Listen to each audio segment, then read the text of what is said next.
Good evening. I'm calling to order the May 4th, 2022 regular meeting. We are back in person. Welcome, everyone. Just wanted to thank our clerk, Michelle, for all of the work in getting us into this hybrid scenario. The council is obviously in person. The public has the choice of being in person or on Zoom. So thank you so much, Michelle and all staff. Will you please take a roll call? Yes, Madam Mayor. Councilmember Goddard, I'm here. Councilmember Kohler, Here. Vice Mayor Cutrano, Present. and Councilmember Ackerman, Here. and Mayor Hellman. I am here. Thank you. And would someone like to make a motion to approve the agenda and affidavit of posting? Are we going to continue that one item? Which one? 19, I believe it is. Okay. Yeah. So, and I'd like to pull one of the items off consent. Yeah, we'll do that. We'll do that later. Yeah. Okay, great. So I'll approve the agenda with that continuance of item 19. So just a friendly amendment, it's continued to the June meeting Great. because we Yes. noticed it. Yep. And I will second that. Thank you. Okay, all in favor of approving with the friendly amendment of continuing item 19 to June regular meeting, That's June Yes. 1st for the June. record. June 1st? June 1st, regular meeting. All in favor, please say aye. Aye. Aye. Any opposed? Okay, Michelle, it's a unanimous vote approving the agenda and affidavit of posting. So as I mentioned, this is our first hybrid meeting. We are live in the Women's Club and on Zoom and on station 27 for those at home and on the web stream. The public has now the option of making their comments in person here in the Women's Club building or via telephone and Zoom. We ask that you stay home if you are experiencing COVID symptoms. And for those of you who are here, we appreciate you wearing face coverings. They're strongly recommended. We also appreciate and encourage you to be fully vaccinated. All in-person attendees should social distance as recommended per public health authorities. And we appreciate you not moving the chairs as they are arranged 6 feet apart. So to participate in the meeting virtually, you can either join the Zoom webinar.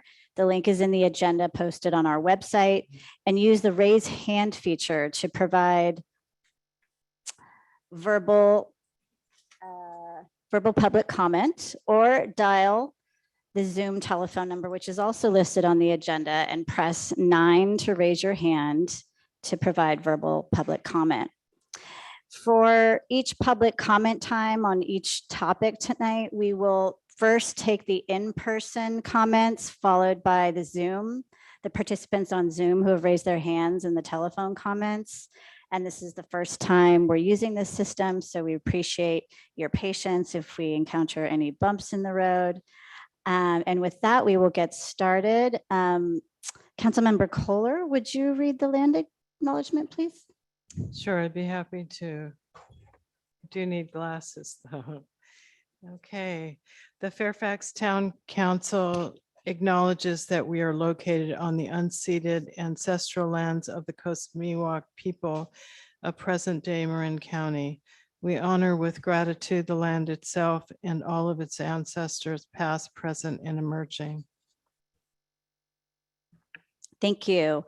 As far as meeting protocol, the mayor shall maintain order at the meetings. The council and the audience are expected to refrain from using profane language or ridiculing the character or motives of council members, staff, or members of the public, and to maintain the standards of tolerance and civility.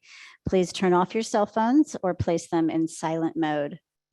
So the town council will review the agenda at 10 p.m. to ascertain which items, if any, will be continued to another meeting. Any matter not started by 11:30 p.m. will be continued or adjourned or regular council meeting unless the council votes to suspend this rule. And now I think we're ready for our presentation. I'm really delighted, and I think we are honored to welcome Supervisor Katie Rice. She is our district Marin County supervisor who graciously accepted the invitation to come speak with us tonight. Thank you, Katie.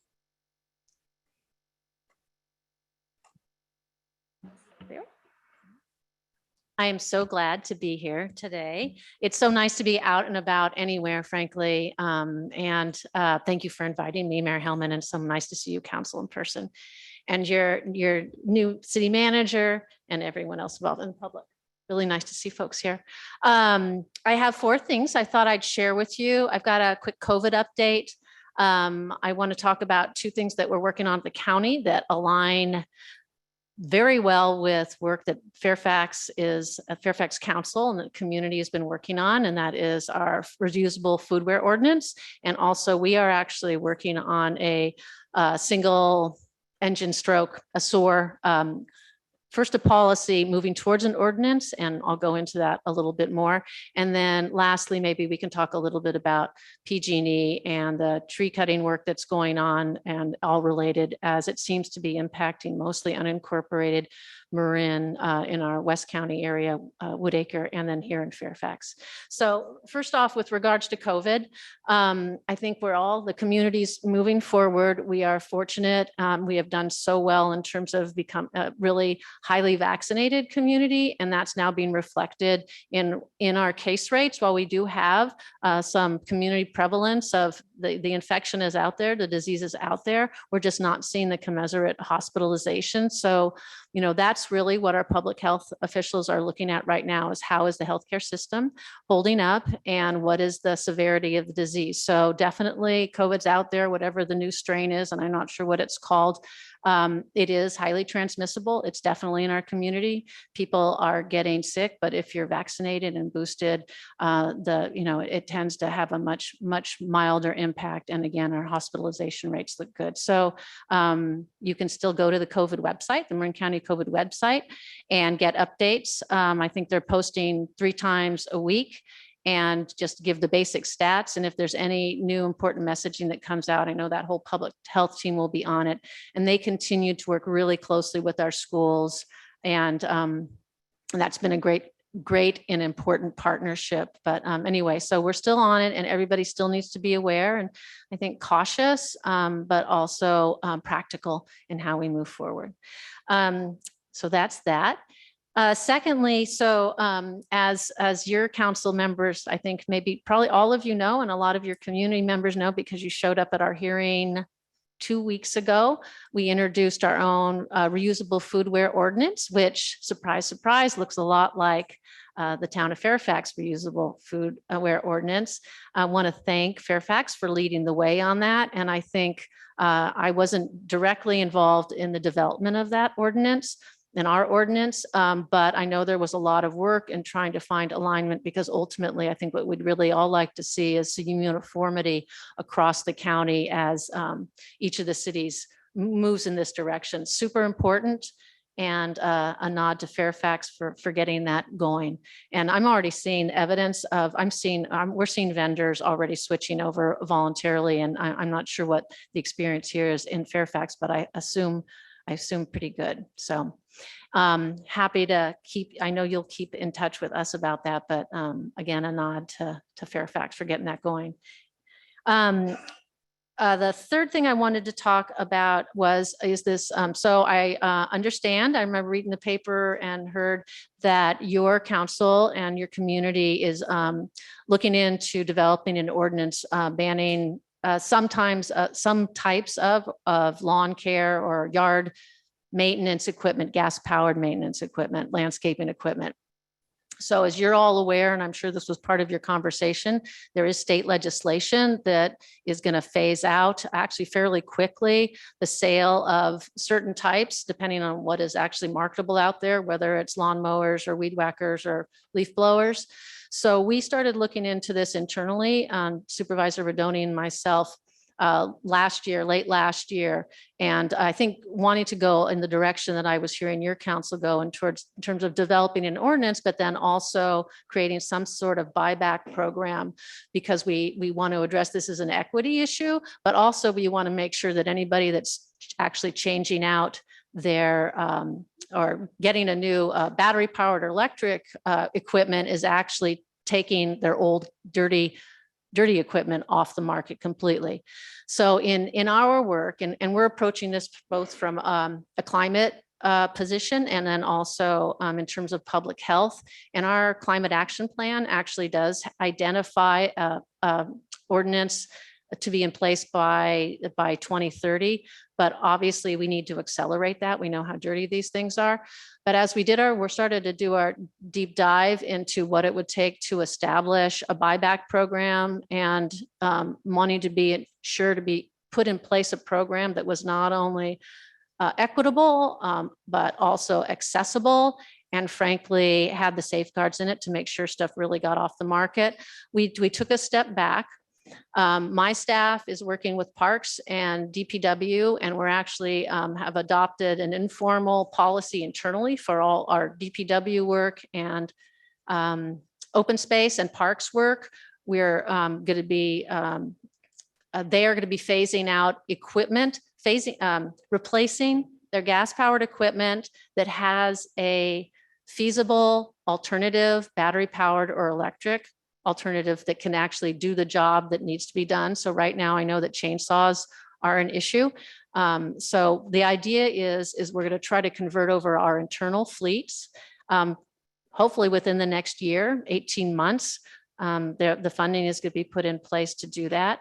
And while we're doing that, not only be testing the market and the applicability, but working in parallel to develop whatever that buyback program might be towards informing a future ordinance that could go unincorporated countywide. And the specifics of that and what types of equipment would be covered has yet to be decided. But I think if we have our Parks Department and Public Works actually using this equipment, they'll really get a good sense of what's feasible and what's not feasible, and also timing. So we would be happy to, my office would be happy, and our parks folks would be happy to share information that we've gleaned. San Francisco is also working on an ordinance and a buyback program. But I think we could probably learn from each other on this. And I think also it would make sense, if possible, to try to, as we do develop an ordinance, actually, again, to have synchronicity, if possible. Lastly, the PG&E. So I had a conversation with Mayor Hellman, and we've been on at least one call with PG&E. I know you all have been on more. The issue of PG&E doing its, what is it called, Mayor Hellman? Their Enhanced Vegetation Management Program. Yeah, that's an interesting, and for a good purpose. We want PG&E to be managing not only its infrastructure, but also doing the maintenance, the preventative work. Unfortunately, they've come in with a very coarse tool, and our conversations with them, as Mayor Hellman knows, have been positive, and they have a protocol in place. And the key is to be able to encourage PG&E to implement that protocol in terms of working with property owners as they identify what vegetation needs to be, in PG&E's mind, trimmed, enhanced, working with property owners so that if a property owner does have an objection, they have the ability to actually modify PG&E's position on that, as it were. And I think we can get there. I think it's really important. I think PG&E has a mission, and I think we concur with their mission, but there's a way to execute a policy that frankly includes the direct property owners who are involved, with some grace and some respect. And frankly, I think conversations help get probably PG&E where it needs to go a lot more easily than the kind of, we're doing some butting heads, but I think we can get there. And I think it'd be good if we work together on this, Mayor Hellman, given that the emphasis seems to be a lot of work here in Fairfax and in the Woodacre area. And this is just phase one. There will be more enhanced vegetation in the next several years to come. So I think that's about it for now. If there's anything else you'd like me to speak to, happy to, or any questions? Does anybody have any questions for Supervisor Rice? Barbara? Well, it's not specifically in Fairfax, but first I want to thank you for your courage and your leadership on South Alicio Project Home Key site. I know it's been incredibly challenging. Can you tell us kind of the status of that as you know it right now? Because I know many folks care about that project and, helping people find a home. Yeah, thank you for that question. And thank you again to council members and members of the public from Fairfax who actually did chime in on that project when it came for us at the in February, I believe it was. So as you know, the Board of Supervisors unanimously approved accepting that home key grant. And the process from that point on has been for, finalization of the negotiation with the actual purchase of the property. And that is a conversation between both the county and ECS, Episcopal Community Services, and the seller. And there's no hiccups in that. It just has a certain time period that has to go by. I think want to say that it should be closed by May or this month. We're in May. The community advisory group has been formed, and we've got folks from Kentfield and Greenbrae and Larkspur proper, as well as my staff and Central Marin Police Authority and Marin County Parks and Safe Routes to Schools, the Kent School Safe Routes to Schools, folks all involved. And that's towards really sort of making sure that the community understands the program as it will be put in place. And if there are measures that maybe the community would like to see ECS and or the county take towards addressing concerns about what folks are fearful of in terms of that community. That's the goal of this, is to try to iron out things and create programs and frankly educate folks well in advance of folks coming to reside in that residence. And that it won't be, there's a lot of renovation that has to happen. So we wouldn't expect new residents to be moving in until early 2023. And there'll be more on that to come. Thank you. You're welcome. Any other questions for Supervisor Rice?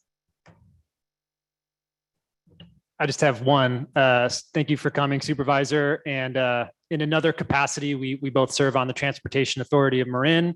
And I just want to thank you for your work on the repaving project on Sir Francis Drake over by College of Marin and all the work there. I'm wondering, from your perspective at the county, like 10,000 foot level, looking at the whole region, what are your priorities for transportation, or what do you see as the next big hurdle for us in the Ross Valley as far as transit? Well, I think there is really an excellent project happening right now that I think is important to Ross Valley residents, and that's the work that's going on 2nd Street. And that's going to be to have that east-west more direct passage is going to be really important. But I actually think that's a good focus for us as local government. I'm not talking about the 101 projects or 580, 101, but I think as local government, really looking to make sure that as we pave, as we upgrade our roads infrastructure, we continue to really make progress on really solid bike infrastructure. You all know it. There's more and more folks on bikes, and the battery bike, the electric bikes, e-bikes, more and more folks. So I just think we just have to, we're doing the good work, and I think we need to keep the pedal to the metal. And then I would hope that some of this new infrastructure money that's coming down the pike that can go towards local government will help us accelerate some of that work.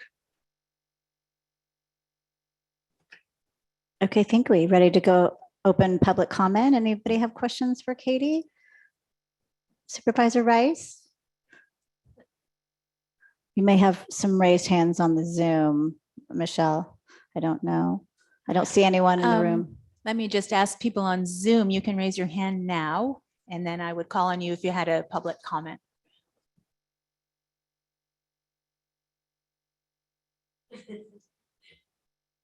I am not. Oh, there's one raised hand, and that is Mark Bell. You're unmuted now. Thanks to Michelle. Actually, it's Ling Shin. Go ahead. Hello. So my question is about the electric leaf blowers, because I know the main focus was that for the air pollution of the gas ones, but there's also the sound pollution problem, that they were very loud.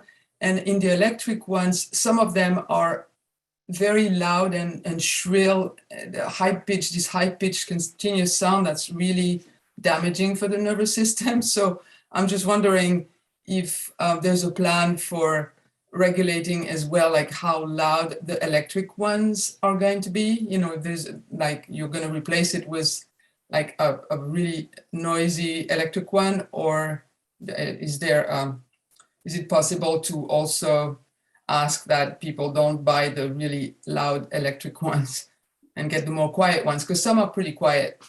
That's my question.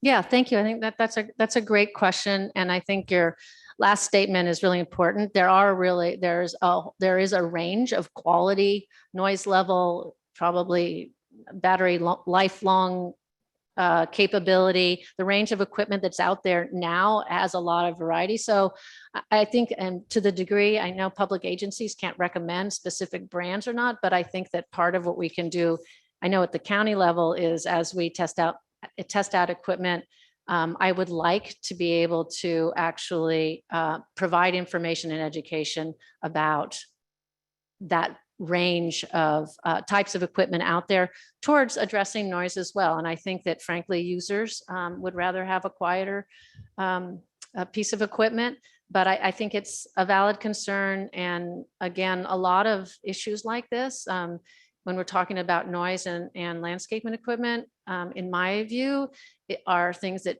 can also be discussed neighbor to neighbor, and I think have to be part of that whole education conversation as well. Madam Mayor, I don't see any more raised hands on Zoom. Okay, thank you. We're going to close public comment. I think Councilmember Kohler has one last question. Just one quick question, because this actually pertains more to Fairfax, is could you give us a status on the Sunnyside flood Oh. detention basin and what the ETA is for Yeah. completion, when we'll stop seeing big trucks? Thank you, Barbara, or Councilmember Kohler. That was actually on my list. Yes, so the construction is actually supposed to be finished up at the end of this summer, September, at the latest.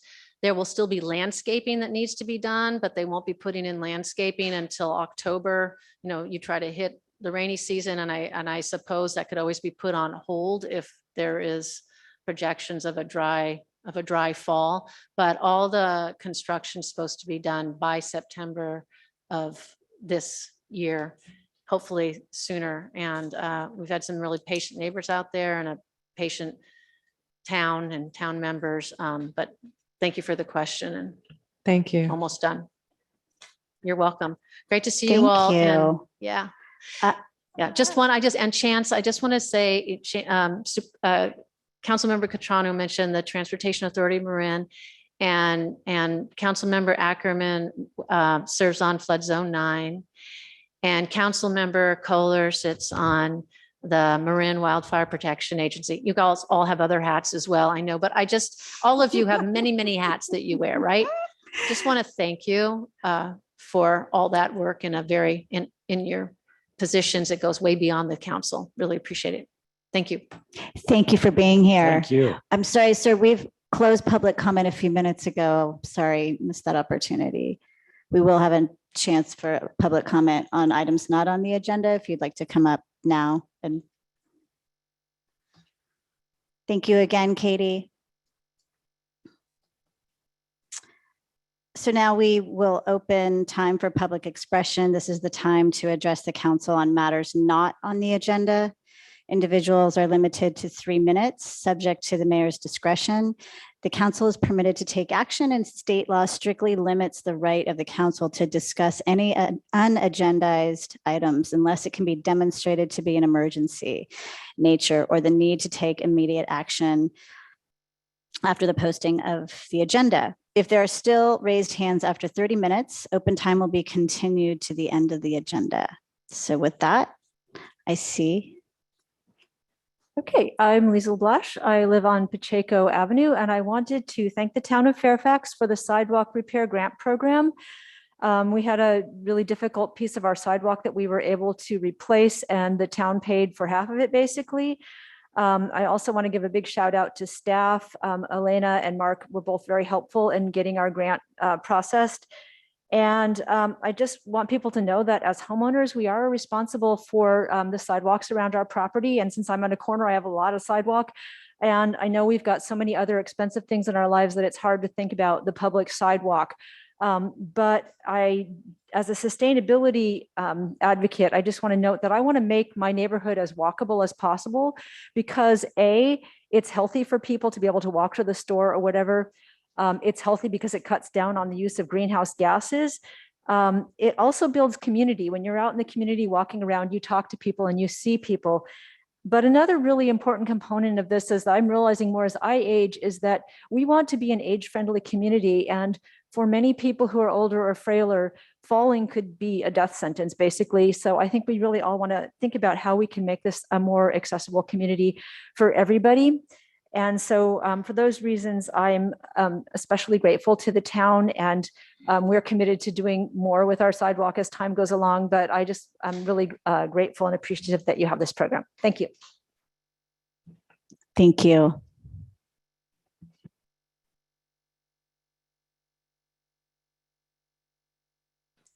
You need to turn your You mic need to on, press sir. the button. That one. There you go. My name is Jack Judkins. I live on Bolinas Road in Fairfax. Good evening, Mayor Hellman and members of the Town Council. Tonight, I'm here before you in my capacity as Vice Chair of the Fairfax Open Space Committee. The Open Space Committee, as you know, has a responsibility to assess and to advise the Council of opportunities to acquire and preserve open space parcels in Fairfax that have unique scenic, natural, and other open space and environmental attributes. In the summer of 2021, the Open Space Committee became aware of the opportunity to acquire two such undeveloped parcels that are along the ridge line on the northeast side of town. The parcels are available for acquisition by the town through a tax default sale agreement with the County of Marin, and better yet, they can be required without any cost to the town, since the Marin Open Space Trust has offered to donate the entire cost of the acquisition under that process. In light of this, at its meeting in August of 2021, the Open Space Committee voted unanimously to recommend to the Town Council that it authorize the purchase of these two parcels and direct town staff to work with the committee to enter into and complete the tax sale with the county using most funding for the acquisition costs.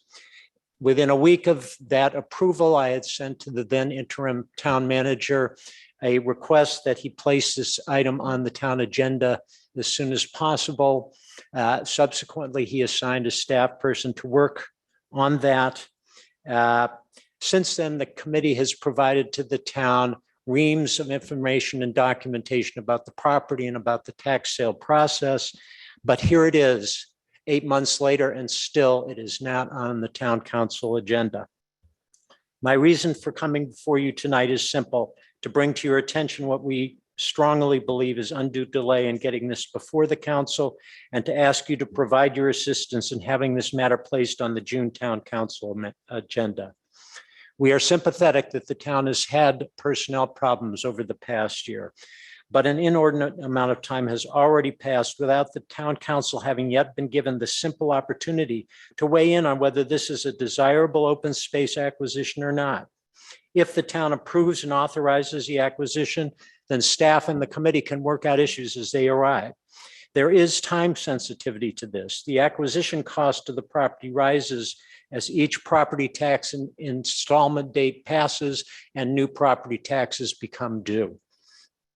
2 of those have passed already. Finally, I'd also like to ask that the committee be kept up to date on the status of the process and provided with whatever staff report is prepared well in advance, so that we may know what the staff position is and have the opportunity to provide input. After all, this is an open space committee agenda item.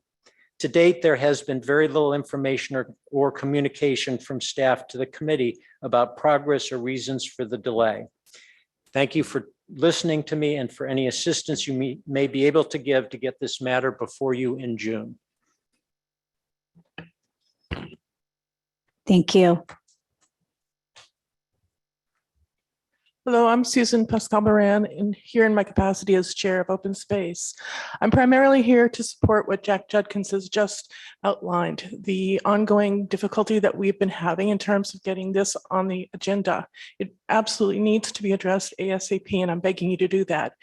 Open space, as you know, is very important to people in this town. Everybody I talk to, because I'm out a lot doing a lot of promo and outreach, has emphasized that that's one of the reasons that they came to Fairfax is for the nature, and they are delighted to have us and believe that the committee is a very fundamental branch of the city. So it's very frustrating to us and for us to go on this long without having a response to this when we have a very excellent opportunity in front of us to move forward with acquisitions. And we've got a lot of people in our group who have actually become demoralized, and we may have lost them as a result of that. So what we do, we're only volunteers, I know that, but a lot of us bring our expertise and professionalism. Jack has offered to help with the legal aspects of this acquisition.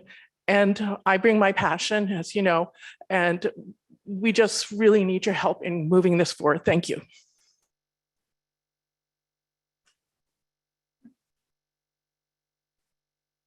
Thank you.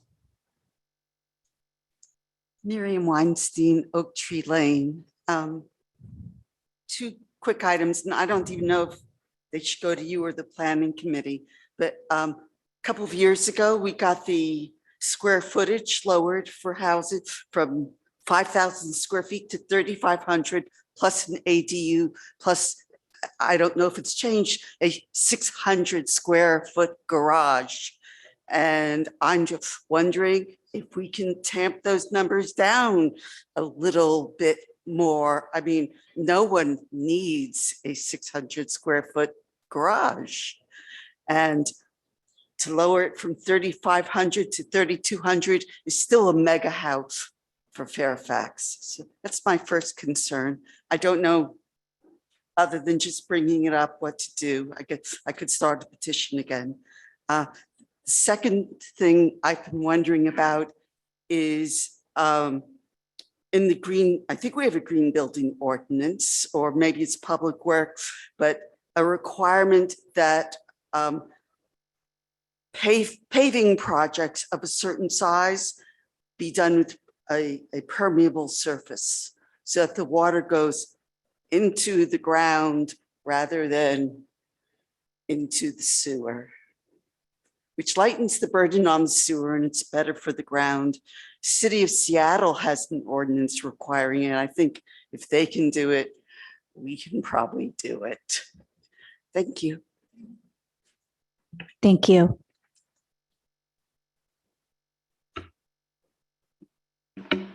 Hello, Council. This evening, I'm bringing back up to you the UUT. So for our audience, that's a user's utility tax, which on our PG&E bills and different utilities are assessed at a 0.04%.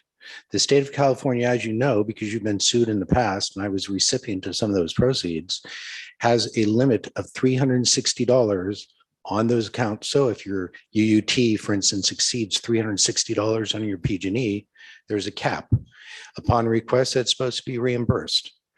Over the last 5 years, where the town of Fairfax should have collected from me a total of $1,800, you in fact have collected from me between $12,000 and $15,000. When I've requested for that money to be returned, there have been obstacles from the town, which is really bad form. But to further compound that issue, I've even paid you in advance the last 2 years, which you've taken my checks and cashed them. So now you have an intent. An intent is a penal code violation. So the town has intentionally deprived me of my money, has exceeded what they can take, have taken my funds in good faith, put a cap. And recently, Mike Verret said that our new town manager might have a check for me, but today I still don't have anything.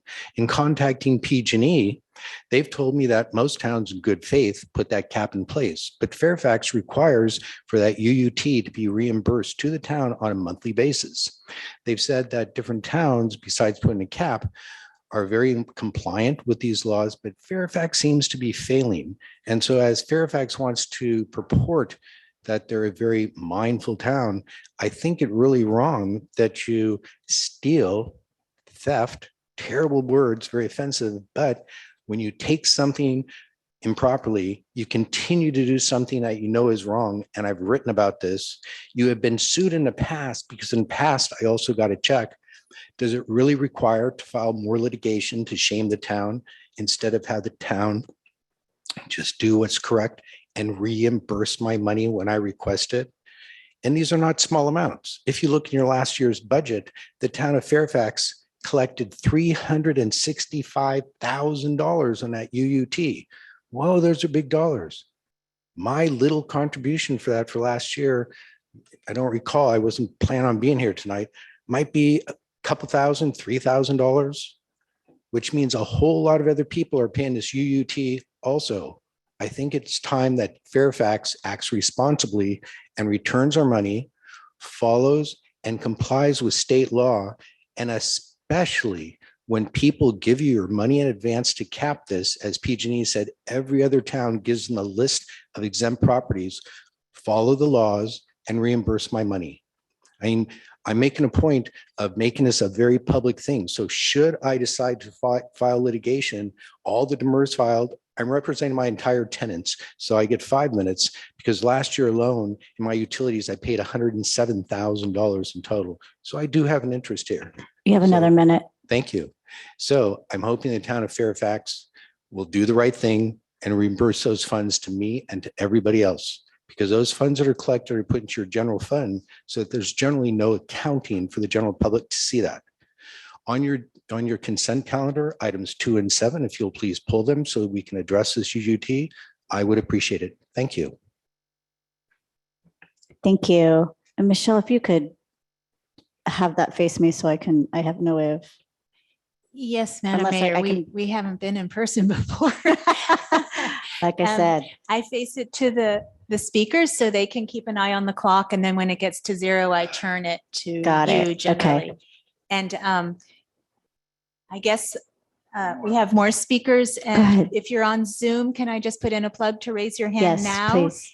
And to the CM camera operator, can you focus it on the timer when the Zoom speakers are talking? Thank you. Good evening, Good evening. Council and Mayor Hellman. Everybody, welcome back. It's good to be in person with everybody. And I want to thank everybody for their hard work. I'm here today out of concern for Fairfax, and I'll try to make it as brief as I can, but primarily the unintended consequences of a rush to legislate. That's well-intended legislation. I know everyone's trying to do the right thing here, but I want to talk about fire safety primarily because we've got a fire season coming up. And there are 2 main concerns that I have. One is that this proposed ban on gas-powered garden implements is not adequately thought out for many reasons. And I've addressed an email to Mayor Hellman and CC'd Councilwoman Goddard on this. And if need be, I can provide a copy to all the council members with a detailed discussion of it.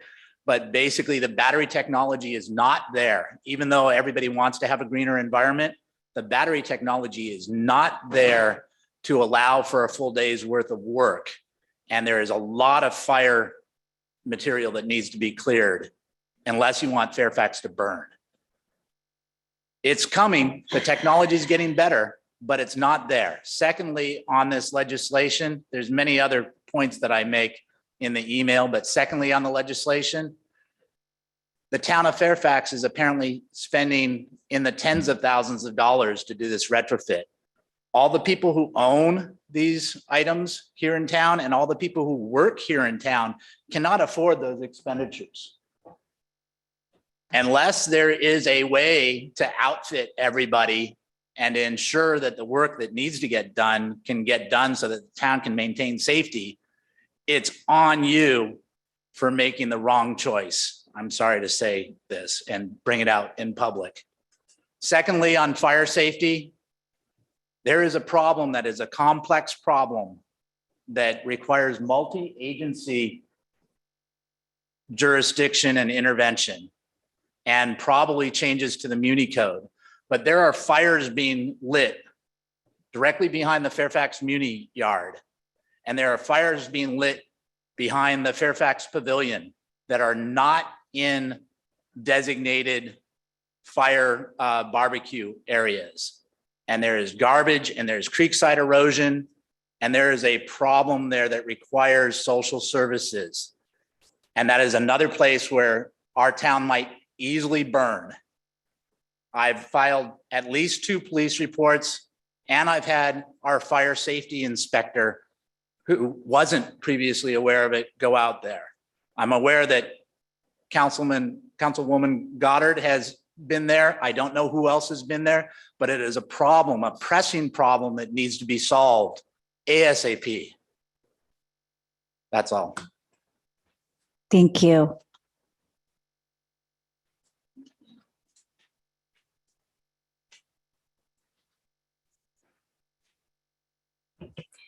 So I see 3 raised hands.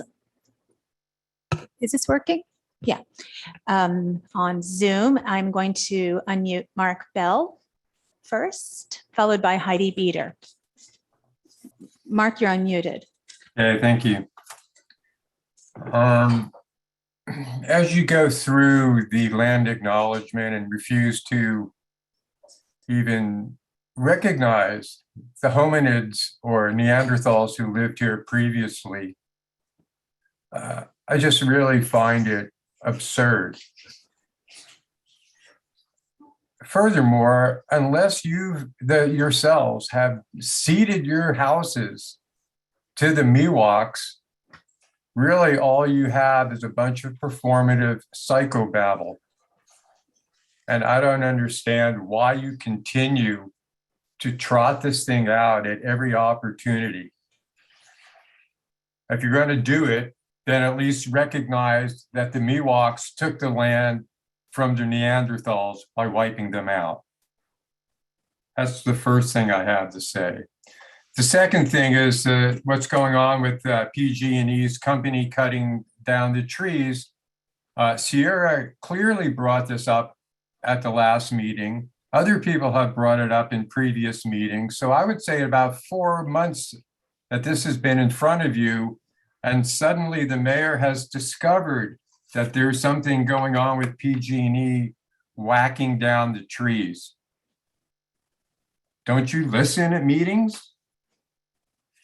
Oh, it was only Sierra, right? Can't go with that. You know, you talk about the town of Fairfax being so progressive. Most of it's not. Most of it's been done by other places.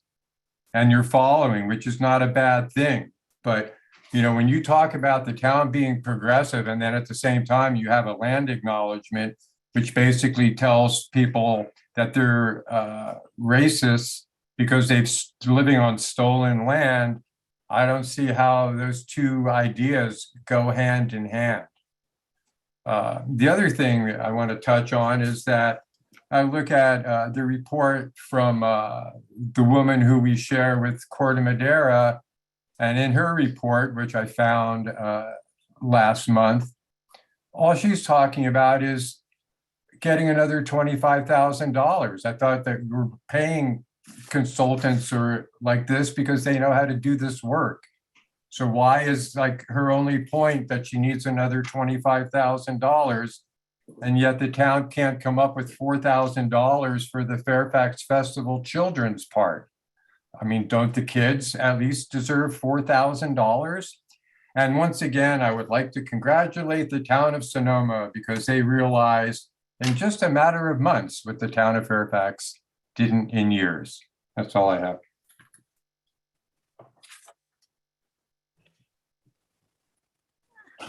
Sorry, the next speaker is Sharab Bogan, and you're unmuted now, Sharab. You might have to unmute yourself. There you go. I goofed. I want to talk about rent control, not open discussion. I'm sorry. So I want to speak when you're talking about rent control. Thank you. Yeah, that's later on in the meeting, probably, I don't know, 10 or so minutes.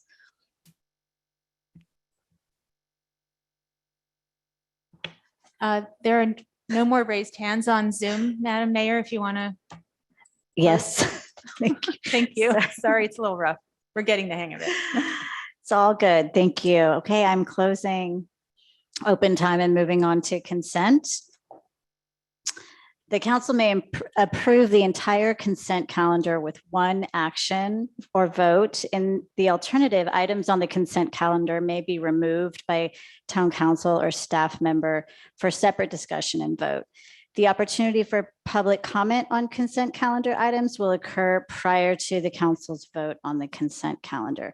Before we open the public comment, does the council have any questions for staff on any of the items? I'd like to pull an item from consent. Which items, Chance? I'd like to pull item 13. And yeah, I think that's it. Any other questions before we open the public comment? Not questions. I have a couple of comments that don't require pulling the item. Thank you. Okay, and I'm going to, if we're ready to take a motion at the time after we approve, I'm going to read the proclamation. So let's open the let's open the public comment, please. Thank you, Council. If you'll please pull number 2 and 7 so we can address our finances and again address the UUT that's been collected and specifically how it's being used in our general fund. Thank you very much. Thank you.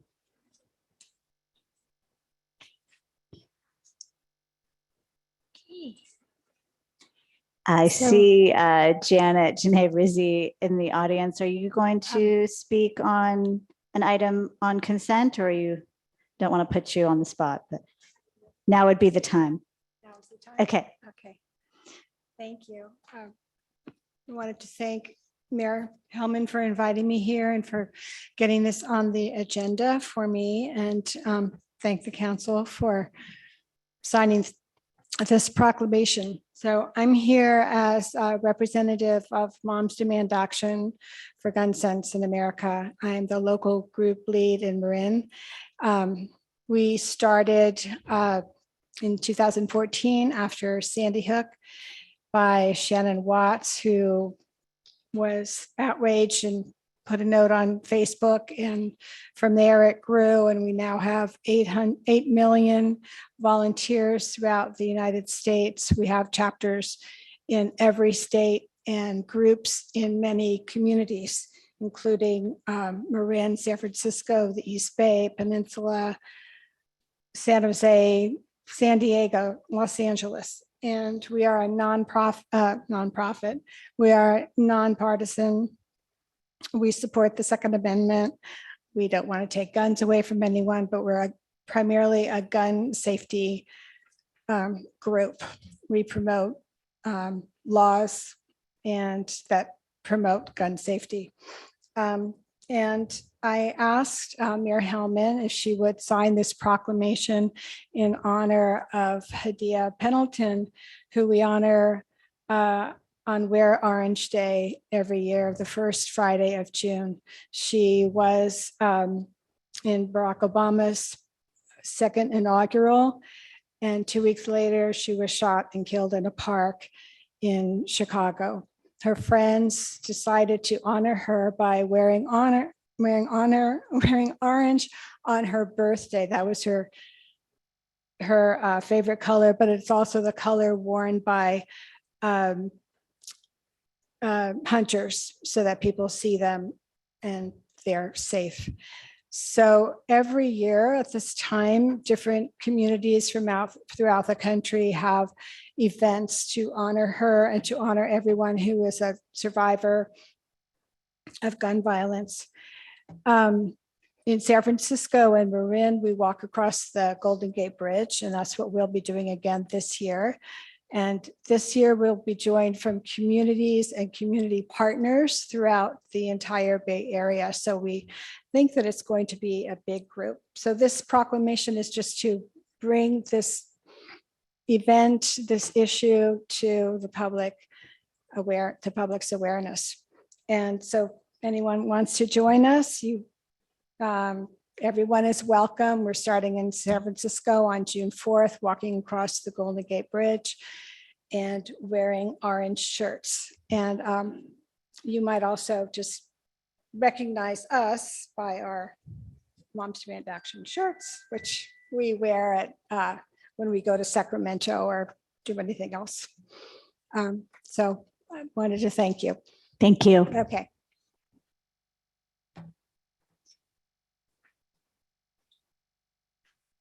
I don't see any other, are there any public comment on the Zoom?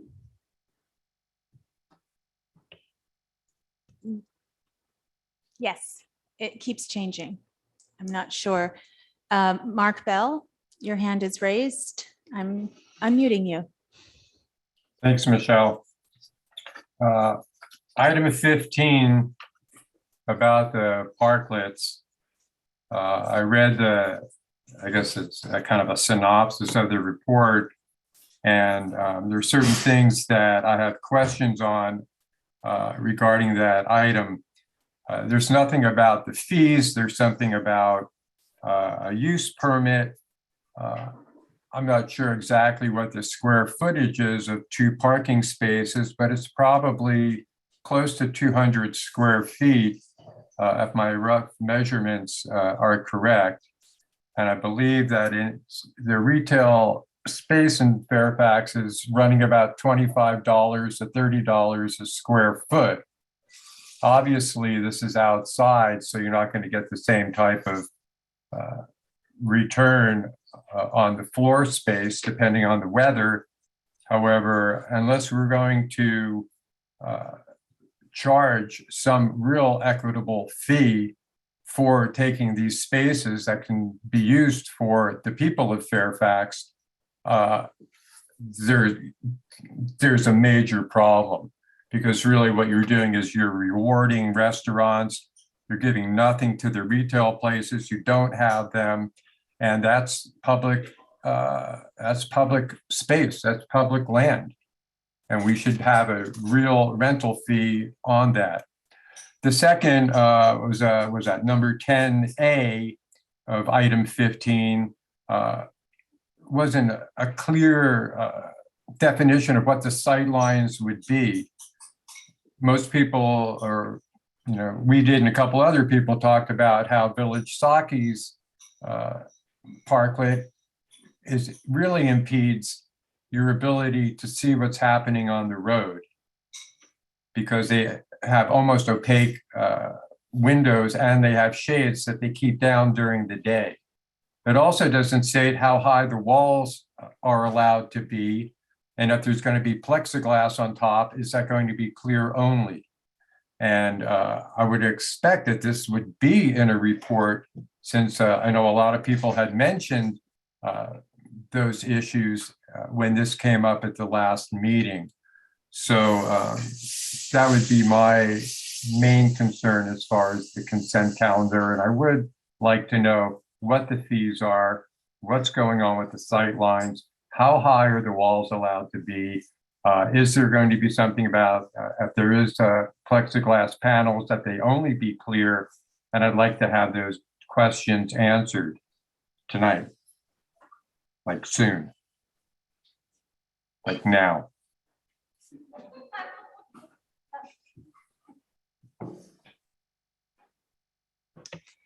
Okay, thank you.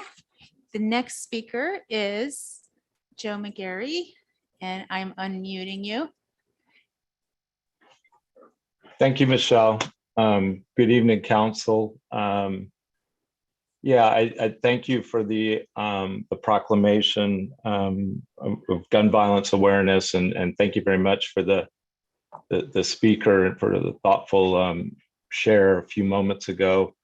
I'd be remiss if I didn't bring up that we're coming off of the year 2021, where more people died at the hands of police shootings than at any other point in the history of the United States. And just wanted to acknowledge that and those lives lost at the hands of that form of gun violence. And just wanted to bring that up. So thank you.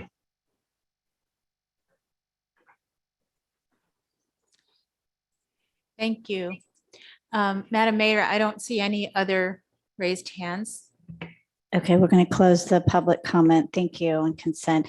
And I'm going to go ahead and read the proclamation declaring the first Friday in June 2022 National Gun Violence Awareness Day. Whereas every day more than 110 Americans are killed by gun violence, along with more than 200 who are shot and wounded. And on an average, there are nearly 16,000 gun homicides every year. And whereas Americans are 26 more times likely to die by gun homicide than people in other high-income countries. And whereas California has 3,160 gun deaths every year, with a rate of 7.8 deaths per 100,000 people, California has the 45th highest rate of gun deaths in the US. And whereas gun homicides and assaults are concentrated in cities, with more than half of all firearm-related gun deaths in the nation occurring in 127 cities. And whereas cities across the nation, including Fairfax, are working to end the senseless violence with evidence-based solutions. And whereas protecting public safety in the communities they serve is the council's highest responsibility. And whereas support for the Second Amendment rights of law-abiding citizens goes hand in hand with keeping guns away from people with dangerous histories. And whereas councils and law enforcement officers know their communities best and are most familiar with the local criminal activity and how to address it, and are best positioned to know how to keep their residents safe. And whereas gun violence prevention is more important than ever, as the COVID pandemic continues to exacerbate gun violence after more than 2 years of increased gun sales, increased calls to suicide and domestic violence hotlines, and increased city gun violence. Whereas in January 2013, Hadia Pendleton was tragically shot and killed at age 15. And on June 3rd, 2022, to recognize the 25th birthday of Hadia Pendleton, people across the United States will recognize National Gun Violence Awareness Day and wear orange in tribute to Hadia and other victims of gun violence, and to the loved ones of those victims. And whereas the idea was inspired by a group of Hadia's friends who asked their classmates to commemorate her life by wearing orange, they chose this color because hunters wear orange to announce themselves to other hunters when out in the woods, and orange is a color that symbolizes the value of human life. And whereas anyone can join this campaign by pledging to wear orange on June 3rd, the first Friday in June 2022, to help raise awareness about gun violence. And whereas by wearing orange on June 3rd, Americans will raise awareness about gun violence and honor the lives of gun violence victims and survivors. And whereas we renew our commitment to reduce gun violence and pledge to do all we can to keep firearms out of the wrong hands and encourage responsible gun ownership to help keep our children safe. Now, therefore, be it resolved that the Town Council of the Town of Fairfax declares June 3rd, 2022 to be National Gun Violence Awareness Day, and encourages all residents to support their local community's efforts to prevent the tragic effects of gun violence and to honor and value human lives. Thank you. Thank you, Janet, again for being here. Once we take a vote, I'll sign it and we'll hand it down to you. Thank you. Do we have questions or comments? Or First ahead. of all, I want to thank you, but I have just a couple of comments on a couple Oh, of sure. agenda items that won't need pulling. Okay. Just pointing out that I provided an edit to the minutes of April 6, 2022 to the clerk beforehand. So she would make that change. And also to point out on item 16, which is the budget, and really it's just a schedule for the budget, but I provided a number of comments and questions to our town manager and our finance director, some of which were answered, some of which I may still have questions on, and I will certainly wait until our budget workshop next Friday for more information rather than raising it here. So thank you, Mayor. Councilmember Goddard, did you have any? I did, comments or- actually. I okay. wanted to comment on item 12, and that is the approval of the concept of $2,000 donation to the Marin Countywide gun buyback effort. And really, I wanted to thank you for your hard work with Mayor Kate Collin on this. You really stepped up to drive this throughout the county. There's been a lot of talk about when programs like this fall short, which in 2016, apparently it did, then the program doesn't do what it has the opportunity to do, which is get the guns off the streets and out of the wrong hands. And so thank you for leading it. I also want to just recognize that the Fairfax PD does partner in these gun buyback programs. And so this is an excellent example of the county working together and police agencies working with elected officials to do the right thing, even if we have to step up and contribute a little bit of money to it. So thank you. Thank you.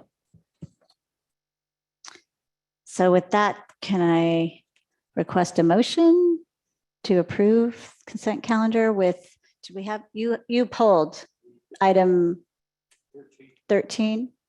And do we need to talk about when that's going to fall? I personally would like to have it at the end. We usually would bring that up at the end of the regular agenda, but I think you have discretion. Okay. But I think we want to get to item, the next item pretty quickly. Right. So I will move that we approve the items on the consent calendar with the exception of item 13, which has been pulled. And sorry for the friendly amendment with the edit to, I'm the master of friendly amendments to item 3, the minutes of the April 6th meeting. And I would second that with that friendly. We're not pulling those. Thank you. We made the motion. Madam Mayor, may I just ask about the, I'm here. Pulling the item, could you include in the motion where you're pulling it to? So- I suggested that we name that and I was. Well, I think Correct. I would add in the friendly amendment that we would move it to the end of the regular agenda. That's what I recommended. Okay.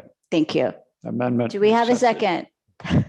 I second that. Okay, I heard Ackerman make a motion with the friendly amendment and the changes on the minutes. I heard Kohler second. All in favor, please say aye. Aye. Aye. Aye. Aye. Any nays? Okay, motion passes. I'm going to sign this and we will proceed.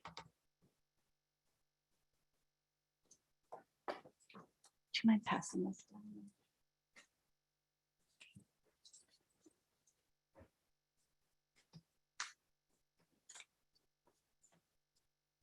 We will now move on to the regular agenda.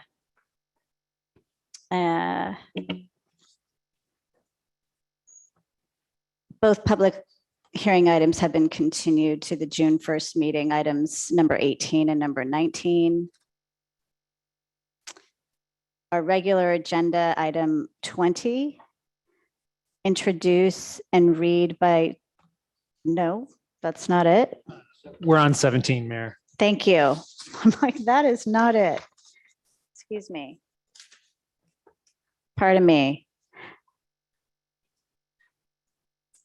Item 17, direct town resources to review a draft rent stabilization ordinance and direct staff regarding which recommended option to pursue at this time. Heather, were you going to be presenting, or is this going to be a joint effort with our city attorney, Janet? I will start Okay. off. Yeah. Okay. Mayor and members of the council, thank you for hearing this report today. Today we're here. Town manager, I think you really need to speak up. I have the same problem. Oh, thank you. Is that better? Much better. Okay. And the slides are coming up. So today is a discussion of the idea of implementing additional rent control and potentially eviction controls for the town specifically. And So town manager, okay. Again. I was just instructed by my neighbor to ask you again. You're probably doing what I do, I'm which is looking moving your down. face away. how's this? You gotta Okay. be right on top of So, it. You're That's new. better. Yes, thank you for I'm being not, patient though. with me. All right, so the requested action today is really to direct the staff and find out which of these potential options you would like. And so, oh, if you can move on to slide 2. Sorry, I just jumped right in as I am wont to do. I'm going on the assumption that everyone has read the staff report, so I just want to hit the highlights. And first, I want to remind us all of what current protections exist in Fairfax.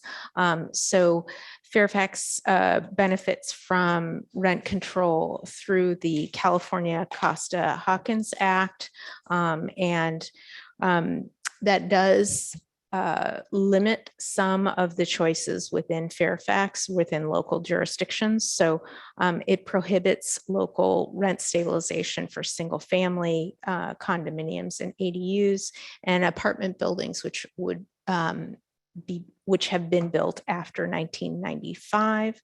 And then it also prohibits certain types of rent stabilization when there are safety upgrades needed. It does provide a cap on rent increases, although it may not be as low a cap as would be wanted here in Fairfax, and allows for rent increases to market rates when renters move. So that gives you a landscape of what's here now as far as rent control. And then as far as eviction control, there is the California Ellis Act, and then the town of Fairfax also adopted its own ordinance in 2019. And so currently, if residents need resolution on eviction control, they typically will be asked to contact legal aid of Marin. And the town also has an agreement for mandatory mediation with the Marin County District Attorney. So that's something that can be. And just a clarification, we adopted an ordinance for mandatory mediation for rent increases over 5% in a year. So there were more than just the just cause eviction ordinance. They were kind of partnered together. Okay, thank you. And then, so we wanted to look at what was the universe of rental units that could be impacted by a local rent ordinance, rent control ordinance. There are approximately 3,300 households within Fairfax, according to the census, and almost 60% of households are owner occupied. So then we don't have the full data on how many rental units would be impacted, but it could be somewhere between 200 and 900 units. And I realize that's a broad span, but that gives you an idea of the universe that you might be able to control. So next slide. So in the staff report, I basically provided three options. One was option A, and I want to highlight the features of each of these options, and I do recommend option A. So in option A, you would be adopting an ordinance that would further control rents. It could be something, for example, where you peg that to the Bay Area CPI, a certain date, and then rents could be annually adjusted up to that amount. And if you were to do that, it would be consistent with current practice with what Fairfax has done before, for example. It would also be the quickest to implement, and it may not require fees. So those are some features. And then if you look at a more robust local program, we could potentially hire contractors to help with, for example, working with residents who have concerns, working together with their landlords and vice versa. We would need to have agreements with those contractors.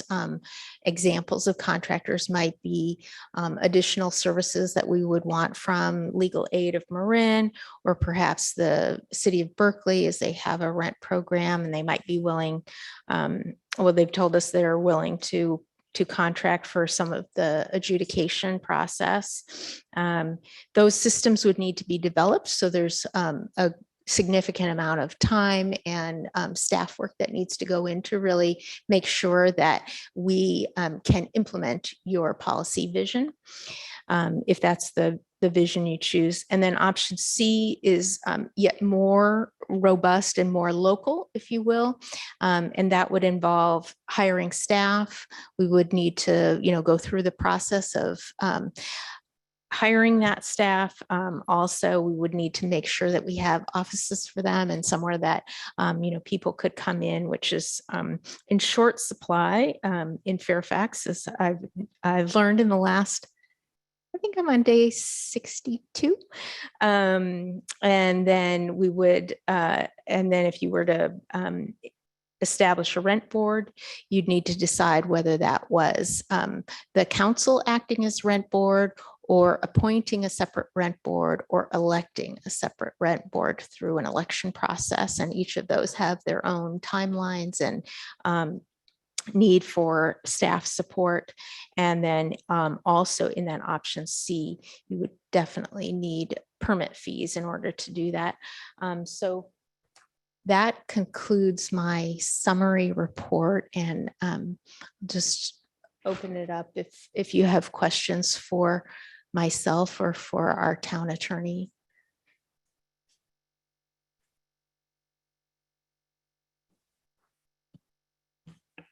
Do we have any questions at this point?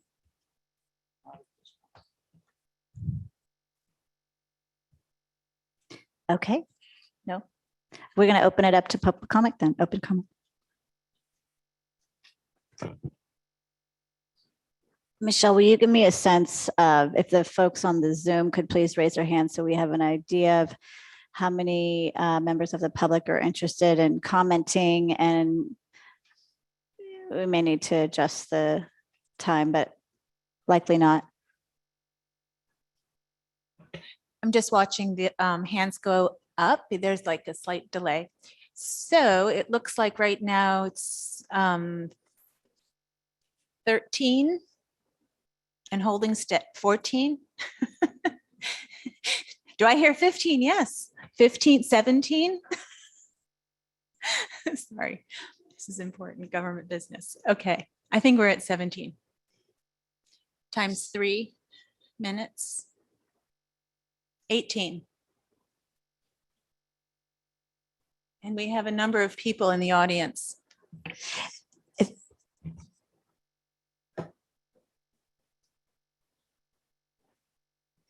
Okay, I'm going to limit it to 2 minutes in the interest of time and other topics we want to get to this evening. And I think there'll be significant deliberation.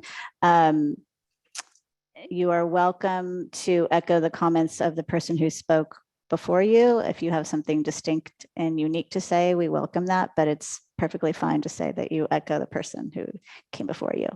So with that. Quick question, Mary, can we give any additional time for groups that? Yeah, it's organizations. You can have 4 minutes. Thank you. Thank you. Thank you for the question.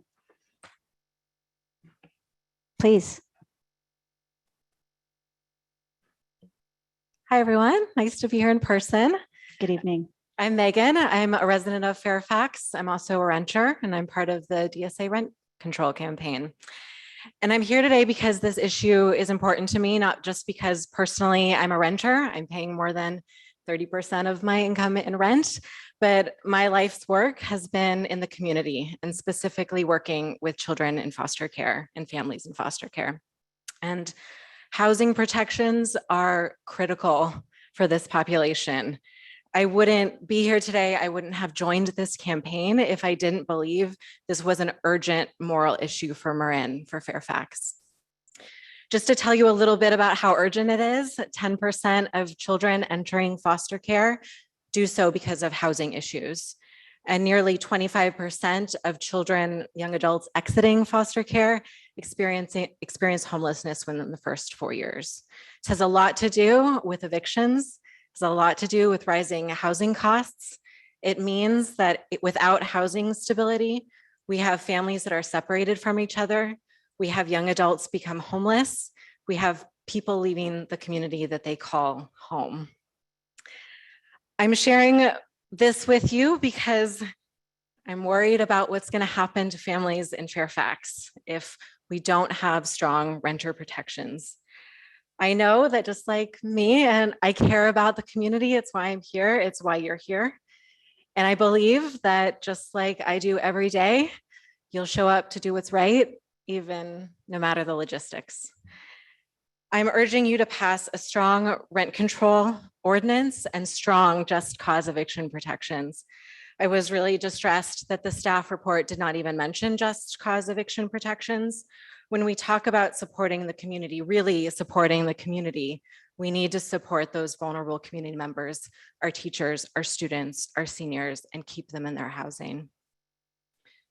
We also need rent control program that has a rent board, a rental housing fee, and a process for hearing those petitions. Virtually every other rent control program in the state has these, so totally doable for Fairfax.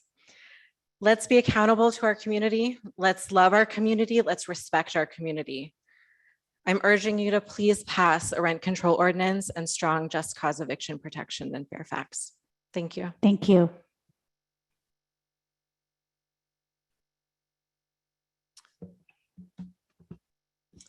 Hello, council members. If I could have 4 minutes on behalf of an organization, I'm the co-chair of the Marin Democratic Socialists of America.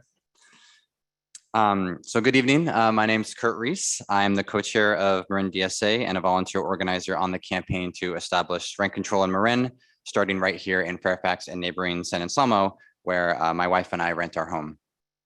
I'd like to use my time first and foremost to clarify some points regarding the staff report, just so that we can all kind of be on the same page as we have this conversation. So first, just some quick points of clarification. Just regarding Costa-Hawkins, it does not prohibit the extension of rent control to ADUs, as the staff report stated. It does that in function sometimes because ADUs are more recent phenomenon and therefore built after 1995, but it's not a categorical prohibition to extend it to ADUs. Just want to clear the record up there. And I don't believe Costa-Hawkins creates any rental caps. That's AB 1482, the Tenant Protection Act. That's a separate piece of statewide legislation that I think other members will speak to. And then just on the scope as well, there was a 2021 ABAG housing needs report issued to the Fairfax Town Council that estimated that there were 699 multifamily rental units in the town of Fairfax. So I think that's a pretty good number to kind of base our estimation of the number of controlled units that would be affected, and 500 plus additional rental units that are single family homes. With that, I want to speak a little bit about why we really believe option A in the staff report is an unworkable and unacceptable option for Fairfax renters. It's bad for the town and it's bad for the over 1/3 of the town's population who rent their homes. So it's bad for the town because frankly, it would leave the town of Fairfax extremely vulnerable to litigation from landlords. In California, all landlords are constitutionally guaranteed a reasonable return on their investment. The petition process found in virtually all rent control ordinances across the state allows landlords to file a petition to raise their rent above the annual allowable rent increase if they think that they need more in order for it to be fair. By eliminating that process, by essentially not having that petition process that allows them an administrative mechanism for raising the rent, you're leaving them with no other recourse than to sue the town in order to get the money they think they deserve under state law. So I don't think anyone in the town wants to leave it vulnerable to litigation, but that's a distinct possibility. And I think Leah Simone Weisberg from ACCE will be speaking more of that later this evening. It would also force tenants facing unlawful rent increases to essentially just fend for themselves in the courts. And their only recourse if there was an unlawful rent increase, which would be much more common under option A because there wouldn't be an actual program educating people about what the allowable rent increase is and making sure landlords are compliant. The idea of enforcing this in the courts by yourself as a tenant going up against suing the person, your landlord, who controls whether or not you have a roof over your head is just totally impractical for the vast majority of renters. They don't have the resources. We don't have the resources to hire an attorney. We don't have the wherewithal and the time to navigate the court system. And it's just an extreme power imbalance for a renter to have to sue their landlord to have a fair shake of things. That's why rent control ordinances across the state create programs, create this petition process and an administrative process to deal with those situations.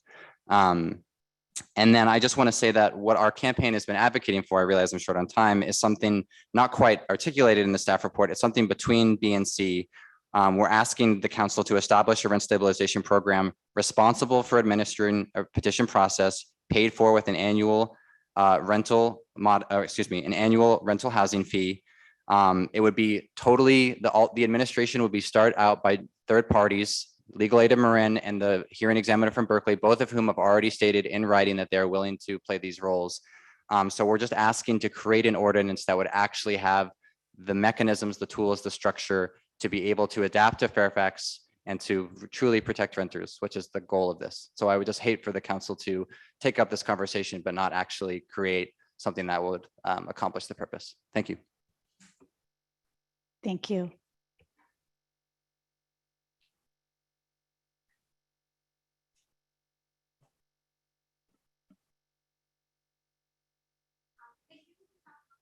I'm gonna Want to turn your mic on?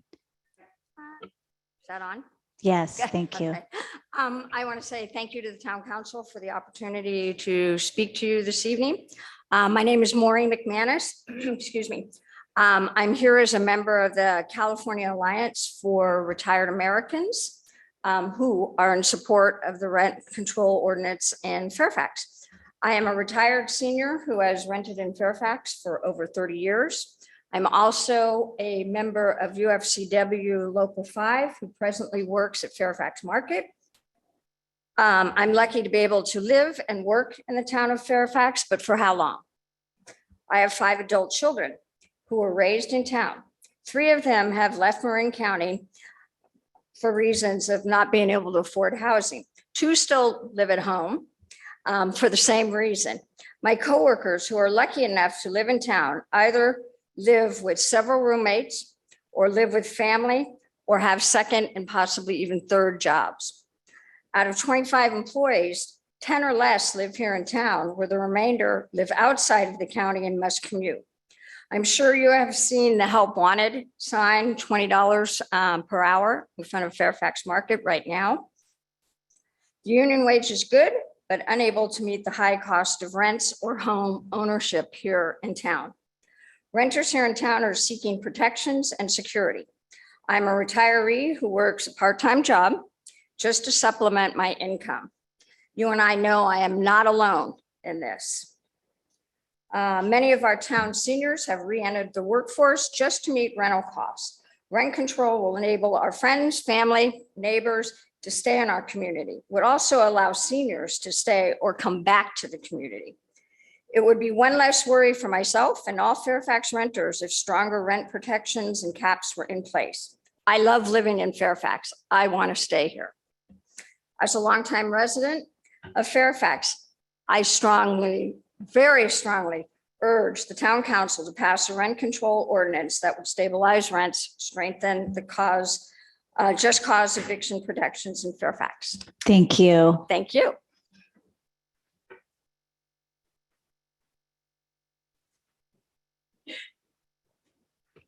Hi, good evening. My name is Susan Adams. I reside on Tamalpais Road and probably will not speak as eloquently as my predecessors here. But thank you for putting this item on the agenda so quickly after some of us spoke in public expressions just recently. I appreciate the quick response by the town, and I appreciate the staff report putting together a lot of helpful information. I am here to urge the town council to establish a comprehensive rent control program. It includes an ordinance that would provide a cap on annual or biannual rental increases, a prohibition of evictions without just cause. It sounds like perhaps something has been initiated already. And a town office or a neutral body, even an advisory body that acts as a rent control board. I think it's really important that there is a neutral body that can receive all complaints from landlords and tenants about unfair increases, illegal tenancies, and a chance to air as I said, in a neutral location, these issues and have them investigated. And if its needs require to be a permit fee that pays for the establishment of a board, that makes sense. That can also be something as part of a monthly rental cost that's both sides, all sides are feeding into that program to protect everybody. I believe a rent control program will benefit the town in three ways. First, it assures the board of the town of a broad community of people, individual folks, families with children, elderly, various income levels, but really a town that reflects society as a whole and not a tourist destination. And that assures that the schools are full and we continue to create a working and livable community. I think this benefits landlords by enabling them to assure a fair and reasonable and neutrally identified rate of return on their investment. And third, I think it benefits our tenants, of course, in our community. They put down roots, they become part of the fabric without a concern about the highest rate of the biggest part of their budget, which is the cost of housing. Thank you. Thank you.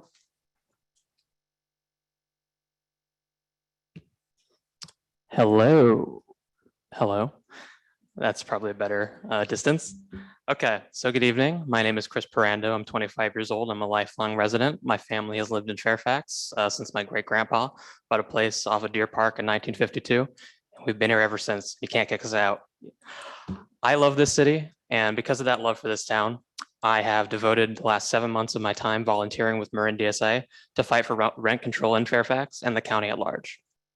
Some people might think we don't need rent control here because of mandatory mediation, but I would like to say that that is not enough.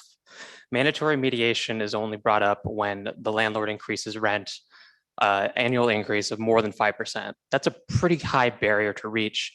And let's just think about that situation for a second. You have to bring this up to your landlord. Your landlord controls your house. That's extremely uncomfortable for any tenant. The power imbalance between those people right there is just, it's unfair. I mean, you can't have that conversation. If you're a struggling family and you have to negotiate for your housing, you're just not going to do it. You're going to just go along with the rent increase so you have a place to live. It's hard to find a place to live. And I would like to make one last appeal here tonight. So the other day, a leak of the Supreme Court insinuated that they will probably reverse Roe v. Wade in the upcoming weeks. Roe is an extremely popular policy nationwide, and yet a small enclave of the rich and powerful are able to just take away a woman's right to choose over her entire body. That is not democracy. With people's faith in national politics withering away, I urge the Fairfax Town Council to listen to the majority of their constituents that need a policy like rent control to keep them safe and in their housing. Please show your constituents that their voices matter, because if you choose to ignore the well-being of the many in favor of the pocketbooks of the few, our democracy might as well not exist. Thank you for your time. Thank you.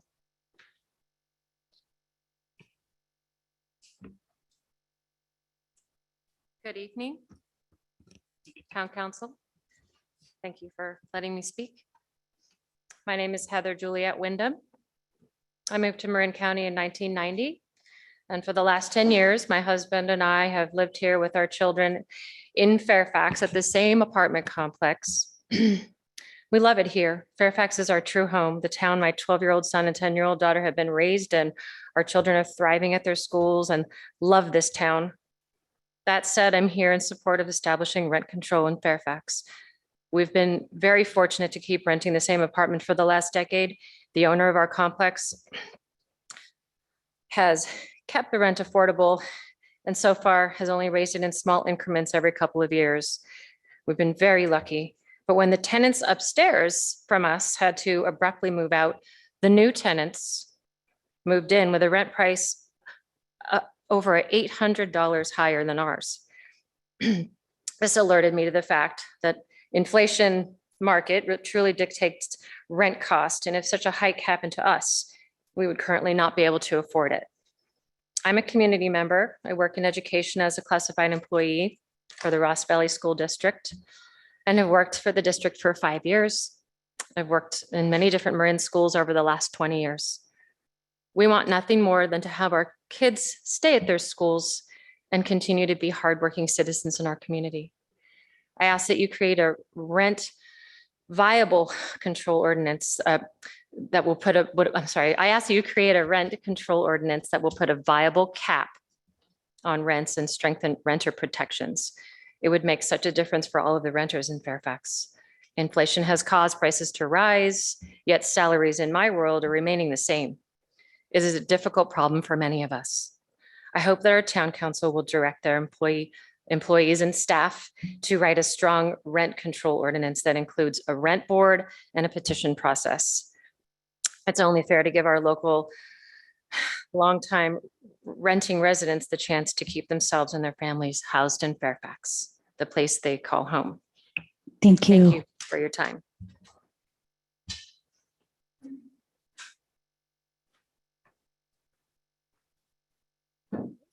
Hello, I'm Liesl Blasch. I lived in a rent control department for more than 20 years, which is what I credit my being here today from.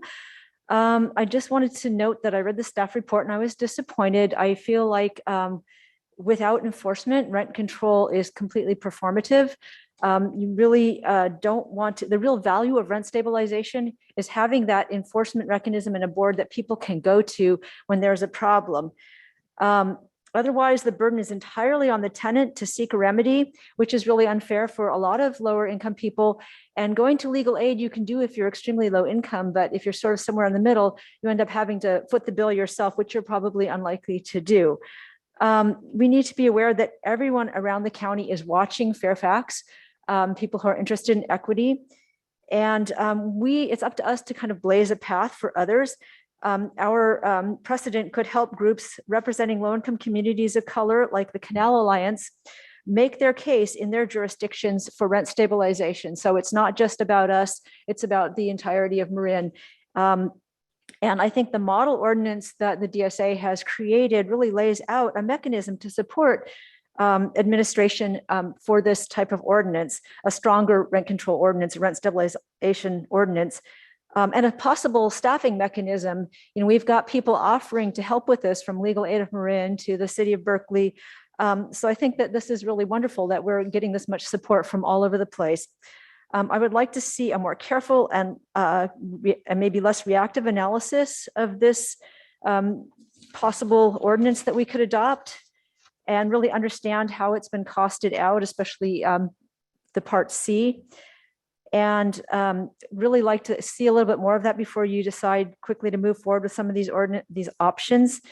And just want to encourage you to think seriously about the equity implications of what we're doing here tonight. Thank you. Thank you. Good evening again, Town Council.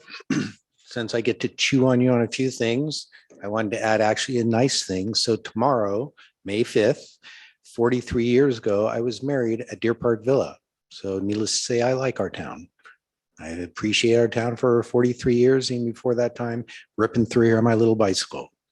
As for the rent control, there's a couple things that were said earlier that should be corrected.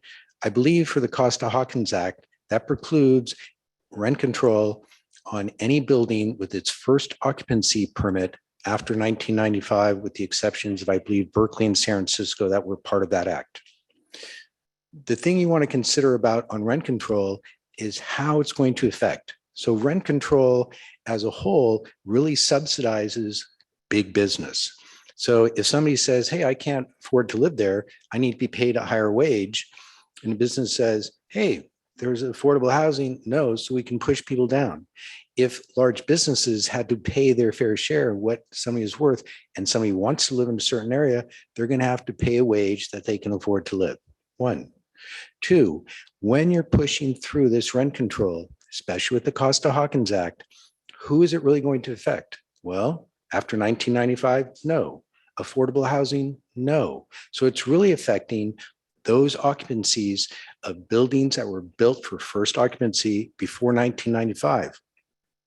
That's really our group of housing that has a smaller rent base. Is our housing that's a little older, a little antiquated, generally smaller, so it generally commands a smaller rent. So what you're really doing with all these rent controls, you're encouraging people that have older, smaller rentals to tear them down and rebuild them, because then you're going to be exempt from the rent control. Or if people have to sell their properties, then a larger and larger company gets to control these things, which has all the incentive and the financial wherewithal to, again, tear out our old housing and replace it with new housing. On my property alone, as I brought up earlier why the UUT is important to me, my utilities being just garbage, water, gas, and electric, just those four, 2 years ago cost me $82,000. This last year in 2021 is $107,000. That means it's gone up a little over 25%. I pay for those utilities, and especially during COVID and stuff, some people couldn't pay me, but there were no rental increases. Please wrap up. You're out of time. Thank you. Right, but we get 4 minutes as that group. Remember? Please wrap up. Thank you. You're far over 2 minutes. No, I said 4 minutes because you said as an And I organization. said you're over 2 minutes. So please wrap up. Thank you. Fair enough. Okay, so I would like you to really consider those things on who is this going to affect. I do agree that especially if we've been living in our community and we can't afford to live in our community, there should be something to protect that group of people. But maybe it should be a different way of taxing the entire community so everybody can participate, as opposed to trying to put this burden on people that have had properties such as myself.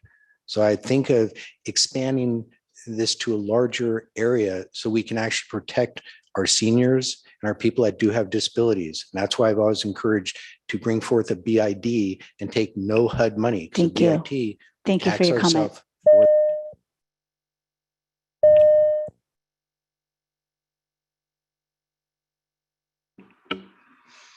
Good evening, council members. My name is Kyle Amsler, and I'm a San Anselmo renter, an essential healthcare worker, and a volunteer on the campaign to pass rent control in Marin. I grew up here. I met my husband at Archie Williams High School, and we were lucky enough to move back a couple of years ago. If you couldn't tell, I'm currently pregnant, and my husband and I are looking forward to starting our family here in San Anselmo or maybe Fairfax. We rent a one-bedroom apartment, and it's worth it to us to raise our future daughter in that one-bedroom apartment despite the lack of space, though we hope to one day maybe be able to afford a two-bedroom. Passing rent control would mean we would be able to anticipate and budget for rent increases. Our daughter would be protected from evictions during the school year, and we would know we would not suddenly be without a place to live due to an unreasonable and unforeseen rent increase. So I mention all of this because what you decide tonight will not only affect the lives of renters in Fairfax, many of whom I've spoken to while knocking doors and tabling and who are barely making it here, but also renters like me in San Anselmo. At the last San Anselmo Town Council meeting, the council voted to agendize a discussion of rent control. And Mayor Feynman of San Anselmo directed staff to use Fairfax's staff report and the results of this meeting to guide their discussion in June, and also directed the council members to watch this meeting tonight if possible. What this council decides tonight will likely influence the lives of thousands of renters and working people throughout Marin County as other towns follow Fairfax's ordinance as a model. I applaud your efforts to be the first town to tackle this issue and for your leadership on just cause eviction protections in the past. It is one of my deepest hopes that when my daughter is born and growing up, I'll be able to tell her the story of when I was pregnant with her, how I spent all my free time volunteering on a campaign to pass rent control in Marin. And I hope I can tell her the story of how at a time when women's rights were under attack, the women leaders in our towns showed political courage and bravely stood up to protect working people and families like ours by passing a strong rent control ordinance. Please direct staff to pass an ordinance that strengthens your just cause eviction protections, establishes a rent stabilization program responsible for administering the petition process and paid for with an annual rental housing fee. Thank you. Thank you. Hello, everybody. My name is Chris Bartle. I'm a renter in Corte Madera. I also volunteer on the Marin DSA rent stabilization team. I'm here to read a renter's perspective that does live in Fairfax. She was afraid to deliver the comments herself because of fear of retaliation from her landlord. So these are her words, and I quote, "Home and security. Having a home and feeling secure are fundamental needs. Think Maslow's hierarchy of needs. I have lived in the Bay Area since 1995 and in Marin, specifically Fairfax, since 2005. My first 12 years were spent in a very reasonably priced rental owned by kind and caring landlords here in Fairfax. I was able to grow my professional work experience in technology and felt happy and secure during those years. Unfortunately, I had to move out due to structural problems. I will skip the tragic details and what happened next, but let's just say that I hit the panic button when I took a look at the rents and availability for a single woman with pets. I did what many are doing. I left California. This impulsive, emotion-driven decision resulted in me leaving California for 3 months and then coming back like a boomerang. After 17 long, chronically stressful months of unemployment, houselessness for both pets being fostered separately and completely running out of money, I finally found a job and was able to get a new rental. I never slept in the street or in my car, but I came close. I identified with the homeless, developed health problems due to chronic stress, and almost killed myself. I now live in an apartment and have had my rent raised 3 times in the 4 years that I've been here. I will most certainly have to move in the near future as my job as a contractor is feast or famine, and I cannot manage to save for retirement, much less for a rainy day. I love my home, but I don't feel secure in my new home. In the first 6 months, I developed neurological problems and crushing fatigue, among other symptoms, and the cause is believed to be triggered by black mold. After professional testing came back with results of black mold in 2 rooms, a significant mold remediation took place. I have been forced to hire a plumber 5 times for drain issues caused by corroded pipes under the patio, footage captured by camera, but which the landlord chooses to ignore. She refuses to cover costs of the pipe upgrades and also refuses to pay for the plumber visits. Sir, if you could wrap up, you're out of time. Thank My you. rent has been raised 3 times in less than 4 years. I'm now paying 3 times what my formerly reasonable rent was. Things are not looking good for me. I will need to face the music soon unless there is rent stabilization enacted. Rents in Marin are not for the outliers or the folks who make less than 6 figures. Sadly, I'm an outlier and I don't have family Thank here. you. Thank you for Thank you being for your here. time.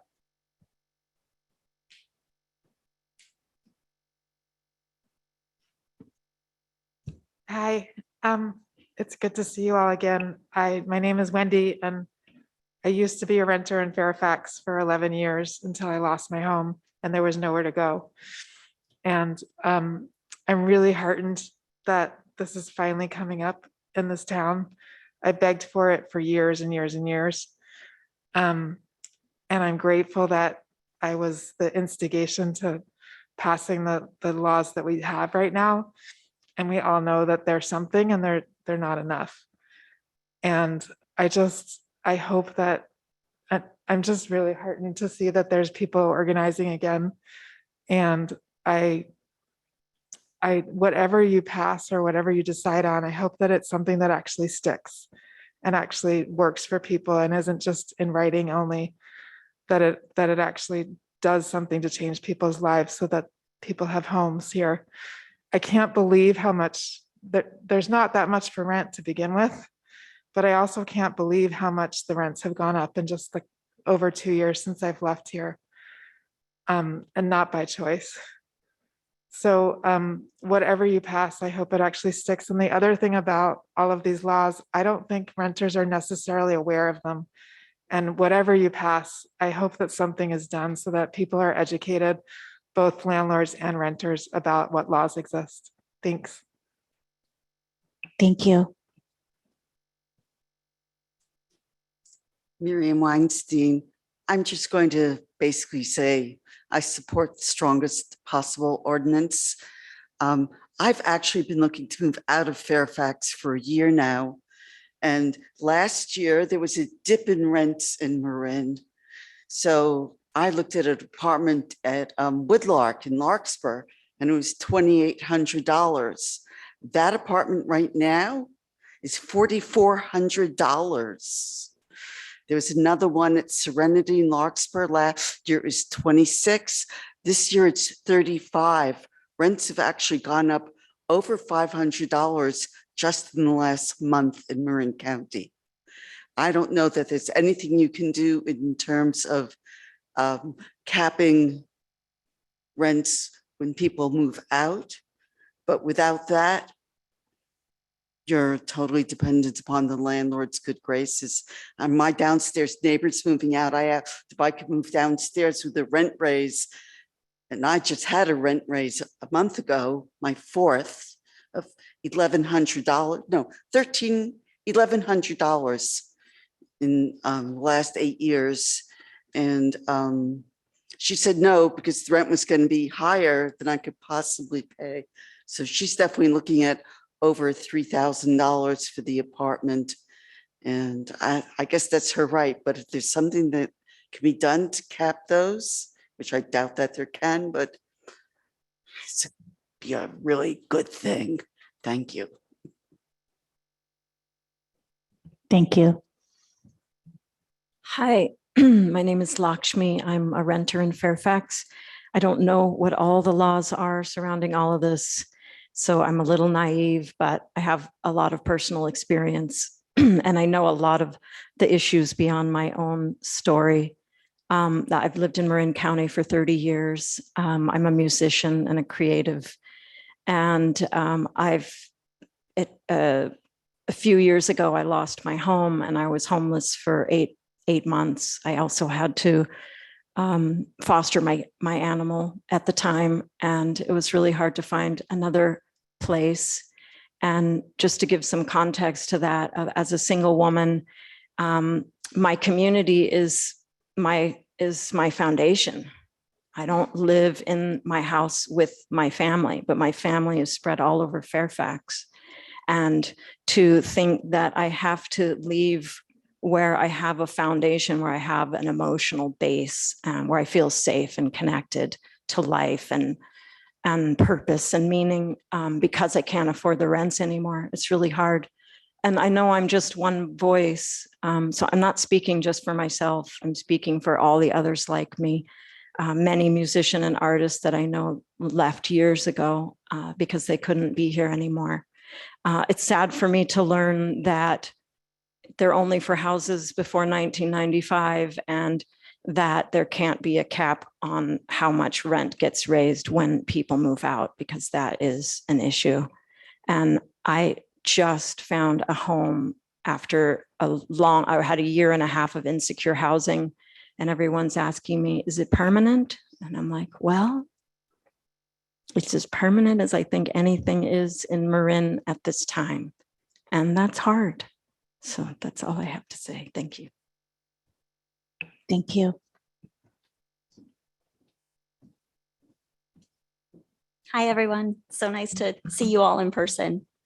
I want to lend my voice to a strong rent control ordinance in Fairfax that's well-resourced and that truly speaks to the needs of our most vulnerable residents. We need an ordinance that includes a rent board and petition process, and that strengthens just cause eviction procedures or protections, excuse me. I've lived in Fairfax for over 15 years and have rented the whole time. As a single mother raising my son, I lived for years in the living room so that my son could have his own bedroom.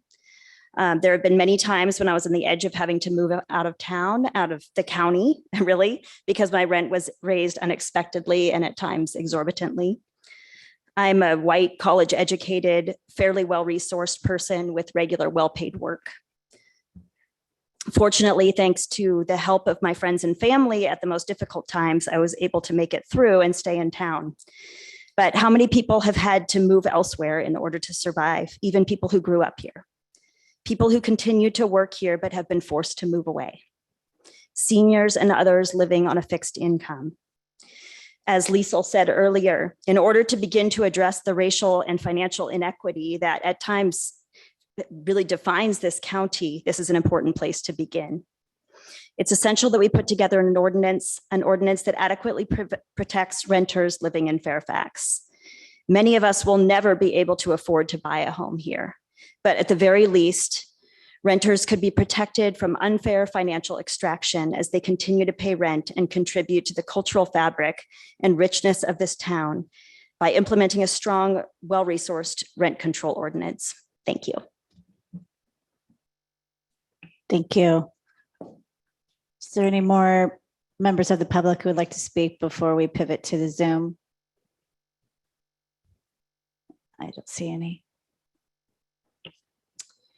Okay, we have 22 raised hands on Zoom, and I'm going to call your names in order that your hands were raised, starting with Sharab Bogan and followed by Romeo Arietta. Sharab, you're unmuted.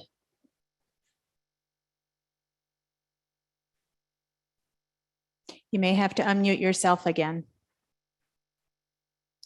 I'm opposed to rent control. Rent control is intended for big landlords, not little mom and pop rentals, which are often a landlord's entire retirement plan, which is my partner's situation. This is society's problem, not the small individual landlords.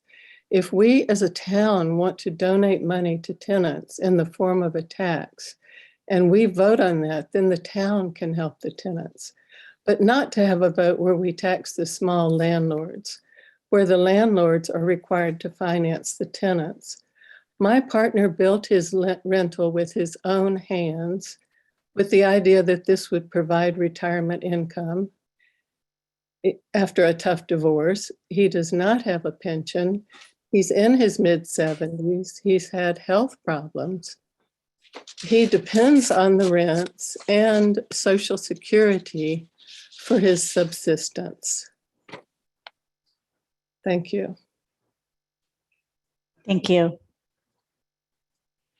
The next speaker is Romeo Arietta, followed by Erin Armstrong. And Romeo, you're unmuted now.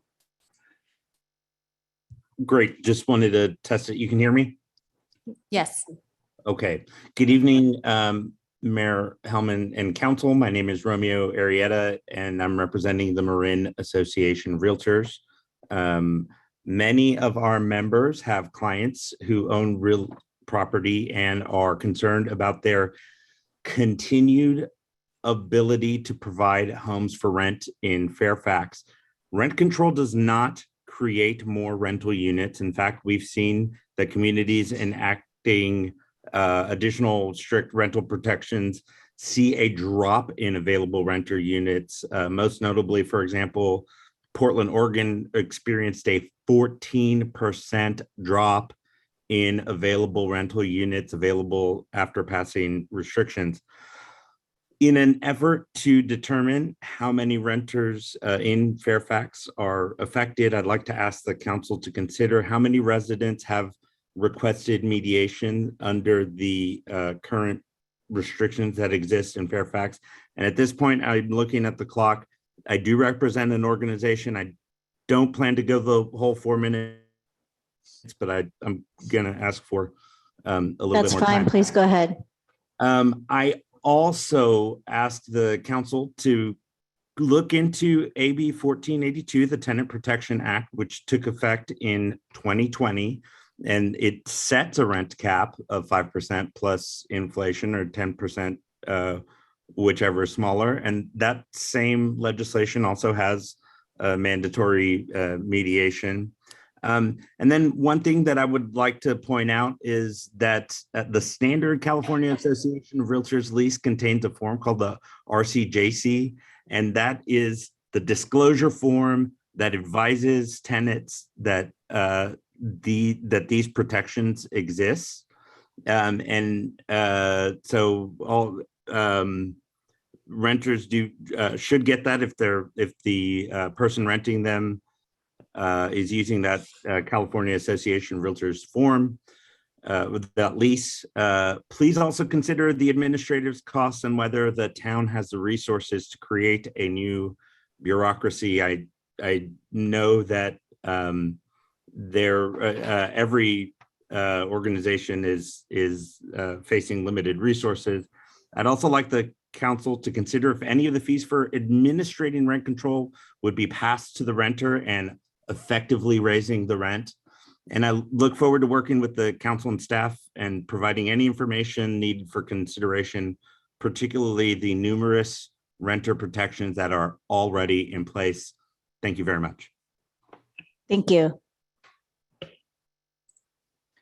The next speaker is Erin Armstrong, followed by Chris Organ. Erin, you're unmuted now. Hey, I'm Erin Armstrong. I'm a student at Oregon State University, which is why I'm calling in from Corvallis. Before I moved here for school in the fall, I'd spent my entire life living in Fairfax. Now that I'm living somewhere else, I've realized how special Fairfax really is. The fact that we still have mom and pop shops, the fact that we've got that unique small town culture. It was an incredible place to grow up, and I found myself really missing it. Once I finish school, I would love to move back to Fairfax, but the cost of living in Marin County is completely inaccessible. Rent prices are skyrocketing, making it really difficult for young folks like myself to find a place to live.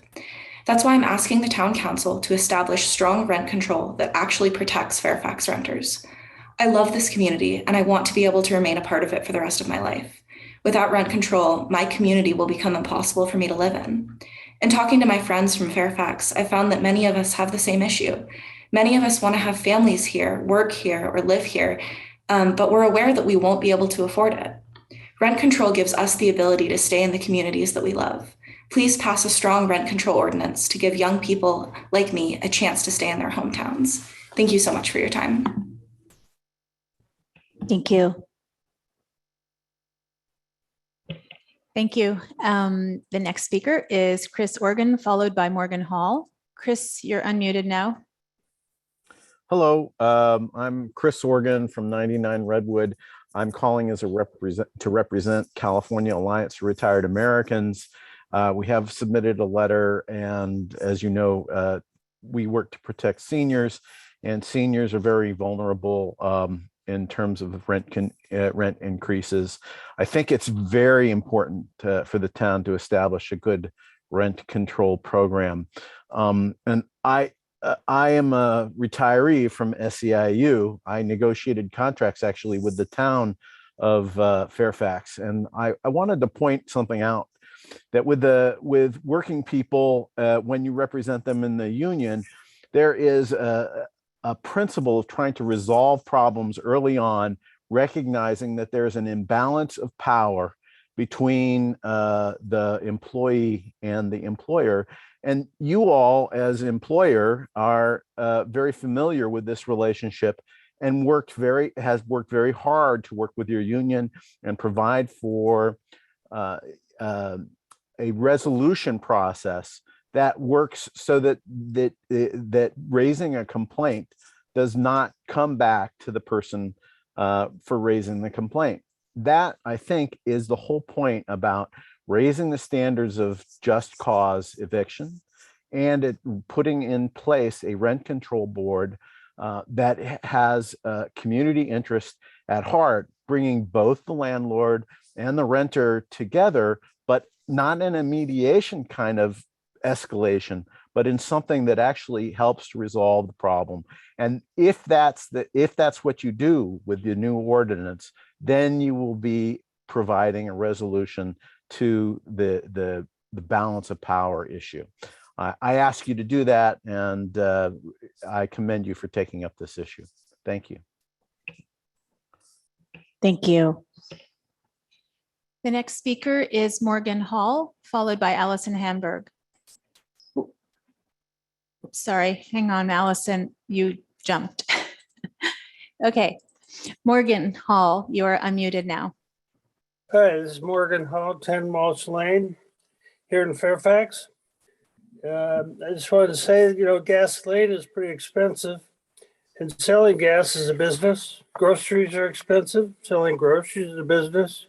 Utilities are expensive. Utilities is a business. Renting property is a business and it's expensive. Singling out one of these businesses, though, to regulate doesn't seem part of the, what you might call a democratic capitalistic society. I'm a landlord. I have 4 small units on Belanis Road, one of which is the potting shed. I'm not a real estate investment trust. I'm not corporate. I'm retired. I don't have a pension and I rely on Social Security and the rents for my livelihood. COVID affected my 4 rentals. 1 business closed completely and 2 went down to 50% rent. I originally bought the property 20 years ago. It was a total wreck. If I own 2 hands and about $400,000 over 20 years, I made the property livable.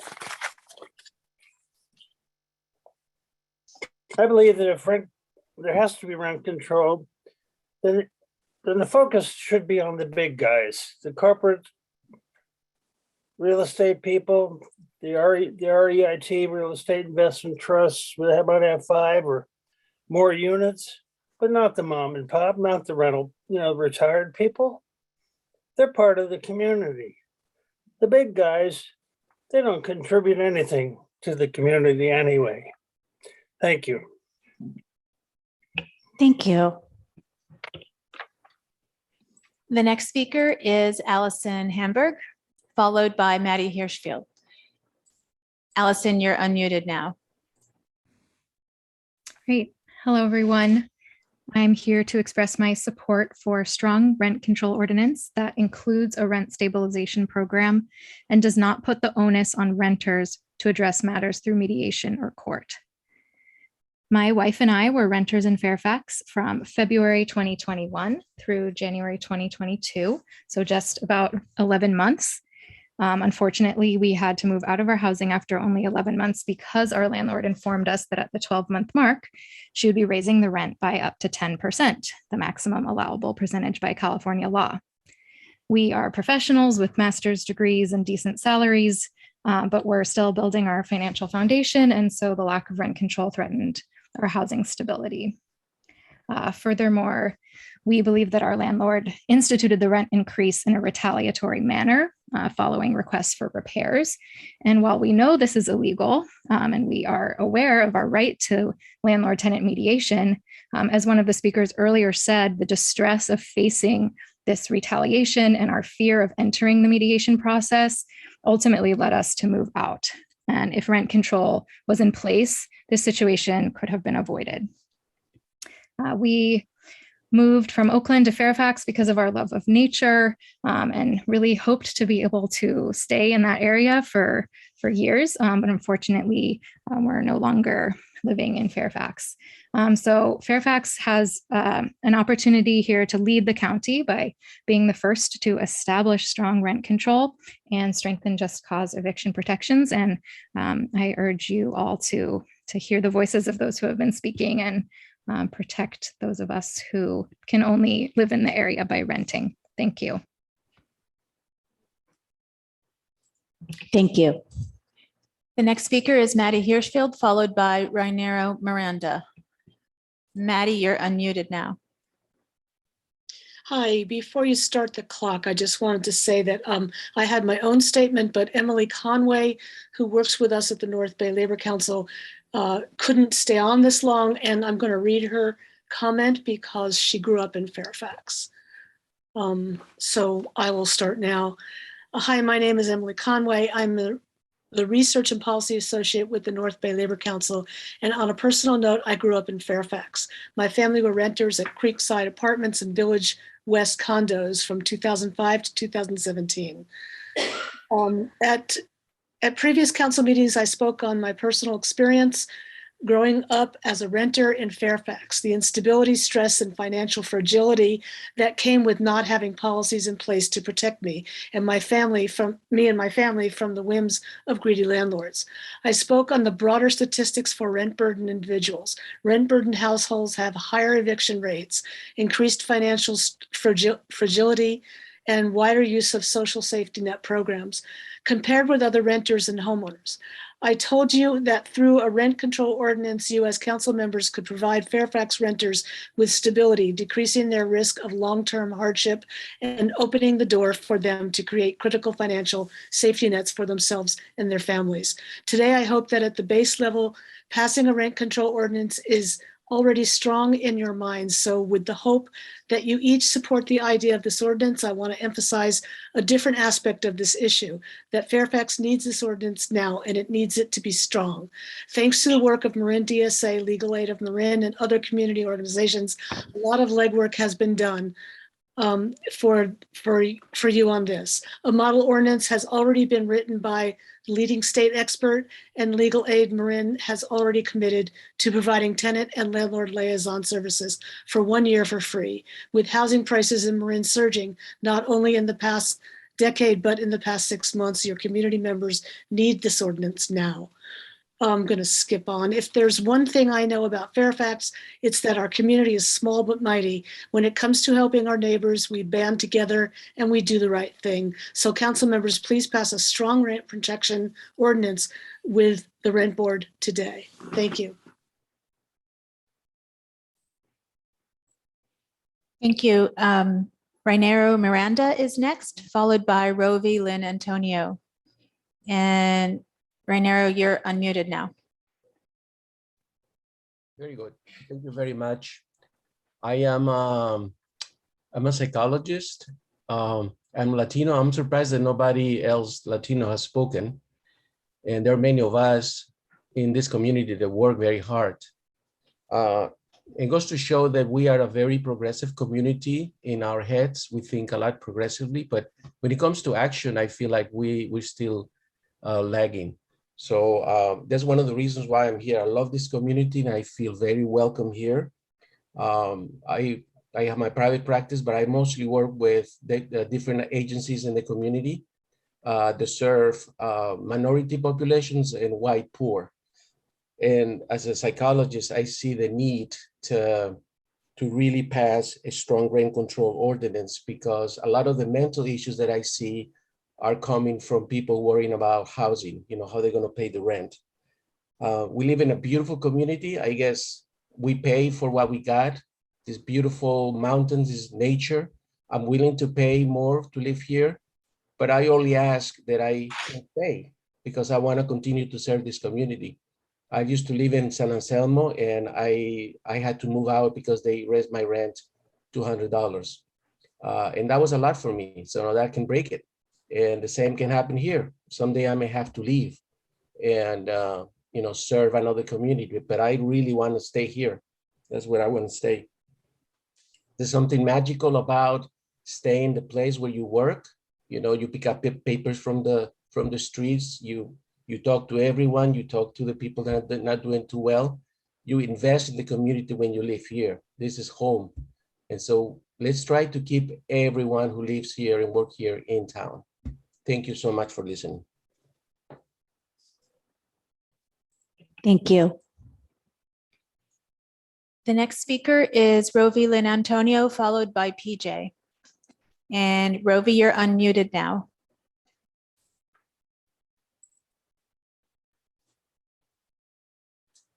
You might have to unmute yourself. There you go. Good evening, Mayor Hellman and council members. I am Rovi Lynn Antonio with the California Apartment Association. CAA is a trade organization representing rental property owners and operators.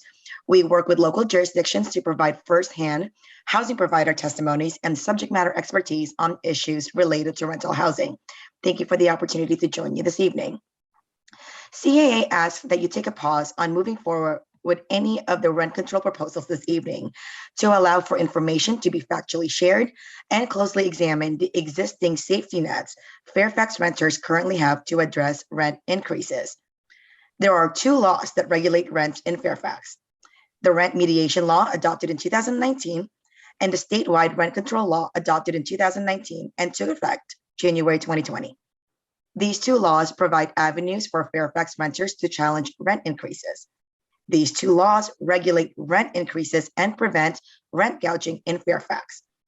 These two critical and meaningful renter protections should have been included in the staff report because this information is necessary to make a well-informed decision. Another piece of information that needs to be examined is the number of egregious rents happening in Fairfax. A data point from a prominent local housing expert in Fairfax surveyed that rents on average have increased 3.6%, and this is on the high end.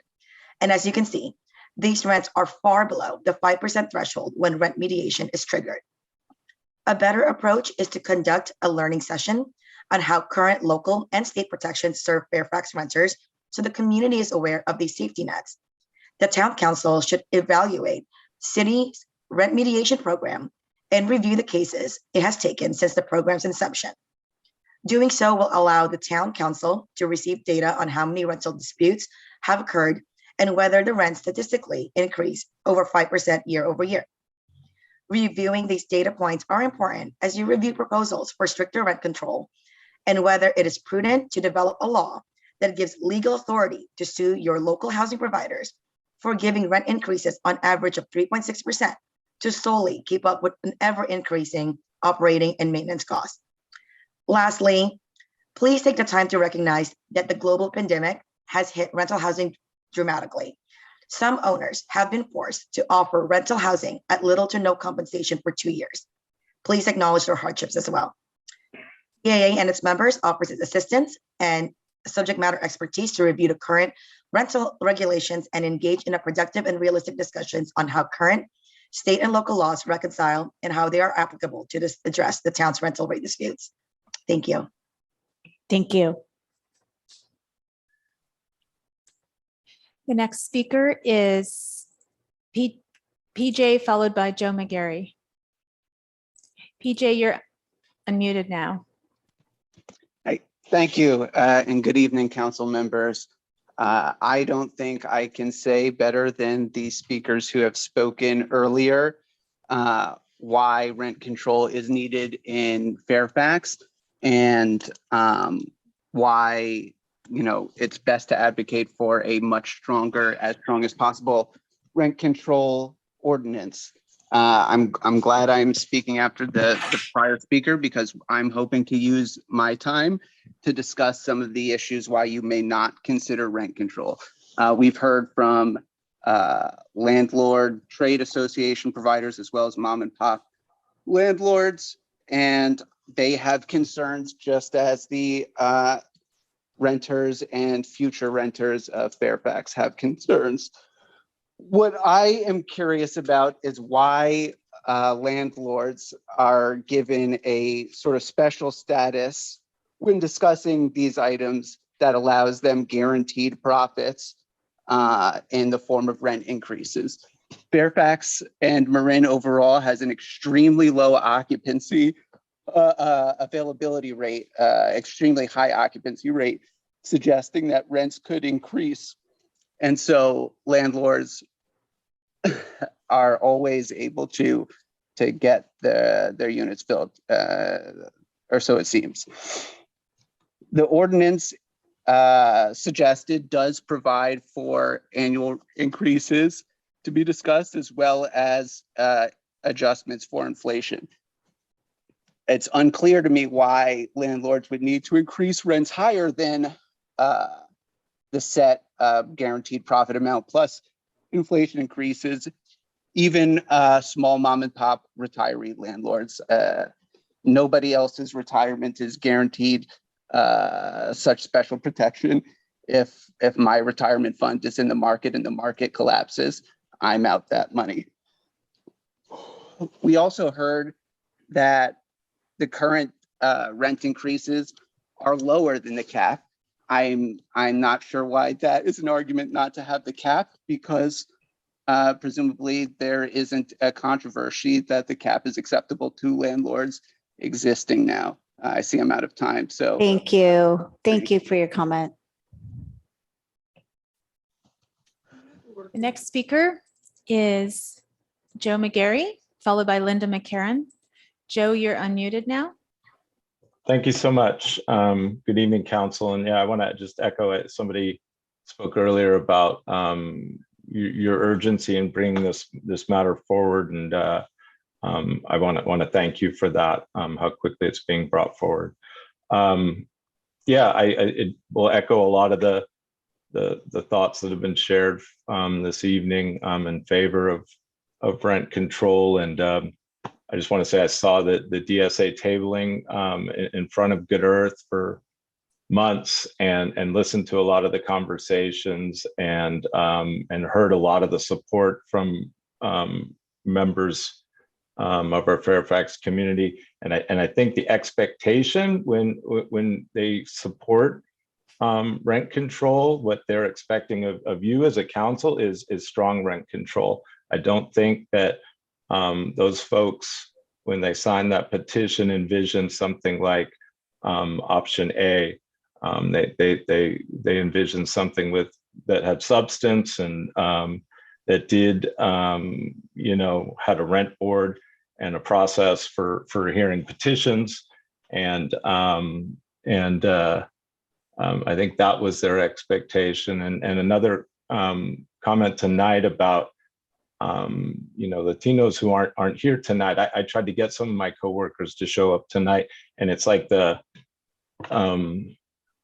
can't. They're most of those folks who are trying to live in Marin and work in Marin are my coworkers are working 60 to 80 hours. Like, showing up to one of these meetings is just not a possibility. They all are in support and want help, but they need you to carry the torch for them.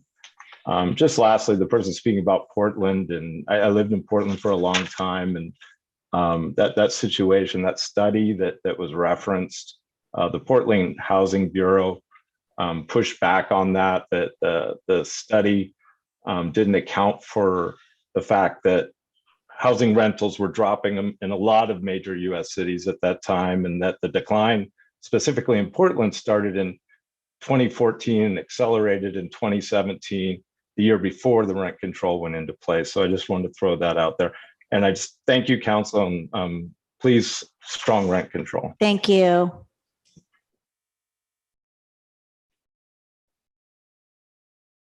Sorry. The next speaker is Linda McCarran, followed by Jack Buckhorn. Linda, you're unmuted now. Linda, I'm getting a message from Zoom that you can't be unmuted because of your older version of Zoom. So I'm going to suggest you try calling in on the telephone. And I'm going to read the phone number into the record. It is 669-900-9128. And it is on the agenda that's posted on our website. And you will be asked to enter the webinar ID 880-3100-1183. So if you call in, I will be able to call on you that way. Okay, Jack Buckhorn, you are unmuted now. Yeah, good evening, Mayor Hillman, Town Council and staff. My name is Jack Buckhorn. I'm the Executive Director of the North Bay Labor Council, and I'm here to ask for the strongest rent control and just cause eviction that you can put together. With your focused and intentional actions, you can change the crisis in rent that we've heard from so many renters. Heartbreaking stories this evening. It seems the only folks that feel that the current system is working are landlords and the associations that support landlords. The existing, quote, safety net is failing far too many residents of Fairfield and beyond. So I would ask for your leadership in Marin to put the strongest ordinance in place that you can with a rent control board and with just cause eviction. And I promise you that the North Bay Labor Council will lead the charge to extend those ordinances to every city in Marin, to the county, and on into Sonoma County and beyond, because it's not just Fairfax. It's all across these coastal counties that we live in that are so beautiful. And we're not looking to punish landlords. We know there are a lot of good landlords out there that are doing the right thing, but we just can't sit here and pretend that there isn't a crisis with rent right now. So we ask for your focused and intentional actions tonight to get the best rent control ordinance possible. Thank you. Thank you. The next speaker is Joshua Howard, followed by Eduardo Torres. Joshua, you're unmuted now. All right. Good evening, Mayor and members of the council. My name is Joshua Howard. I'm with the California Apartment Association, representing our North Bay membership, which provides housing to thousands of residents in the North Bay region, specifically in Marin County as well. Work closely with many rental property owners in the region, and find that the conversation today really ignores facts and ignores an understanding of all the local and state laws that exist. Rather, you have before you a reactionary proposal that would force landlord-tenant rent disputes into an already overcrowded court system, forcing tenants to have to hire lawyers, pay high legal fees to dispute a rent increase, and really create a cottage industry of lawyers for landlords and tenants. This proposal ignores AB 1482, the statewide just cause eviction and rent control law, which covers nearly every apartment renter in Fairfax with rent and eviction protections. The proposal ignores the city's own ordinances, which were adopted to already bring eviction protections and mandatory mediation for rent increases over 5%. The staff report contains no data on rent increases that have been issued in Fairfax, how many cases have gone before mediation being in excess of 5%. This proposal ignores the California voters who twice in the past 3 years rejected the expansion of rent control and changes to the Costa-Hawkins Act through rejecting Props 10 and Props 21. In addition, this proposal ignores local Fairfax residents. Of the maybe 68 apartment communities that could be regulated under this proposal with an average of 5 to 6 units, these are mom and pop housing providers, 53 of the 68 complexes are locally owned by Marin County residents. And of that, 33 of them live in the city of Fairfield. So this looks to impose significant restrictions on your own residents. You also ignore rental rates. In Fairfax, according to CoStar, a real estate data service, the average apartment rent in Fairfax is $1,775 a month. In Marin County, the average is $2,598 per month. Clearly, rents are far more affordable in Fairfax than the rest of the county. You also ignore— Please wrap up your comments. Thank you. I represent an organization, so I would like the additional 2 minutes. I've already given you an extension. Please wrap up your comments in the next 30 seconds. Thanks. You ignore the fact that you've only permitted 5 housing units in Fairfax in the past 3 years, and no new multifamily housing has been built since the mid-1970s. We'd encourage you to focus on option D. Option D would be to gather data, to evaluate what's truly needed, and to evaluate the true cost of such a program, and ensure that more homes are built for the growing population and the demand for housing in the city of Fairfax. Thank you. Thank you. The next speaker is Eduardo Torres, followed by Lucy Hollingsworth. And Eduardo, you're unmuted now. Thank you, Council. My name is Eduardo Torres. I am the Northern California Regional Coordinator with Tenants Together, statewide coalition of member organizations that is dedicated to defending and advancing the rights of California tenants to safe and decent and affordable housing. I just want to echo some of the comments that were made tonight in support of a strong rent control a functioning rent board so that this ordinance has teeth in it.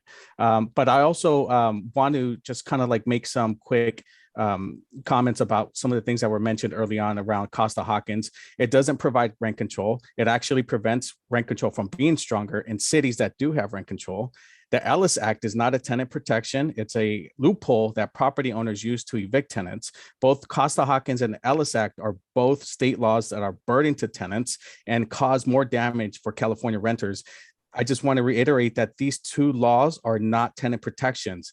In regards to AB 1482, that law actually sunsets in 2030. So that means that Fairfax has an opportunity to pass a renter protection ordinance with rent control and just cause an eviction that is permanent and much stronger than the state law that is in place right now. And I just really want to urge the city council to listen to these stories that tenants have demonstrated tonight, because these stories are not just unique for people in Fairfax. These stories are happening all across the state of California. As I mentioned, I represent a statewide coalition of member organizations that represents over 18 million renters. Undocumented people are some of the hardest hit renters in the state. And I actually just want to point out that, you know, it's organizations like the California Apartment Association that constantly gets in the way for tenant protections in the state. They constantly show up at the state capitol and at city council meetings with lots of facts that aren't even true. So I just really want to urge the city council to think about passing a permanent rent control ordinance, because you guys have the ability to do something for renters that is permanent. Thank you. Thank you.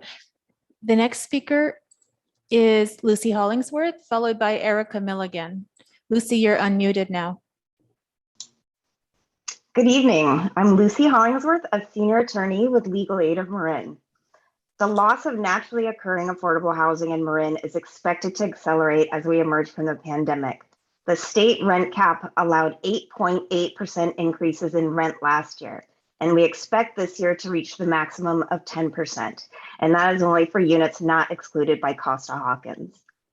With an average rent of $2,284 in Fairfax, the 40% of renters are facing steep increases, which will be especially hard on the 520 Fairfax renters considered extremely low income and most vulnerable to homelessness.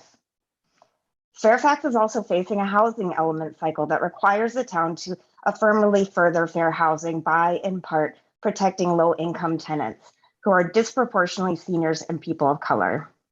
A rent stabilization program would go far to meet this obligation. The majority of Legal Aid of Marin's resources are devoted to defending tenants from eviction, and this is because the need in Marin is so incredibly high. Unfortunately, we are rarely successful because we lack the tools that would help keep people in their homes. What's even more troubling is that many of the tenants in Marin don't reach out to us. They self-evict instead. Court is too terrifying and tenants feel powerless. Court is also costly and time-consuming for landlords. This program would provide the community an option that benefits everyone. Option A is just the status quo. We are committed to working in partnership with the town of Fairfax to develop a program that is financially realistic, in compliance with the obligation to affirmatively further fair housing, and will go far to preserve housing for Fairfax's low-income residents. Thank you. Thank you. The next speaker is Erica Milligan, followed by Holly. Erica, you're unmuted now. Hi, my name is Erica. I'm a homeowner in Fairfax. I've lived here for 7 years, and I want to call out to the council to please prioritize the voices of our Fairfax and San Anselmo residents. I have heard people making comment referring to our town as Fairfield, and I just think it's important to really listen to the voices of our immediate constituents. I support a strong rent control ordinance as described by the DSA. I'm a parent with a junior in high school, and I'm aware that he may have to move out of state in order to launch and build a life as an adult. And that's something that really worries me. You know, when I was in my 20s and living in Oakland, I got an over 6% rent increase, and I had to navigate the city's process. I was successful and I was able to get a lowered rent increase. but I'm fortunate enough to have the resources and the knowledge to be able to navigate that system. I think it is incredibly important that that Fairfax have a rent stabilization program that provides the proper support for renters, not a watered down ordinance that leaves renters to fend with the courts. I think this impacts the most vulnerable in our community, our youth, our seniors, but also the community at large. And if I may, I think rent stabilization and being able to have a diverse socioeconomic and ethnic and a diverse community in general is important to maintain the village character of Fairfax and the community of Fairfax. Thank you. Michelle, how many more hands do we have? Just checking. 8. 8. Okay. 7. Okay, never mind. All right, Holly, I am unmuting you and you're followed by Karim. Okay, you're unmuted. Hi, everybody. I am a homeowner in Fairfax and also a landlord. And I am in strong support of rent control. It's been interesting living here the past 6 years, seeing the rent prices go up and up and up. And in my little in-law unit that I now rent out to one of my best friends, you know, I've been constantly asked by other friends, can I rent this? Can I rent this? And the amount that they're willing to pay is absurd. And I want to keep the people here that are my people. I love this town. I love the character of this town, and to charge as much as we're charging for rent these days, it really hurts my heart. And it scares me because I also am a mom and want my son to be able to grow up and live here and, you know, continue to build this community. So I realize that I'm not probably a common opinion to be a homeowner and a landlord. So I thought I would share that, yes, I'm in very strong of rent stabilization and rent control, and actually being able to enforce it so that we can protect tenants in this community. Thank you. The next speaker is Karim, followed by Ellen Loveledge. And Karim, you're unmuted now. Good evening. My name is Karim Sanchez. I'm the Executive Director of North Bay Organizing Project. We are a coalition of 20 member institutions in Sonoma County and also the home of the Sonoma County Tenants Union. And I'm calling in today in support of a strong rent control ordinance and in solidarity with tenants and renters in Fairfax, because we understand that stronger protections for renters anywhere adds to movement necessary across the state, like you were hearing from other speakers, where we can inch towards a society that doesn't only center the profits of the few, but the flourishing of families and thriving communities. So thank you. Thank you. The next speaker is Ellen Loveledge, followed by North Bay Jobs with Justice. Ellen, you're unmuted now. Great, thank you. And I want to thank the staff for putting together the presentation. I'm a local renter. I pay about a third of my salary in rent. I want to save and buy a place around here, but I have not much chance to do so. I feel like my inability to buy a place has a direct connection to, you know, the rental situation and how close everything is right now. Renters deserve security and stability. We keep the community inclusive and with healthier outcomes. We need a strong rent control ordinance. It's surprising we don't have one here. And we can set the standard for Marin County and an example for the state. So I'm urging the council to pass a strong rent control ordinance that is adequately resourced includes a rent board and petition process, and strengthens the just cause eviction processes in protections in Fairfax. Thank you. Thank you. The next speaker is North Bay Jobs with Justice. You're unmuted now. Hi, good evening, Council. My name is Max Bell Alper. I'm the Executive Director of North Bay Jobs with Justice. Thank you for having me, and thank you for bringing up this important conversation. North Bay Jobs with Justice is a coalition in Marin, Sonoma, Napa counties of over 30 labor and community organizations. And, you know, I live in a small town in West Sonoma County, so I've got a lot of love for Fairfax and our West counties here. And, you know, in my life, I've had the fortunate opportunity to be a renter, to be a homeowner, to be a landlord at different times. And frankly, it's good for all of us, whether you're a renter, a homeowner, or a landlord, to have rent control, and the strongest rent control possible. It builds a healthier and more vibrant community that we should all be in favor of. You know, we have seen in our communities here how the rents just keep going up and up and up, and it's harder and harder for workers, especially immigrants and people of color, to be able to continue living here. And you have a chance to lead the way in Marin, but the reality is it's not leading the way in California.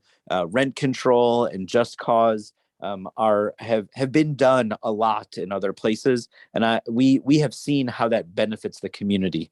And so, you know, doing the maximum protections here is a small step towards ensuring equity and justice for the most vulnerable and most impacted people in our community. And we hope that you can join some of the leaders of other city councils around the state who've been stepping up to do this. And we appreciate you taking the time to do this and doing the right thing here tonight. Thank you very much.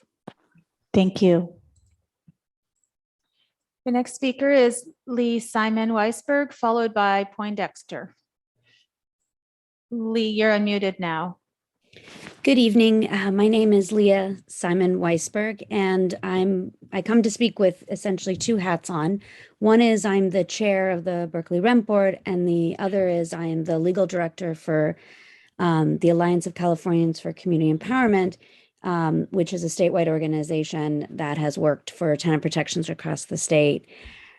I wanted to just really emphasize how important it is that regardless of which aspect of this you choose, that it is inherently important that you create an administrative process for both tenants and landlords, because if you do not, then landlords who are not getting a reasonable return on their investment will be forced to sue the city in order to get, in some situations, legitimate increases.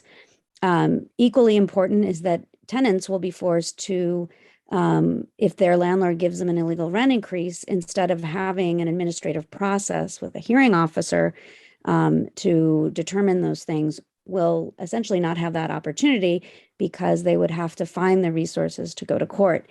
I also would like to point out that this is this rare moment where both the apartment association and myself agreed. If you noted that Mr. Howard's comments of it's a problem when you leave an ordinance so that to address the issues, you have to go to court.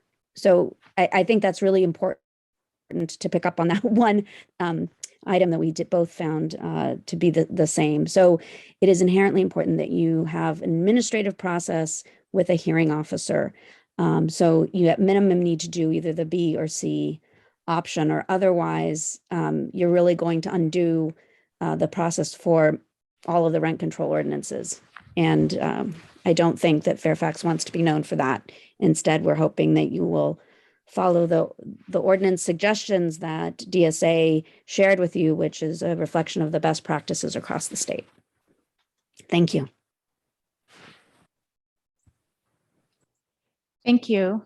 I apologize, our timer's not working. I'm using my phone to time people, so I'll let you know when you have like 10 seconds left. Sorry.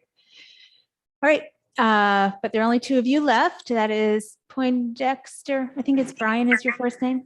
You're unmuted now, followed by Megan. Hi, my name is Poindexter, and I'm calling you live from the Fairfax Laundry, which is kind of fun. I'll talk about that for civic engagement. And I'll try to keep my comments brief, but I think I want to just state that I personally see a connection between passing rent control, which I am profoundly in favor of, and civic engagement. One thing that's, I think, very difficult about living in the Bay Area is that the proximity to San Francisco and some of the booms and busts that it goes through economically can put the rest of the communities around San Francisco in this kind of similar boom and bust cycle. And when that kind of volatility is affecting rent prices locally as far as Fairfax, then it becomes very hard for us as residents to know whether we can afford to live here. And so the mindset as a resident becomes a much short-term sort of thinking of, well, maybe I'm here, but maybe I'm not. It's kind of 1 foot in, 1 foot out.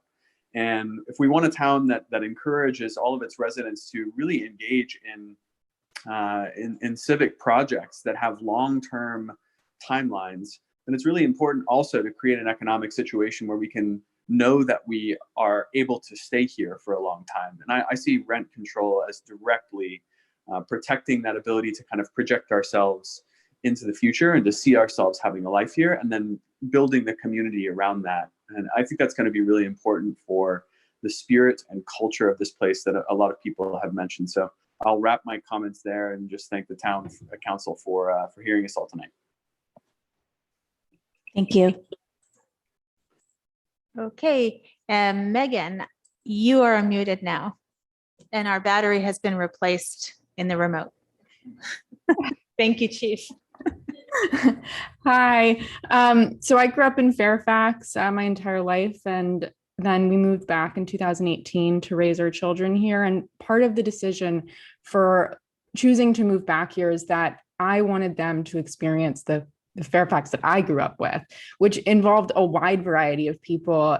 And that opportunity is slipping away if we make it impossible for a wide variety of income levels to exist here. So I support strong rent control, but the main point that I want to hammer home is that it's really no solution if the solution involves tenants having to take their landlords to court. It's too expensive, it takes too much time, there's too many crazy logistics, and there's no opportunity for anonymity.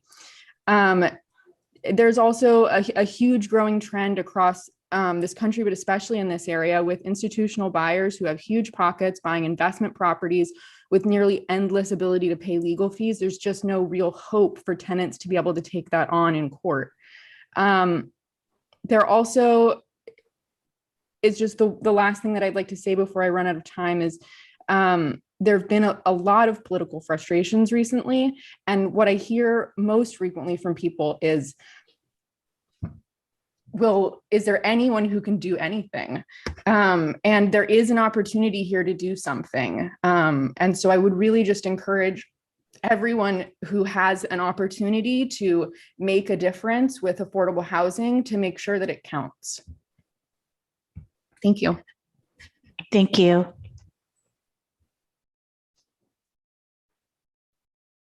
A couple of more speakers have raised their hands. So the next speaker is Pamela Miggs, followed by Chris Morales. And Pam, you're unmuted now. Good evening, everyone. Listening, this is pretty disturbing to me. You know, I bought here, I was a single mom in the 80s, and it was the cheapest thing I could find because I worked in San Francisco and I commuted there. But times have changed, and here I am. If I need to rent a room out, and I have for years, and even to a town intern and a nurse from the hospital, I can't get into this rent control. It would just create a hardship. And then I own a smaller home up north where my daughter lives, and I just put in 20 grand in plumbing. So hardships are going to show up regardless. But at this point, and after listening to the Golden Gate Village talk tonight on housing, the county's not that supportive of hard blanket rent control. And I've heard horror stories from Berkeley about having that in the past. I don't even know what they're doing these days. And I'm a bit disturbed that there's not that many Fairfaxans calling in. It feels like a lobbyist push, and I can understand why. People need places to live. And I don't know what's happened to Section 8. You know, to me, it's just a nightmare. Nobody can get Section 8. It takes years to get it.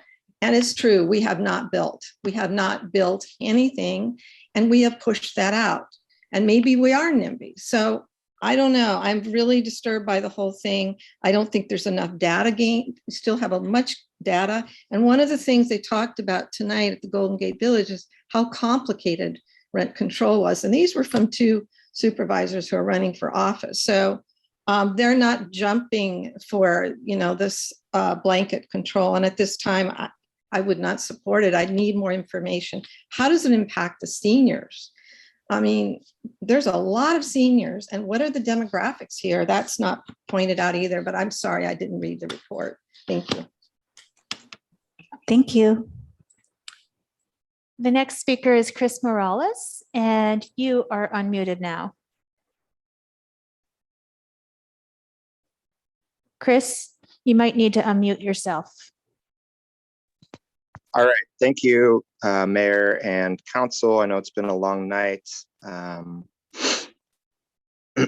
I am a Fairfax resident. I have been for the 38 years of my life, grew up here, and I have been thinking a lot about this idea that I've kind of coined as community insecurity, which is that I am super privileged and blessed to be able to have a family that was able to, through a miracle, squeak by and buy some property here in a house, which allows me some advantages to be able to live here and support my folks as they support me and be able to live here a little bit cheaply, more cheaper than a lot of other people. But a lot of my friends who are also educators and artists and musicians and builders just can't afford to live here, rent or buy. And it creates a lot of insecurity in their lives. They might have to leave at any moment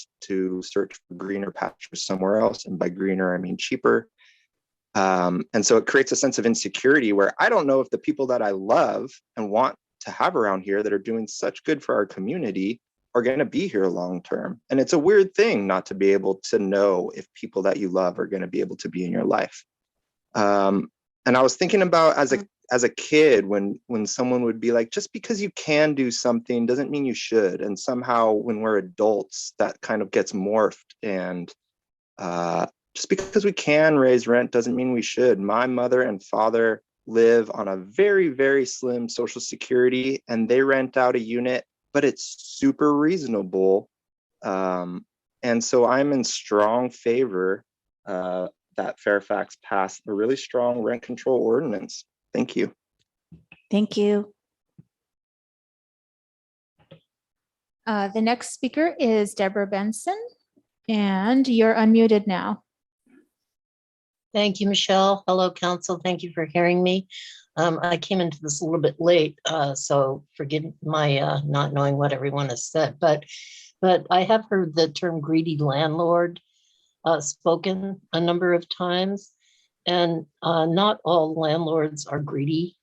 I know people who have been landlords here, local people in Fairfax, for a number of years, who have kept their rentals way below market rate. Many years ago, a local person, when this issue first came up, attended a meeting, and he is one of the people who keep their rents very low, said, if you pass this kind of an ordinance, I'm going to have to bring my rents up to market rate because this will be the last chance I have. Don't know a lot about rent control, but I have read that it actually keeps units off the market. It keeps units from turning over. People get in, they stay in. There are people whose incomes way surpass eventually the rent. I don't think it's a good thing. And people who rent units have expenses. Property taxes go up. Repairs are necessary. And some people might be forced to sell. So I'm opposed to this rent control business. It doesn't really provide affordable housing.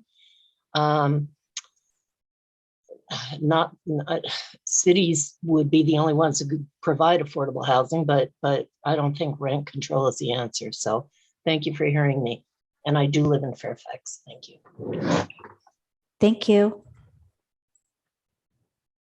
I see no more raised hands, Mayor. Okay, thank you. We're going to close public comment on this item.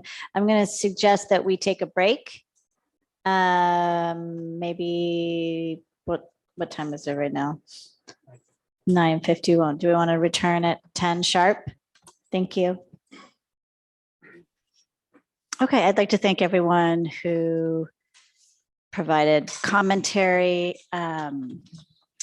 And now we deliberate. And I would like to suggest, rather than we discuss in detail the options, I wanted to offer up, we had a Vice Member Putrana and I have been Brown Act buddies on this topic, and we had a meeting earlier this week with our town attorney, Janet, and Heather, our town manager.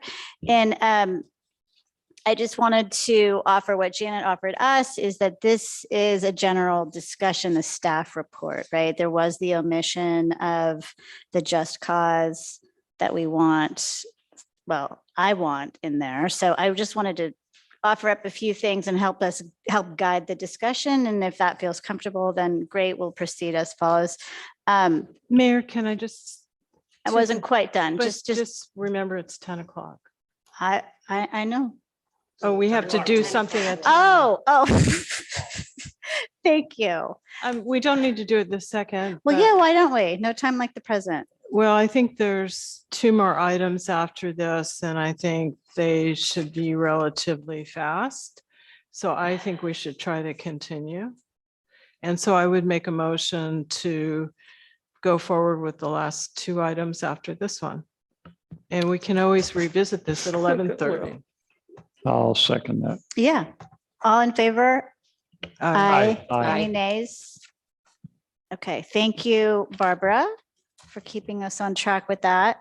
So anyway, I'm going to offer up that we bypass option A and really focus on some type of hybrid option and sort of build ourselves a program here that centers on maybe elements of B and C. So I'm just going to offer that up and do a temperature check on that. So Mayor, I have something I'd like to throw out. Okay, but can I first get a temperature check on that? Okay, my temperature check is I don't want to just dispense with option A. Okay. And I have something I would like to throw out before we start deliberations as well that might be helpful. Okay, go ahead. Okay, well, a couple of things. So first, a couple of you weren't on the council a few years ago, but I did bring rent protections, the mandatory mediation, the just cause, and the source of income anti-discrimination based on vouchers. But something I'd been thinking about after meeting with Kurt and company, and also thinking about this over time, was along with the private party option, which I know a lot of folks are not supportive of, I thought of something that potentially we could do to augment, which might be something we could do now as we further sort of work through these issues, which are a little more lengthy. And that is, with the mandatory mediation for rent increases over 5% in 1 year, potentially we could change that trigger from 5% to the CPI for rent adjustments, which currently is 3.8%. And basically it would just be current CPI for rent increases, whatever the correct terminology is. We could revise that ordinance. And I also checked with the DA's office, who we have an agreement with, to see if they would be willing to conduct mediations if we made that change to the mandatory mediation.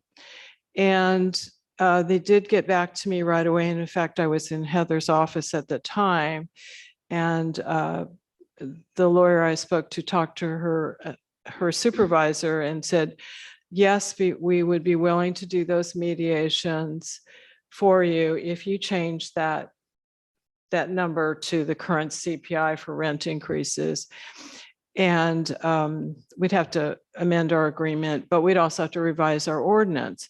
And the thinking I have is this way, is I know a lot of folks are not interested in the private party option, but one of the things you could do for option A is we could revise the mandatory mediation ordinance, again, work with the DA's office, which they've already said they're good with, and we pay for those mediations. So nobody has to pay for it. We would pay for it. And this is something we could do actually now and have this ready to go. And the way it would work is, and I'm sure all of you have potentially participated in mediations, is someone could decide whether or not they wanted to do mediation at all. They could always potentially go to the private party action, but with legal aid offering to do some consultation, which my assumption from that is kind of sending some nasty letters, something like that, and some educational outreach, is you could have the idea of someone could try mediation first. If they didn't like the way that worked out, they could go to private party action, not necessarily going to court, but working with legal aid who would send some letters. And potentially that would work to prevent a rent increase. And so that's just something I just wanted to throw out there. I did get that confirmed a couple of days ago that they'd be willing to do that for us. And I think that's something we could start with and then unravel some of these other issues. For example, the number of 200 to 900 units.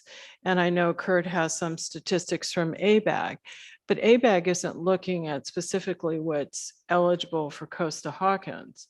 So I think, you know, we could winnow that down to what is the true universe we're dealing with, because we have to know what it is. No matter what we do, we have to let people know that you're subject to this.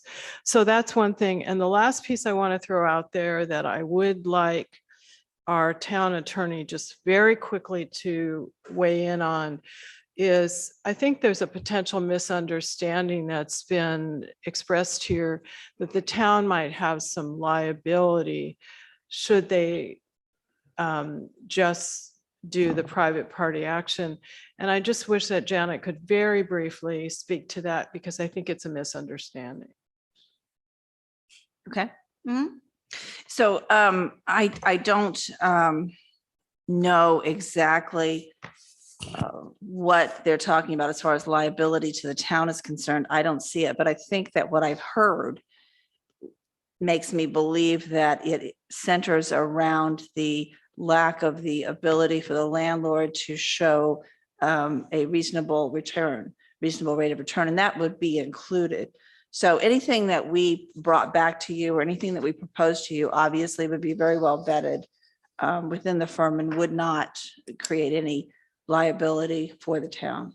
I would notify you confidentially if I thought that were the case, but that's not my intent at all. And I don't think that. So what would their recourse be, though?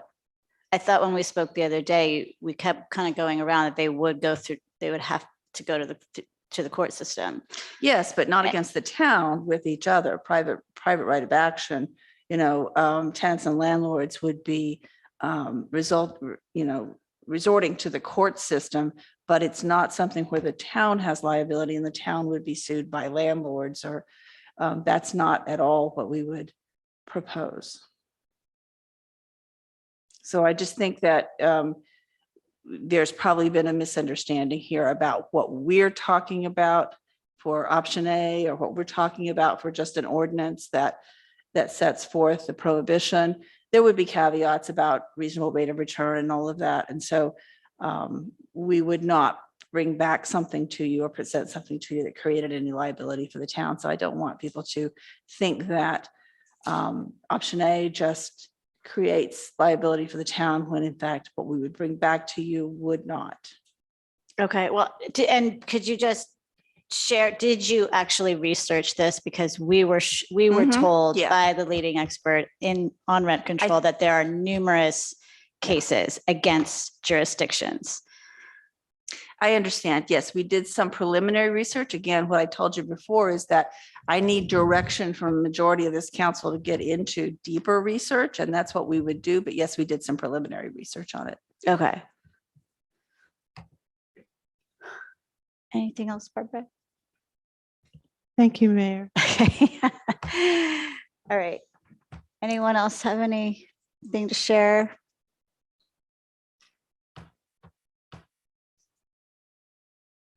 Well, I don't have a proposal, but that's, I'm hearing the proposal that Councilmember Kohler put out.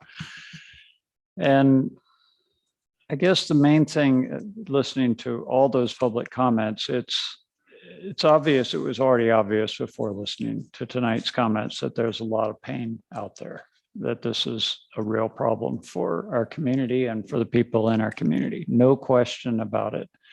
I think we're probably all agreed that we would love to be able to figure out what to do about it. The question is what to do about it, because it's complex. One thing that I've looked at today is some of the Alameda rent control papers, ordinances, processes, forms.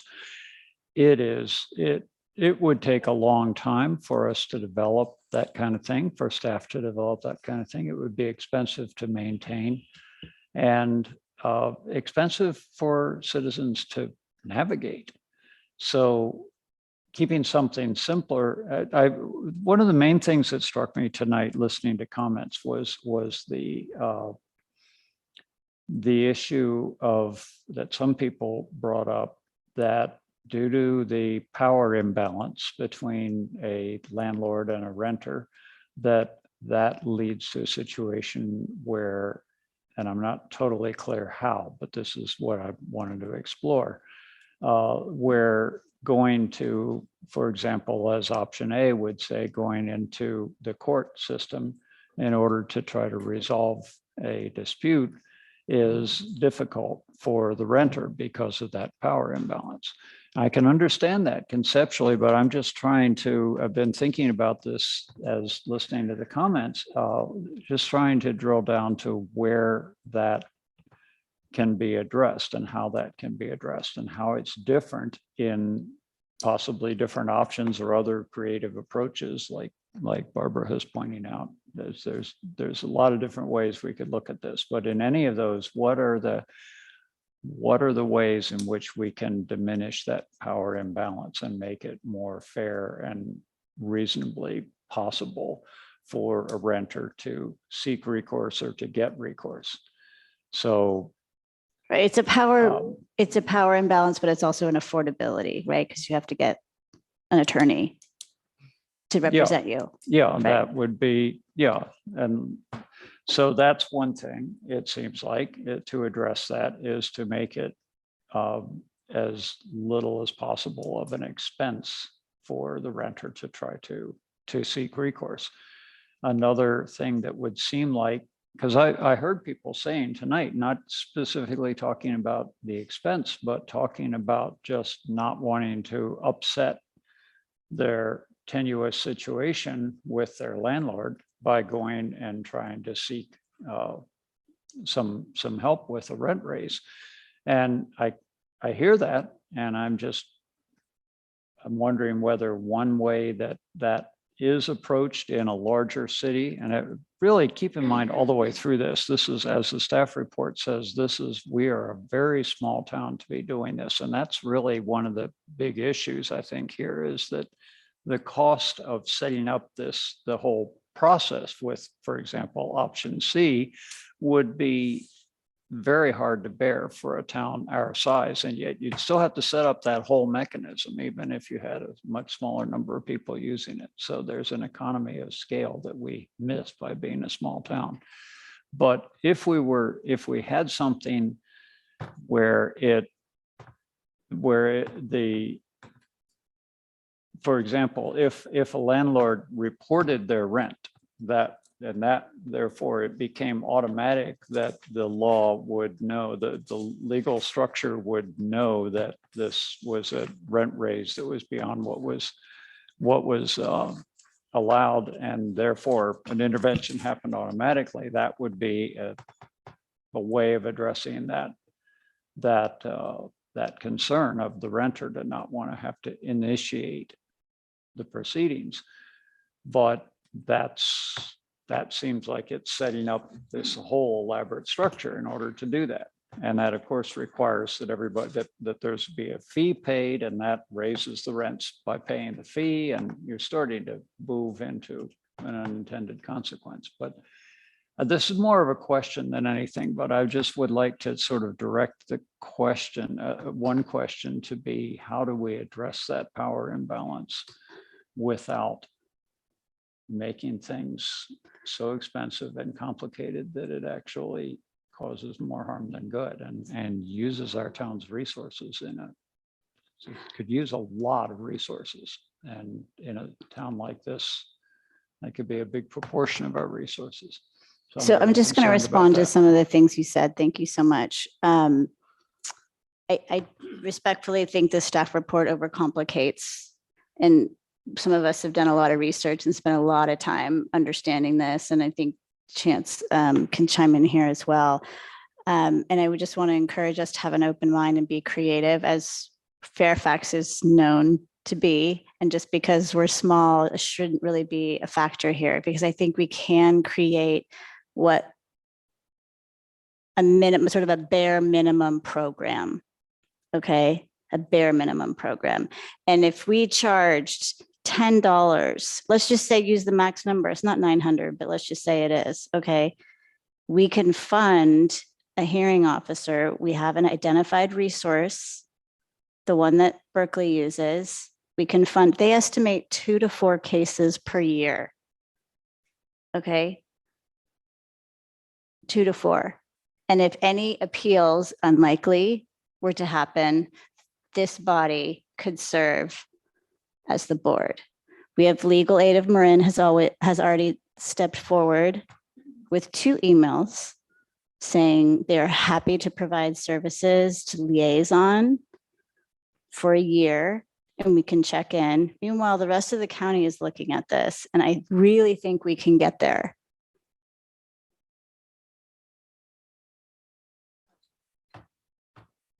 I was just going to add, just along those lines, is Bruce, I'm appreciating what you're saying, and that's the sticking point for me, is this idea that tenants being the disempowered party in these situations where the rents are being raised and they are in fear of losing, just other folks have said this all night long, to ask them to go communicate with said landlord, to go to mediation or to go to the DA, which is intimidating just to talk about, feels as though it's our job in creating something here to protect that from having to be the structure by which we help people to stay in our town. So, I appreciate this needing to be creative here and think outside the box. But I think we have an incredible leg up, because the group that's brought this, and that you particularly, the 2 of you have worked so hard with, have found creative ways for us to get something going with third-party contractors in the most creative of ways, which I didn't know could happen. And we've got commitments from those folks. I would like to know more about what it is that legal aid would actually do, so that I could feel confident that that wasn't just going to sort of be a, hey, let's bring people together, and then it falls on staff. But I do think it's incredibly promising to know, I just printed the letter from the Berkeley Rent Stabilization Board saying for $78 to $120 per hour or something, they could provide this. And I think that to look at this, to compartmentalize, like it's either full on us to potentially part-time or full-time staff, and where are we going to sit them and everything, without looking at how we might take interim steps and make this an iterative process, we'd be remiss.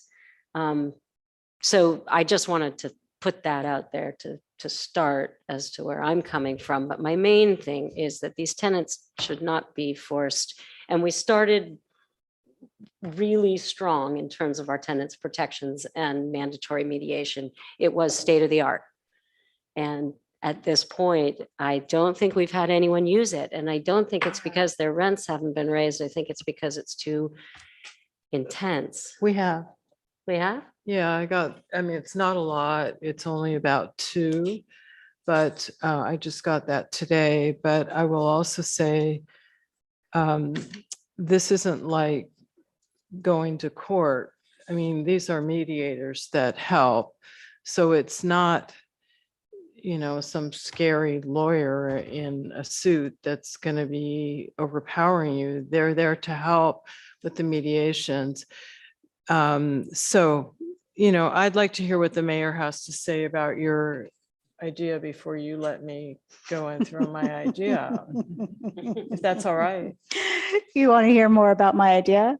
Well, yeah, my temperature is still not probably where you're at, but I'd like to hear what your idea is. Well, I shared the basics of it, but we can go through it again. Yeah, so basically, you would, let's go, let me pull up my staff report. So option B, right? The intake, much of that, if not all, is going to be handled by legal aid and Marin. The dispute adjudication, that's the hearing officer, right? Case management is, I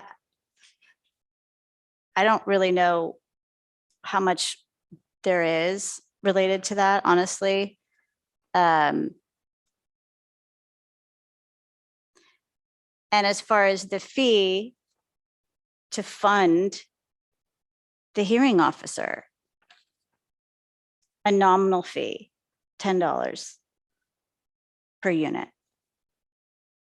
We don't need to hire staff. We have, That's as far as the annually, Yeah. $10 monthly, Yeah. $10 annually. to be incurred at the time that they're, paying for their business license.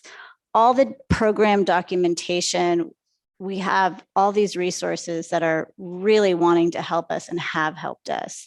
We're not going to have to start from scratch. And I think, to my earlier comment, if we could just open our mind and be creative about welcoming that support, it's definitely there.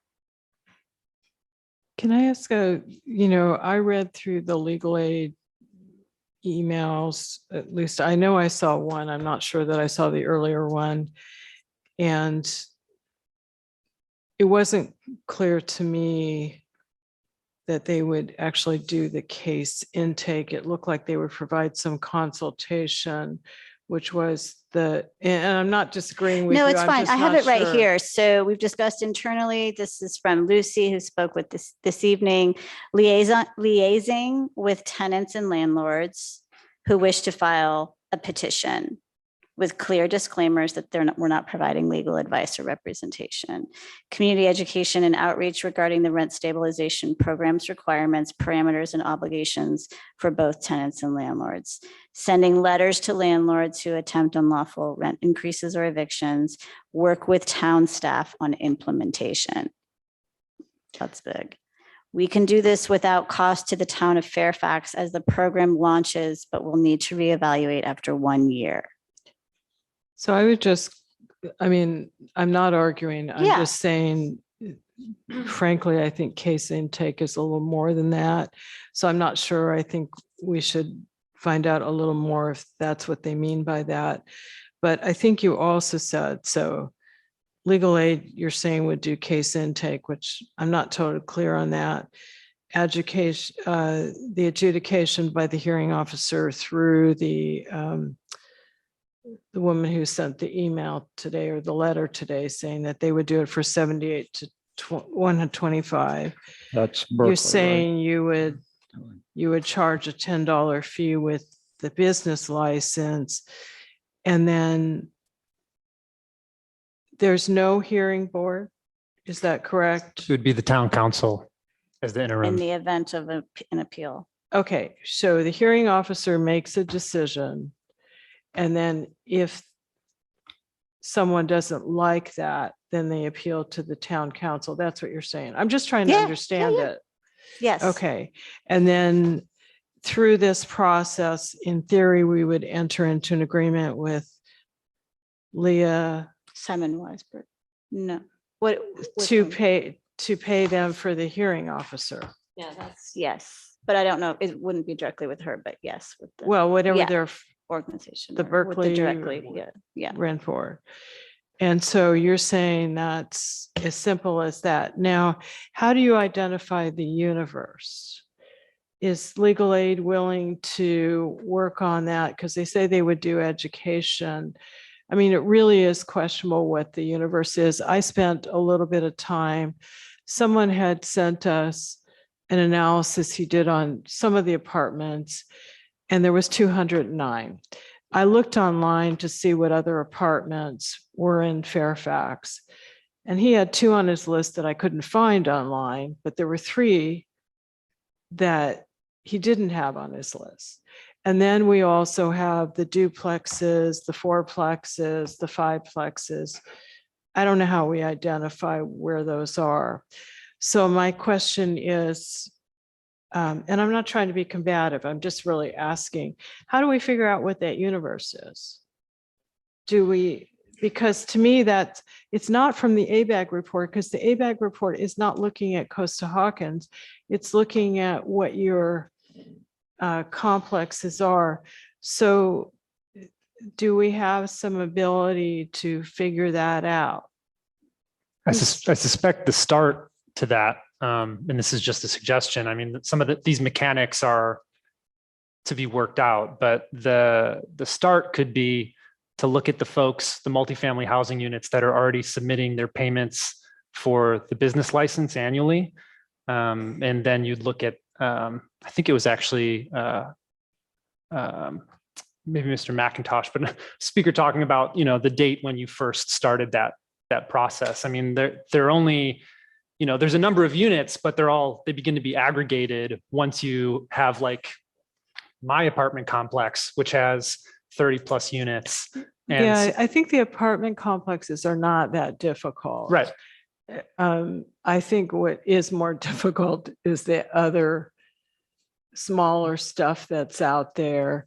And so I'm just wondering how you would do that. And then the trigger, as I understand it, at least, is the CPI, or the cap is the CPI based on what the current one is for the rent adjustment, which will come out in May for this year. Is that correct? The town manager might know. Is Well, it April or? What is your question? So okay. Our mandatory mediation is at 5%. When I was looking at changing that, I looked at the CPI for rent increases, and it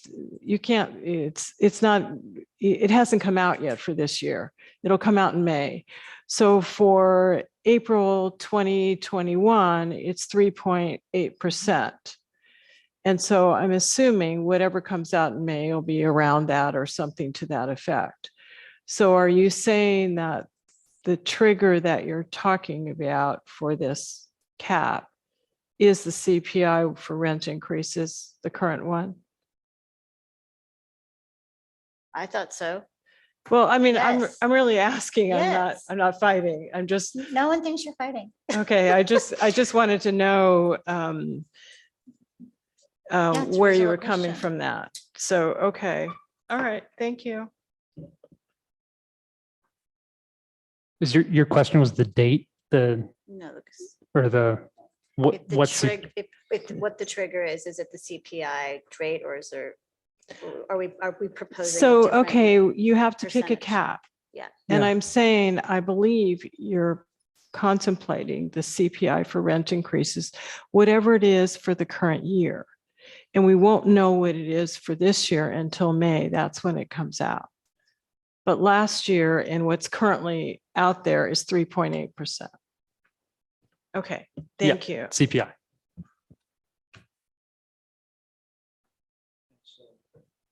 This process that would begin presumably with the intake that legal aid would be helping with would be initiated by presumably the renter, who would come to legal aid, or I don't know where they would come, Or- maybe call the town, and then the town would tell them, okay, you need to call legal aid, but somehow it would be initiated by the renter.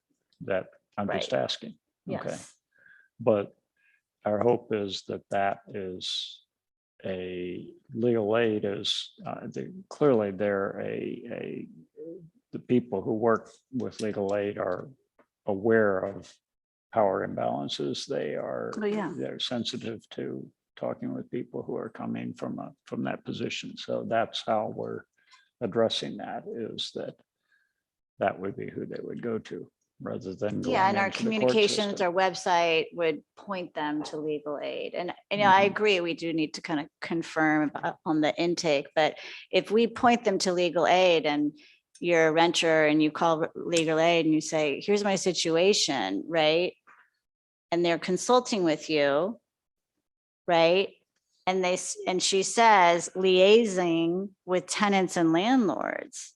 You have to capture information to be a liaison, right? I mean, you're not going to talk to a landlord for the tenant unless you have all that information. So intake, it's, The only reason I raised that is legal aid is beyond overwhelmed, and often they don't answer the phone. So that's why, they're still trying to hire at least one other attorney. And so are they really willing to take on dealing with it is just a question I have, because I've worked with. I've had 3 conversations with them. Right, And we have but- 2 emails from them. I think they're actually really excited about it. Okay, well, I'm just throwing it out there because Yeah. I'm concerned, because I've worked with them a lot and I know they're just beyond overloaded. Well, I actually think a really salient point you're raising is, and I raised as well, is I would really like to understand the landscape, like what is it that they're going to do, like what we're talking about. And I think that's something that's really answerable, because I think it would provide us some confidence to know that, we're doing something that is going to actually have some legs, and that people are going to know about, and people are going to feel safe, entering into the process. And so we should really have that information and really, have it well specified. And it I would add that it'll continue beyond a year. Well, this that is not a it temporary sounds like, arrangement, but has some path toward continuing. Yeah. I'm not sure that we can know that, but I would feel confident if I knew what that year would look like and what they would be able to support us with. and I don't think that tonight we're going to be able to, us up here are going to be able to figure out the flow chart to then share on the Zoom screen with everybody watching and all the folks here. I think what staff are asking for is what the council want to give in terms of direction for staff to come back with, that exactly that, the fully baked program that we intend to implement. And, staff laid out 3 different options. I think Mayor Hellman made a case against option 1, as did Councilmember Goddard. And I'm definitely supportive of that, like not touching option A.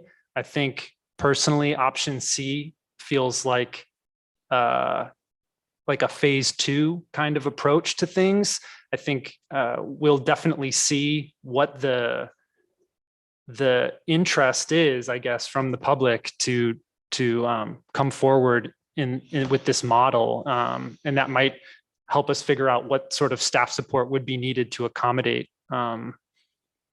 something that was even bigger. I mean, my guess is that if the county's baking this into their housing element process as a tool to further fair housing, and if other communities are watching us, folks are going to try to figure out. I mean, we had Supervisor Rice here tonight talk about how we led on single-use plastics, and then all of a sudden, you know, what do you know, a couple years later, there's a model ordinance that gets picked up and that becomes the countywide ordinance, and they manage a program. So I suspect that something like that would unfold, but in the interim, I think we do need to test the waters here and set the pace for the region, on behalf of, you know, our own renters here in Fairfax. So I think option B is sort of the 3 options. I guess someone put an option D out there, but I think option B with a better sense of like the mechanics of that is important in a staff report for the public to read, for our landlords to read, for our renters to read, and for us, in order to say like, yeah, this is it, you know. But I don't think we have that tonight. I think we're just trying to give general direction to staff on what we want to see. And it's not just about the rent stabilization necessarily, but it's also the just cause, tying up some pieces of that. And I think that's still on the table as well. Can I bring that up? But I do want to just point out one thing is that when Heather and I have been talking about this, I asked her to reach out to the city managers to find out if there was an appetite for this. And at least what she told me at the time was potentially San Anselmo, but nobody else. And I just want to say, when I brought the renter protections here, and it was first done at the county, and I was part of a county group that brought those to the county. I brought them here. The only other jurisdiction that took up just cause and mandatory mediation was San Rafael. And it was only because legal aid sat on them, kept going back and back and back. And that was David Levin, who's no longer with them. But nobody else took them up, period. So I wouldn't think that necessarily you're going to see that everybody's going to jump on board. But I just want to bring up something about just cause. And I want to also throw out the idea to consider is kind of a pilot for 1 year that we reevaluate, because I think this is, so just, and Stephanie's nodding her head. Let me just bring up something about just cause. So when I brought just cause a few years ago, one of the things I wanted to include were rooms in houses and junior accessory dwelling units, because those are rooms in houses. And the council at that time, 2 of whom are here, other than me, was not supportive of that. And I think it's, you know, everybody's sort of thought about these things over time. And at the time we had folks that were on the council who were saying, well, it's when you have somebody in their house and they're a problem, but just cause gives you specific things. Like if somebody is storing garbage in their unit, that's a nuisance. So I would like to see us, if we're going to strengthen just cause, to be looking at adding rooms in houses and also junior accessory dwelling units. The ADUs will be a separate type thing, so they're already covered. But I would also say what I heard a couple of months ago when I met with Kurt and company was some things that I felt were a much higher bar than I would add to just cause strengthening. And I think there's, under just cause, you have a couple of things. You have for cause terminations, things like breach of rental contract, illegal activities, nuisance, those kinds of things, threat of violent crime, really bad stuff. And then there's no fault terminations where landlords are going to remove the unit from the rental market. They're going to move in a family member, or substantial rehabilitation. Now, what I recall, and this was a few months ago, that, and Kurt, I hope you don't mind me just calling it Kurt and Company rather than, which I keep having to look at your acronym, is I think one of the things they wanted to do was have you pay relocation. I think for cause terminations, you should not be paying for relocation. But I think for no fault terminations, there's something in that law that kept coming up. I think it was AB 1482 or SB 1480, AB 1482. Yeah. And what that does for the no fault terminations, and I think we could add this to ours because ours is stronger than that law, is where you were going to move somebody out for a no fault termination, you would either waive their last month rent. Basically, you don't charge them for the last month rent, or you reimburse them for the last month rent. So you're not paying for relocation, which could be, you know, $5,000. You just waive 1 month's, the very last month rent. And I think, to me, those are the kinds of things I would look at for strengthening our just cause ordinance. So I made my piece. Thank you. So a point of order, I am wondering to what level of specificity staff would like us to get to in terms of what you would need to follow whatever direction we are going to hopefully come to consensus on. Yeah, Because otherwise we're going to get into all of these pieces that I'm not sure we are prepared to take on right now. Do you know what I'm saying? Gotcha. Thank you. I was really looking for sort of a level of entry there. So I don't need this level of detail necessarily. Just also an acknowledgement that it will take us some time to understand how to implement this.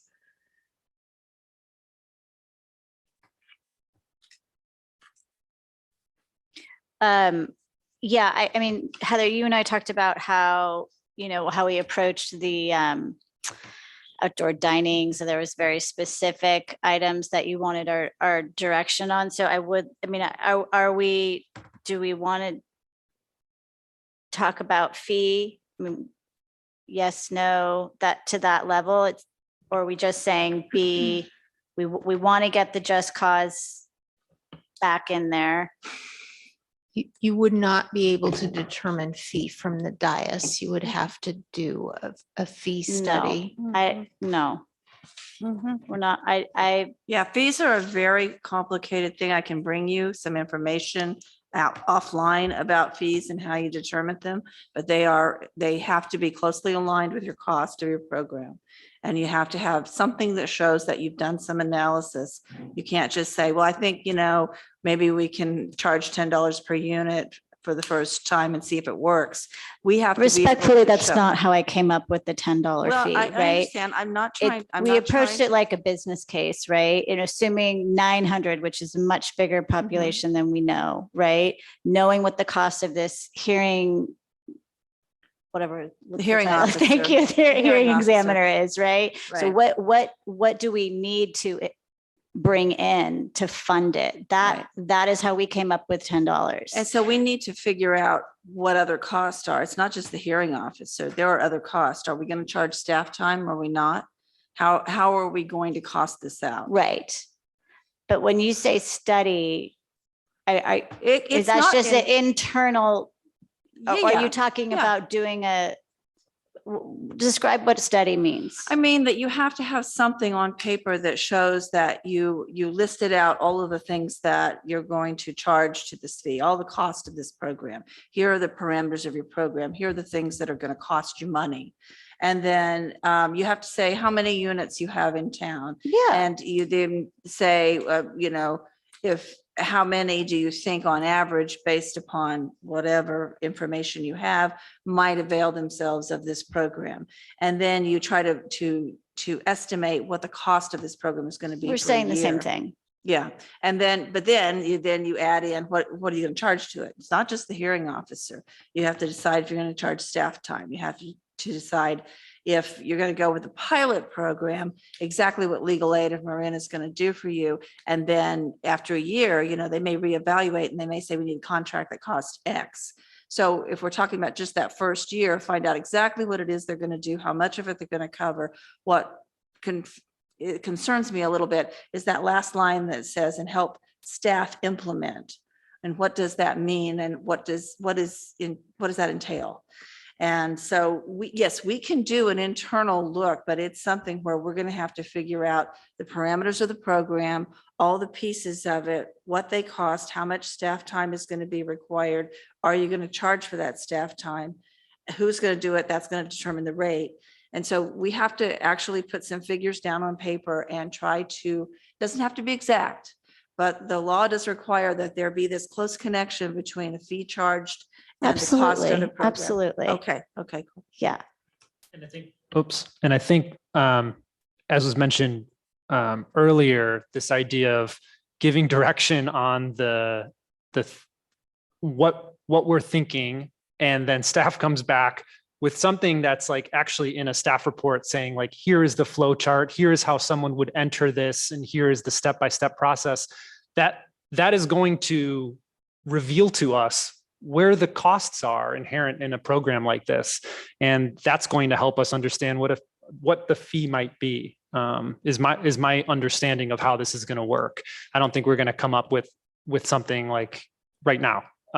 So it's just whether or not we want to actually, instead of like throwing people out into the legal, it's another thing that I agreed with Mr. Howard about, working through the courts. They're already so bloated, and it can be such a nightmare to go through the court system, and then to have somebody who's going to be potentially housing insecure go through that process while they're trying to do everything else. I mean, I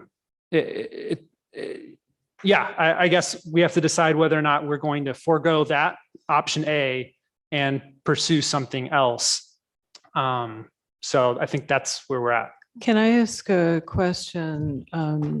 If we were to go with the model that the mayor kind of laid out, and we've talked about some of that, and I've talked about just cause, others perhaps haven't, but do you have enough to go on to start doing the research? And I think you've already cautioned us, it's going to take some time.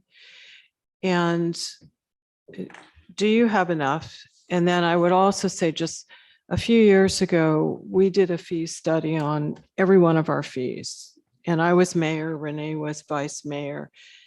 And we looked at every one. And it's not that, it's not the most complex analysis, but you do build it. And then you decide how it makes sense on those fees. And we looked at every single one. It was kind of a lot. But it can be done. But question to our new town manager on your 62 days. Do you feel like you have enough based on kind of the mayor's outline on going back and doing a little more research, delving into this more with legal aid to have a full understanding of, are they willing to do all case intake, some of it, or just assist us? So I think that will take some staff time to determine. Right, but do you have enough direction right now, or do you need more? Yeah, I would say we're good at this point, and this will be an iterative process to get there. We don't have, staff that are experts at this, so we're going to have to develop that. I'm wondering, you two became sort of the de facto subcommittee, but would it be useful to appoint an actual subcommittee to work with you all and also to confer with the other organizations with expertise, and several who offered their assistance during the meeting tonight, like Tenants Together and the North Bay Yeah. Jobs with Justice, and people, I think they even said something like, we would get this ordinance out and take it north and south. And That was North Bay Labor. so I'm just, we're not inventing, we're not No.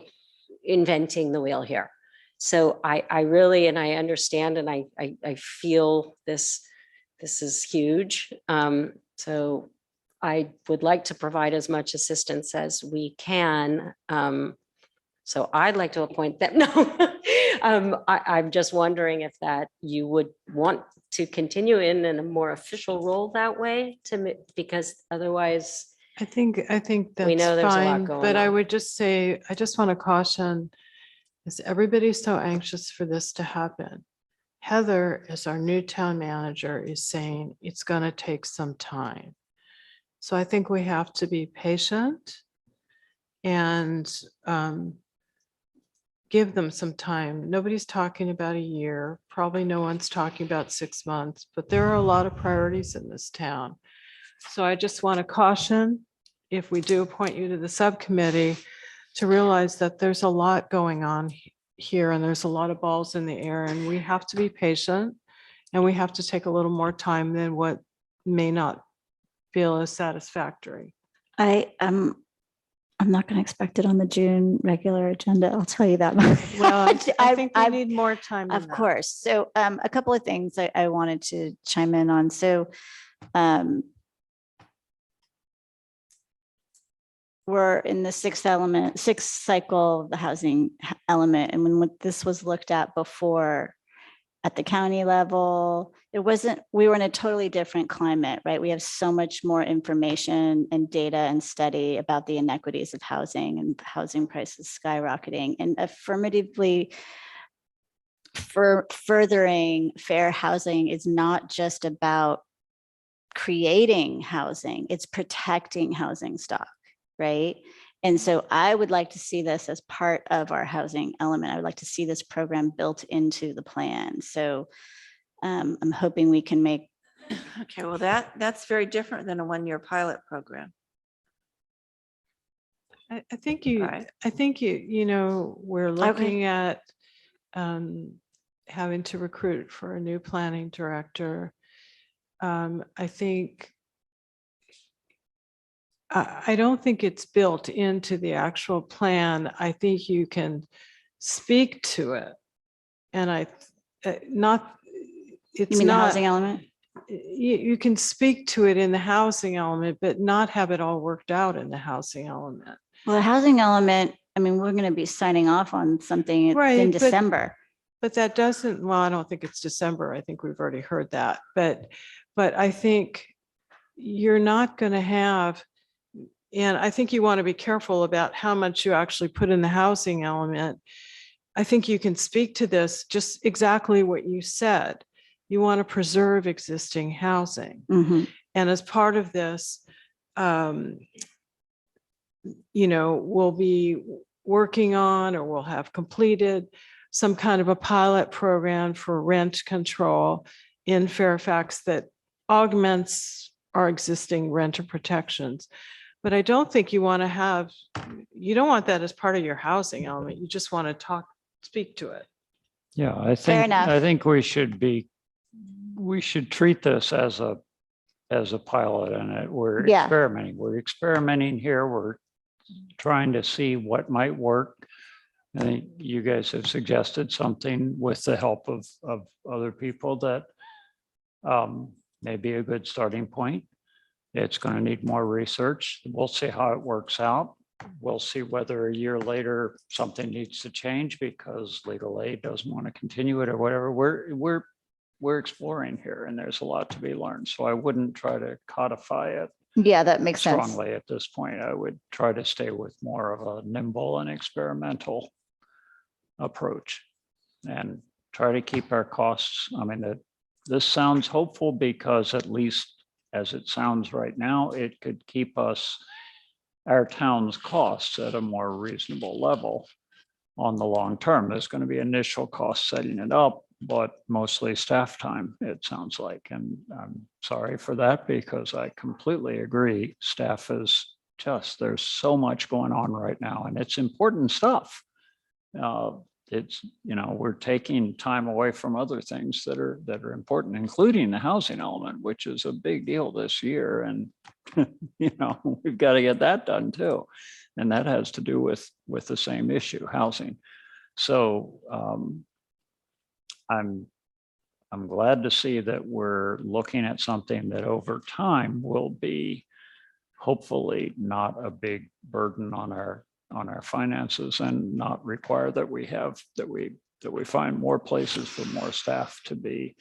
That's what I was talking about earlier with what I see as the economy of scale issue, that as a small town, unless the rest of the county did this and then we could see the county level take these roles over, that would be great. But I don't know whether that's going to happen. And it certainly hasn't happened now. But for right now, for us to start out by ourselves, we've really got that economy of scale issue. And this, by the help of these other two organizations, this could be a way to get through that. So that sounds hopeful to me. I'm just, I'm trying to be sensitive to the fact that we are in a very intensely tight spot in terms of our staffing and not wanting to overload you.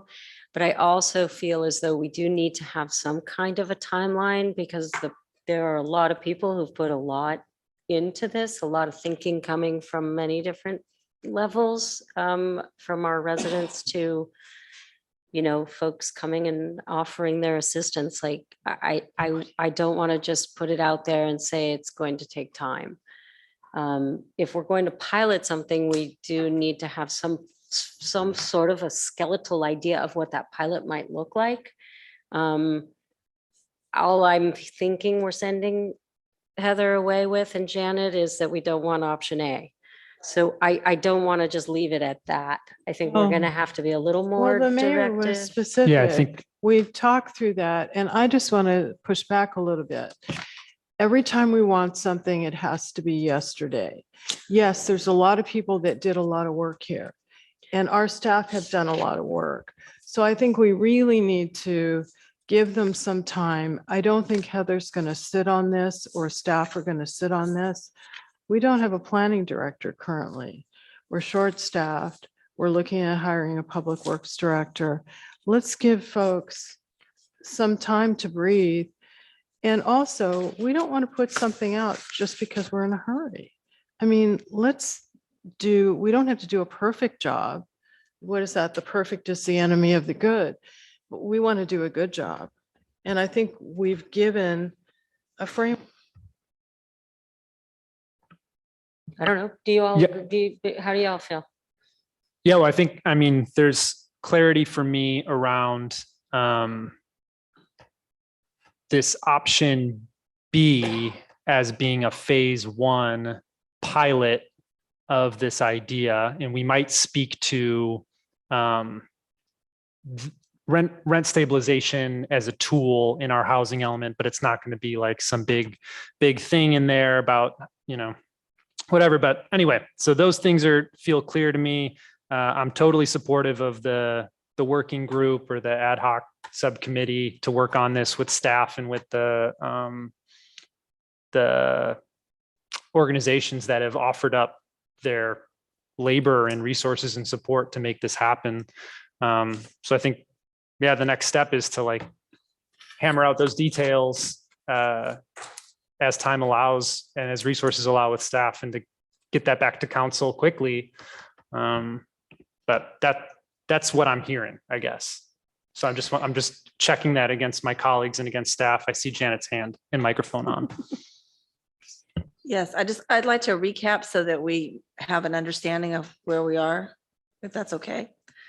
So we're talking about something around option B on a one-year pilot program with coming back to council with an outline of a program, a lot more information from the people who would be assisting, legal aid of Marin, hearing officers from Berkeley. I have some ideas about appeal to council, and I have some information why I think that's not really a good idea, but we can certainly talk about that. And then we would try to gather all this information, develop the framework, and bring it back with maybe a draft ordinance that we can talk about, we can massage, we can move things around. We'll have some more information about fees and how much the cost would be, and try to get that back to you by the September meeting. And then if we do that, you may or may not be ready to introduce an ordinance at that point in September, but depending on how many holes we have, we'd like to identify holes that will take a decision by the majority. Happy to work with a subcommittee. You can appoint a 2-person ad hoc subcommittee now and give them the range of working with staff on this particular item. And so you can take a vote and do that right now. But is that kind of where we're going with this? Is that what you're thinking? The only other thing that I didn't hear in that, and thank you for that recap, that was helpful. I didn't hear anything about the just cause items. And Councilmember Kohler, I emailed you a little bit about questions around just cause, but I appreciated your comments about what we need to add or consider and strengthening that as well. Okay, so what I heard about just cause is, and that's a separate issue, I think, because that's an existing ordinance. We can bring back a revision to that sooner, if that's okay. Include rooms in houses and JADUs. Right, and then I think the idea of the no fault termination, where you waive the last month rent for a no fault termination, which we have in our ordinance. That's my idea, and I think you could bring that back sooner. And maybe one of the things I think Heather did at our last meeting was the way she had the decision points in the staff report. I think you might want to do that with just cause rather than just showing up with an ordinance. Does that make sense? Oops, I would agree with that. I think a couple of the just cause provisions that were identified in the presentation that led us to this moment were that relocation allowance, which is a different piece, but I also just don't know the mechanics of that. That's where I'm saying you waive the last month rent for no fault. Right. Okay. I'm aware that the right of return or right of first refusal, if that unit that someone was removed from comes back up, and then increases in protections for vulnerable populations. I think there was language in the sort of template ordinance that was presented to council that included language about like elderly folks in terms of notice, and then also in the middle of a school year for families in rental units. That language was presented to council. I think it would be good for us in that sort of index or the catalog of things to have those decision points or those waypoints. But so that means bring back the modifications to our existing just cause with the possibility of A, B, C, D, and then you pick and choose which ones you want. Yes, please. And then I then think you might want to do that as a staff report rather than just showing up with the ordinance, because I think we'd be noodling up here. Okay. And can I just add one comment? I don't think Fairfax is full of a lot of greedy landlords. I don't think we have a lot of corporate landlords in Fairfax. And so I think what we're trying to do is help renters in Fairfax who are struggling. And the rents, or I was a renter for something like, I don't know, 35 years. And even when I was making my highest salary, the rents currently today would be really tough. But we can't fix that. But what we want to do is make it a little more incremental. So I just want to throw that out there. And I'm sorry, it's not the right time for that. But I think I can't speak for all of us, but I just want, that's my feeling, is I know there's a lot of folks that exist and are able to survive because they can rent out a few units. And even some of the apartment complexes are owned by more local folks.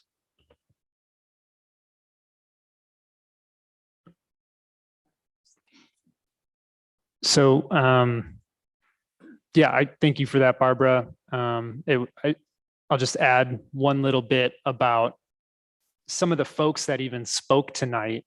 One of the women that spoke tonight that was here, I met at the community Seder, who was talking about the difficulties of staying in this community. And Councilmember Goddard was playing guitar at that. It was my first community Seder. It was super amazing. Another woman was here for the Fairfax Volunteers music event that I co-hosted with Geo Taylor, where we had artists come and play music in this room. And she was like one of the amazing artists we had. And another person I met at, the racial equity and social justice events and the rallies that were held here in town. And, Poindexter mentioned it, but these folks really are the fabric of this community. I can't imagine convincing myself to stay here if it had not been for meeting some of the folks that showed up even here tonight to say that this is an issue for them and they've struggled. And I just appreciate that we're having this conversation and we're recognizing the value of this. And I'm happy to make the motion to establish that working group and appoint Mayor Hellman and myself. It's called I'll second it. You're stuck with me, Chance. I just wanted to, are you done? Yep. Okay, I just wanted to reiterate some of the data that we heard. This is our second or third time discussing this publicly. So over 500 Fairfax residents signed that petition. And this is all about protecting or providing stability, right, to a third of our population. I haven't heard anyone say greedy landlords. I never heard that term. I don't think that. Well, I've certainly heard it. I I'm didn't not hear saying that. you Did we said hear it. that tonight? I've heard an implication of Okay. that. Okay. And I have heard Yeah. directly in other cases. Yeah. I mean, Bruce, I want to share back with you a comment you said when we were discussing this last time, is that we are the lucky ones, right? I couldn't afford to live here if I wanted to today. Right. So I just think this is, I really appreciate everyone that stepped forward. I appreciate all the work of the organizations, the community organizers, and the partners out there that have provided us expertise. And I really do think this is about being compassionate and understanding that it's extremely expensive to live here and just providing stability for our workforce, our underserved populations, marginalized, et cetera. So thank you for all the time and really good discussion on this. Appreciate it very much. Are we ready to make a motion, somebody? I think we Oh, already we made don't the have to. Yeah, it motion. was just it wasn't a, yeah. So you'd need to just say Mayor. all in favor. All of just the subcommittee of just the ad hoc? Otherwise, we're just giving directions. Yeah, We've so done that.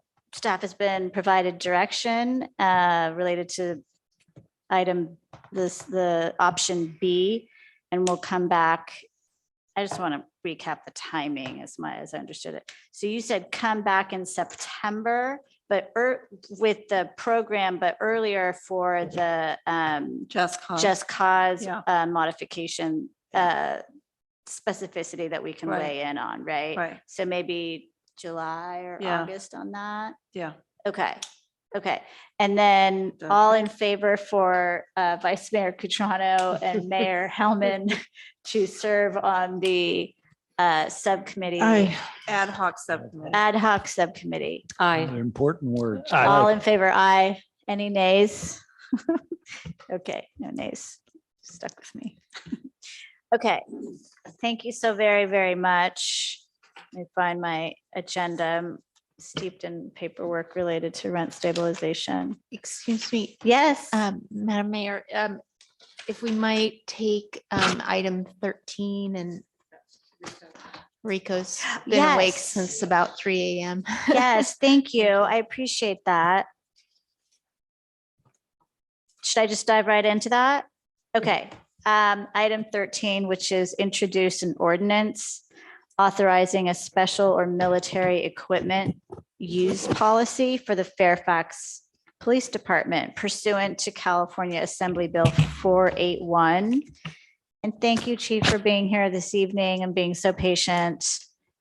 Chief Tabaranza and Janet will. I'll start off Okay. if you don't mind. So last fall, the state legislature passed AB 481. Governor signed it. And what it is a requirement that all law enforcement agencies follow the guidelines now in the government code for listing out equipment, military equipment, and that's as defined in this law. It broadly defines a lot of commonly used police department equipment, and they need to develop a policy. The law requires that we adopt the policy via ordinance. You have in your packet an uncodified ordinance, meaning all that means is that it doesn't go in the book. It actually is a better place for it is to sit in the policy manual at the police department. So that's where we intend to store it. But it is an ordinance. It does require 2 readings in 30 days before it becomes effective. You will see it again, and then it'll be effective 30 days later. There are a number of other community meetings and I think website enhancements and things like that that are required by this, but you will see appended to your staff report, you've got a copy of the code, the government code section. You've got a copy of the police department policy. You see the uncodified ordinance for introduction. And you see a listing of the equipment that this police department has that meets the requirements of the bill that needs to be listed. And the chief can certainly speak to, there are only 2 items on that list, and he can certainly speak to those items much better than I can.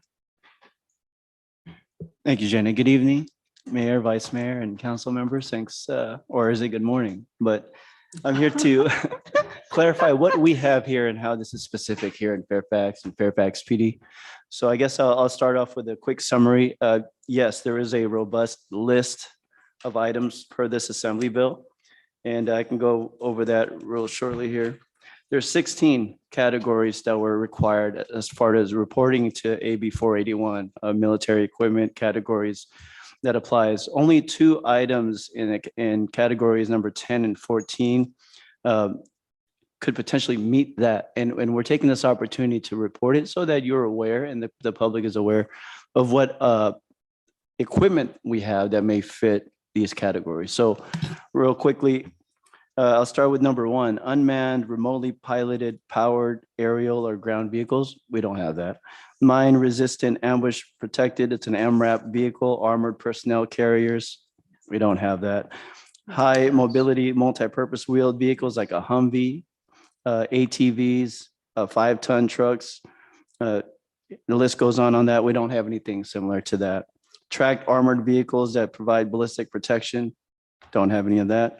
Command and control vehicles that are either built or modified to facilitate operational control. We don't have that. Weaponized aircraft, vessels, or vehicles of any kind.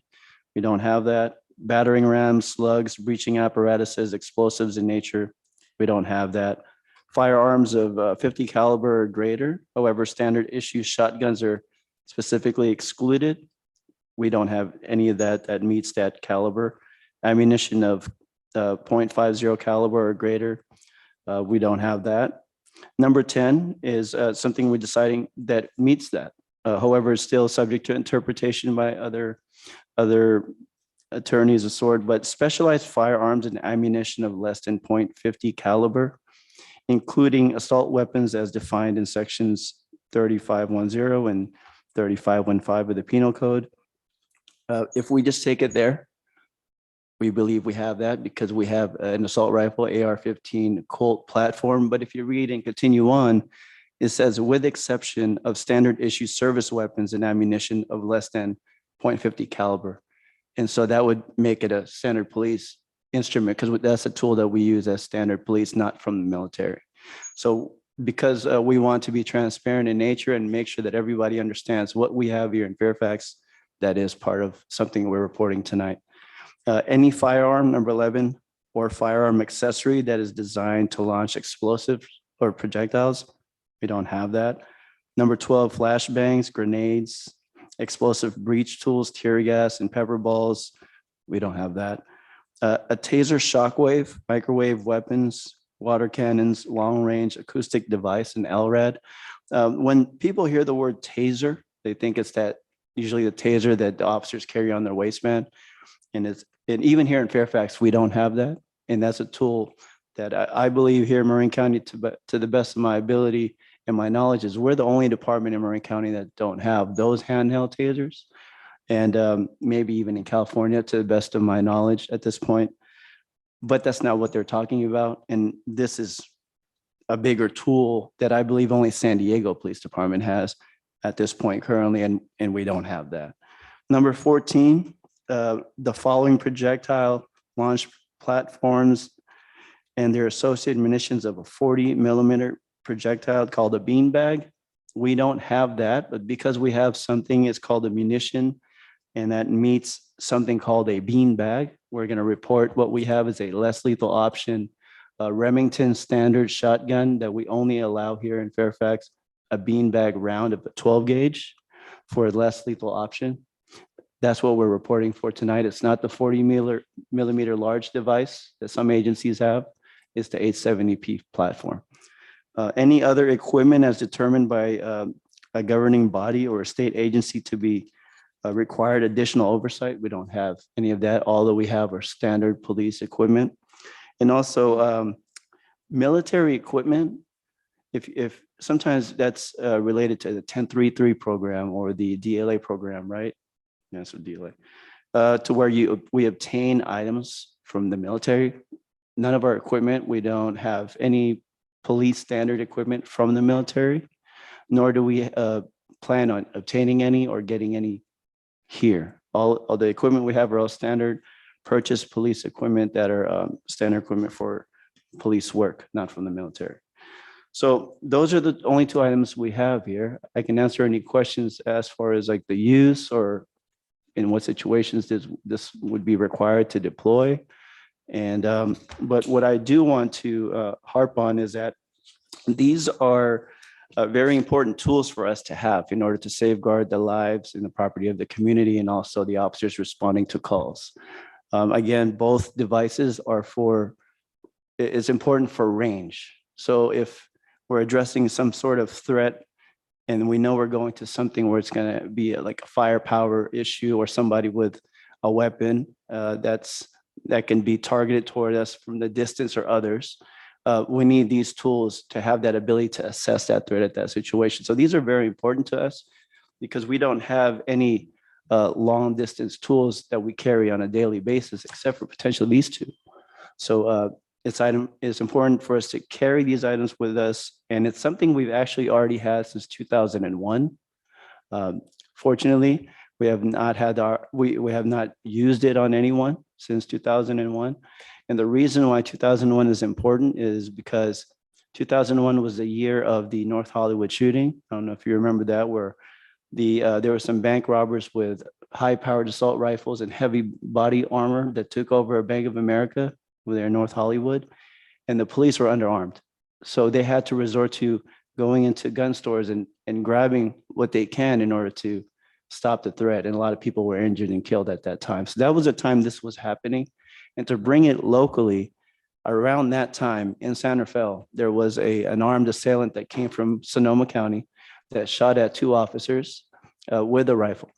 And one officer was just typing a report, in his car, and he was shot at.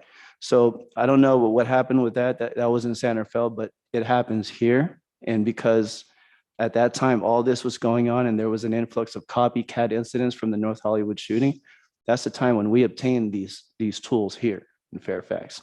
And since then, there has been no incident. These are tools that it's best to have and hope we never have to use.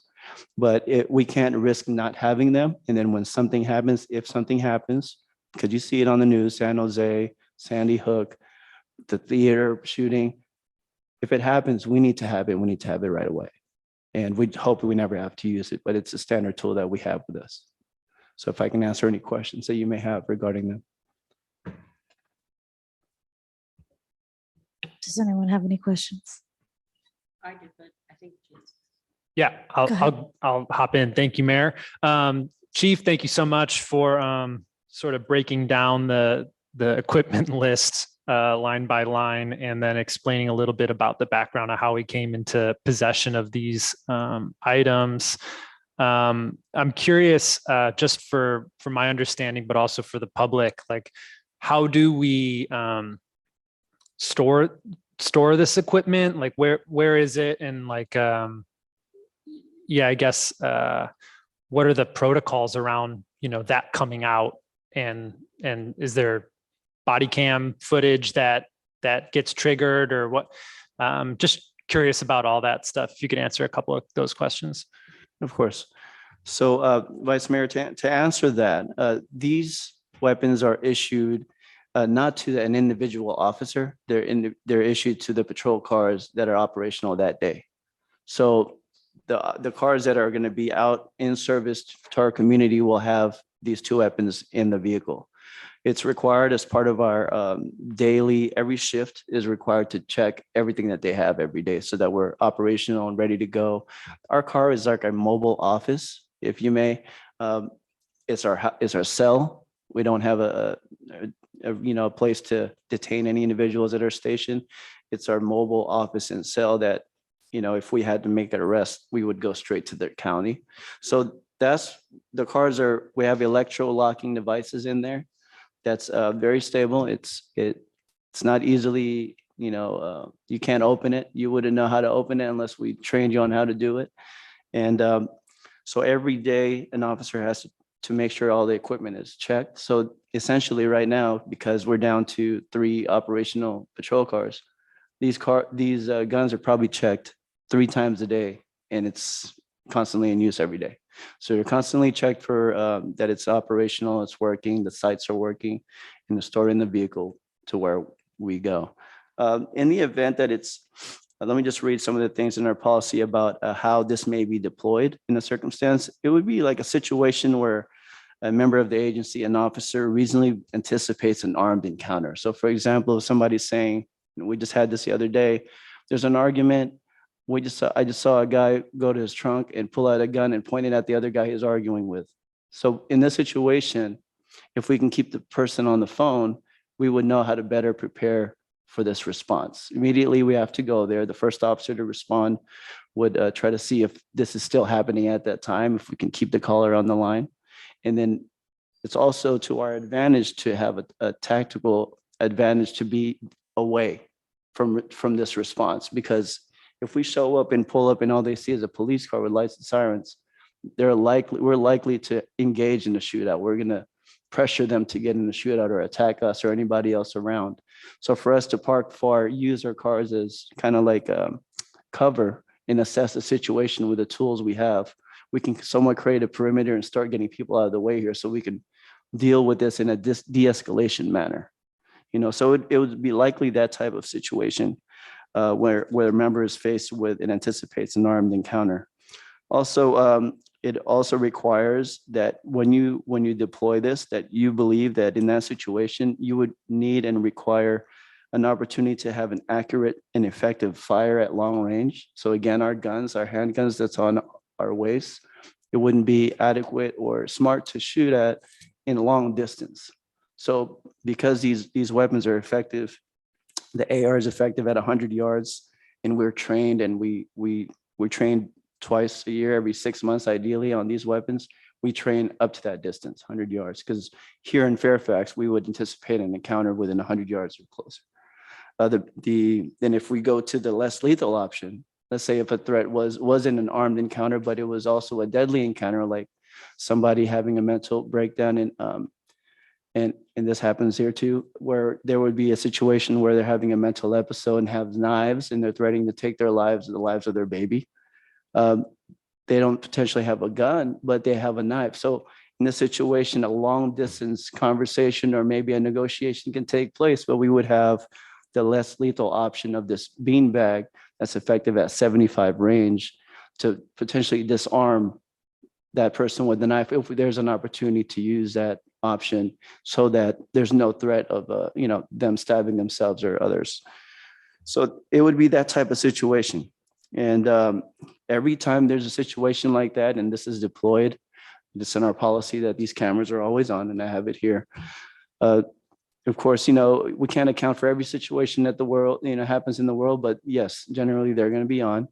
Also, it's when you point any weapon, doesn't matter if it's these ARs or these shotguns, if you point any weapon or have it out in public here in Fairfax, it's our policy that requires a use of force report as well. So these are situations where it's usually an armed encounter. There's credible threats for harm for that person or the other.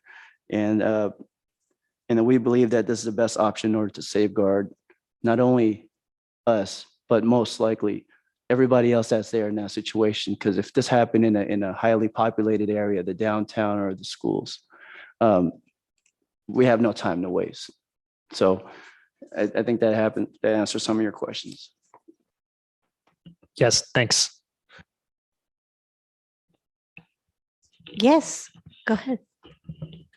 Okay, Chief, thank you so much. That is super thorough. Really appreciate it. There's something I was trying to understand in your staff report, and it's in the section 708.5 approvals. And I'm not quite sure what this is referring to. I was trying to understand, is this about equipment acquisition and who approves those acquisitions? It comes from the governing body. Could you explain that to me? Is that if we're going to, or you're requesting to acquire a new piece of equipment that might be considered military? I'm just No. confused about this section. No, this section is the approval process, which is this. You're the governing body and we're the department. We identify that there's two pieces of weapons that should be disclosed and provided to you for our continued use. There's no plans of acquiring new weapons. There's no plans of partnering with the military to obtain any new weapons. Today is simply just telling you that we identify and taking a transparency route to make sure that you understand that potentially we have two Gotcha. items here that's disclosable, and you should know that we have it, that we're continuing, we're asking to continue to use it because it's very important for us in order to safeguard lives. And that's pretty much it. And there's no plans of obtaining anything new or changing anything. Great, great. And I guess my question is, if there were a plan, let's say something new came down the line, how would that process work in terms of, would there be an approval process through council, or is that within the police? No, Actually, it it's- comes back here every year. Yes. And if you have something new, so we'll be doing this every year. And Okay. if you have something new, they have to come back here as well.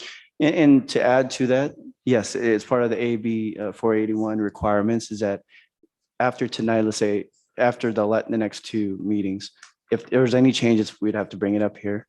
And if we would like to continue the following year, it would have to be brought up in a consent item like today, next year. Okay. Also, what we have in place for the community is, we promoted on our town newsletter and also social media that we were having a coffee with the COP event later this month. I believe it's, let me make sure here. It's on May 16th at 4 p.m. to 6 p.m. at the Coffee Roastery, and I'll be there. And this is an opportunity for us to discuss with anyone that has any questions or want to see our car, where we hold this, or what these weapons are about. And that's part of the requirements as well, is to have a community event. It's also going to be listed on our website, the inventory that we have, and any information about AB 481 and how that, Okay. brings it back here to Fairfax. Great. And just to finish, sorry. Sure. Is it the same in terms of any acquisition, or only if it's acquired through the military? No, it's any acquisition. Any Anything that acquisition of meets weapons. that list, the 16 categories I read earlier. Yeah. If it falls into any of that, doesn't matter if we got it from the 1033 program or anything that we already don't participate in. If we bought it, even if it was something I could buy, at the gun store, it would have to be reported and get approved from the governing body. Great. Thank you. I appreciate it. And one other piece of information, just to clarify. So in addition to this equipment that's disclosed in this format, the general inventory of things that are given to our police officers here in town is also found on our website, right? It's found in the MOU with. That's correct. The Police Officer Association MOU that's found in the town's website shows there the equipment, the standard equipment that we issue upon a hire of a police officer. And on top of that, all the policies surrounding the use of any of our weapons or tools that we have, including these two that we're discussing tonight, is on the website for the police department. Our entire policy manual is on there.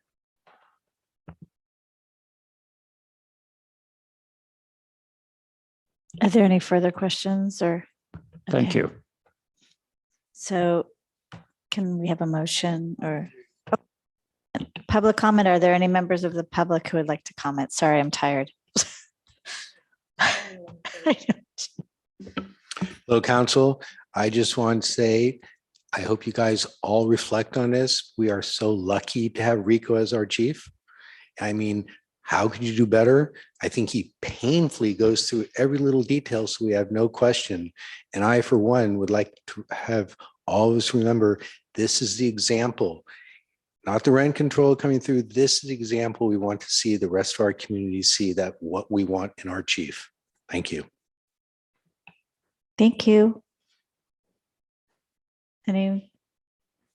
Okay, can close public comment. Oh, on the Zoom. Anybody on Zoom want to make a comment? Please raise your hand right now. There are currently 7 attendees and no hands raised. Okay. I'm going to close public comment. Thank you, Michelle. I'd be happy to make a motion. Okay. So I would move that we introduce and waive first reading and read by title only the proposed ordinance authorizing a special or military equipment use policy for the Fairfax Police Department. I'll second that. I heard a motion, Goddard, and a second, Kohler. All in favor, please say aye.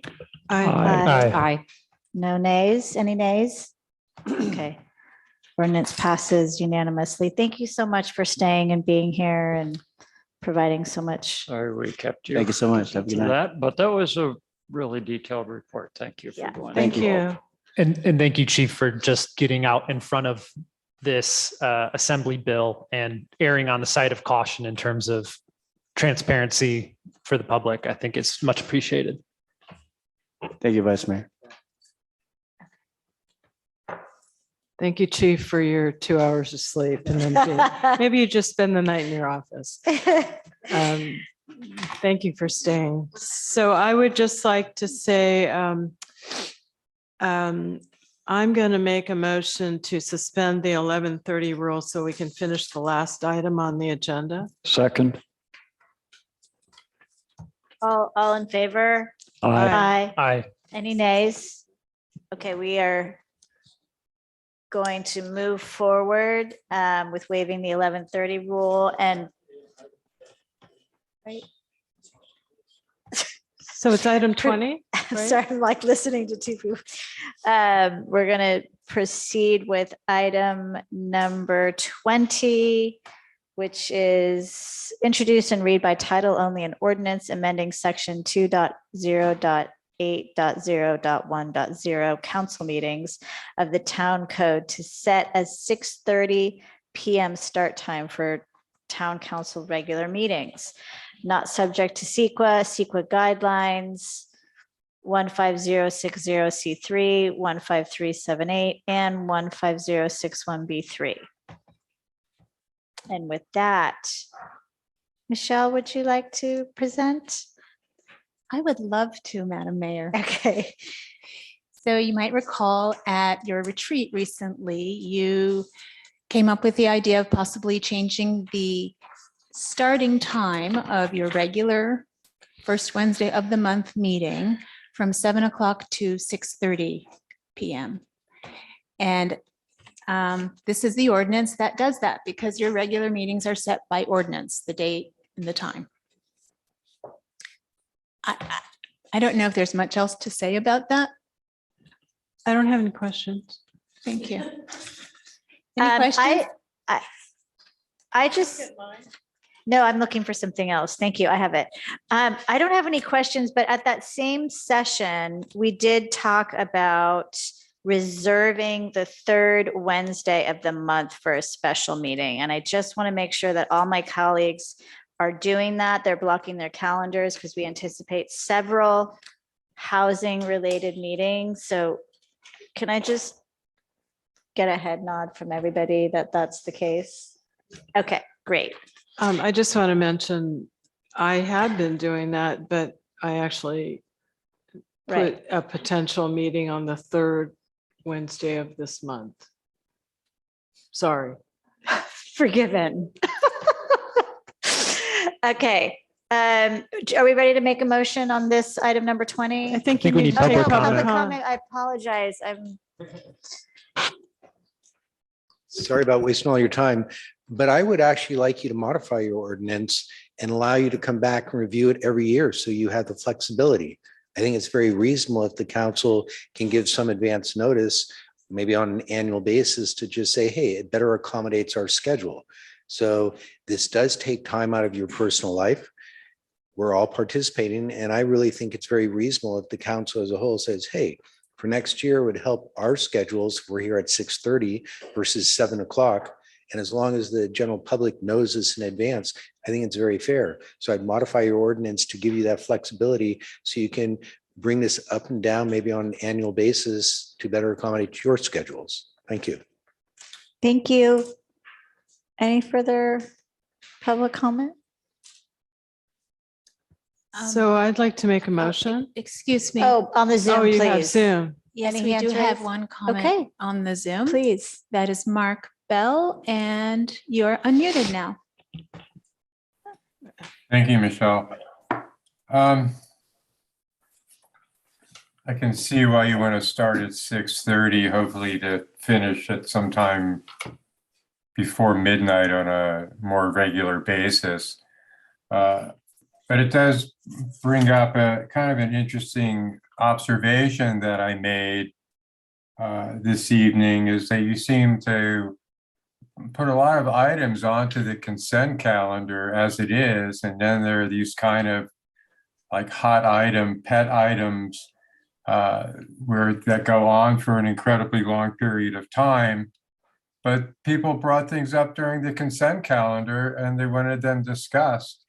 And not only did you not discuss them, you basically ignored them and in fact chuckled about, well, let's just pass this consent calendar.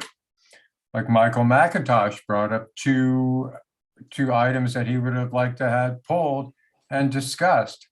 And, you know, you're talking about the way the town of Fairfax does business and it's in the financials.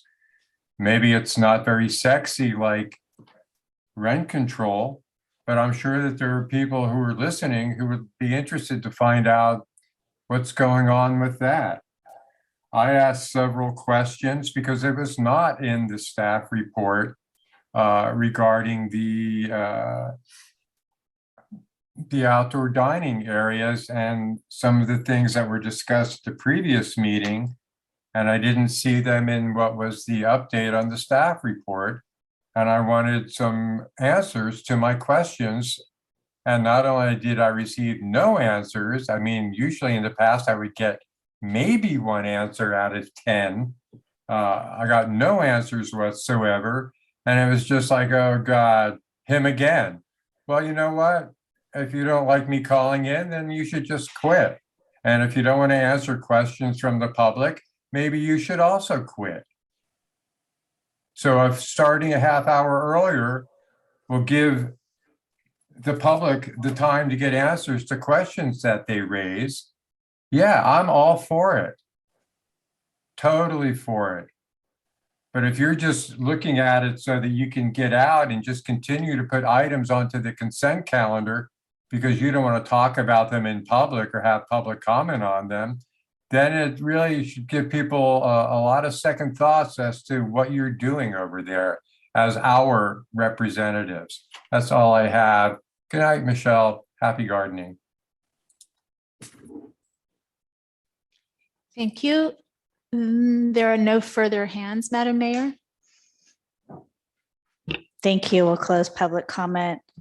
So just to clarify in response to what Michael said, my understanding is that, and just correct me if I'm wrong, my understanding is that this is actually state law that requires that we pass an ordinance to announce our meeting times for the year, right? It's not, we don't have the option of just informally doing it.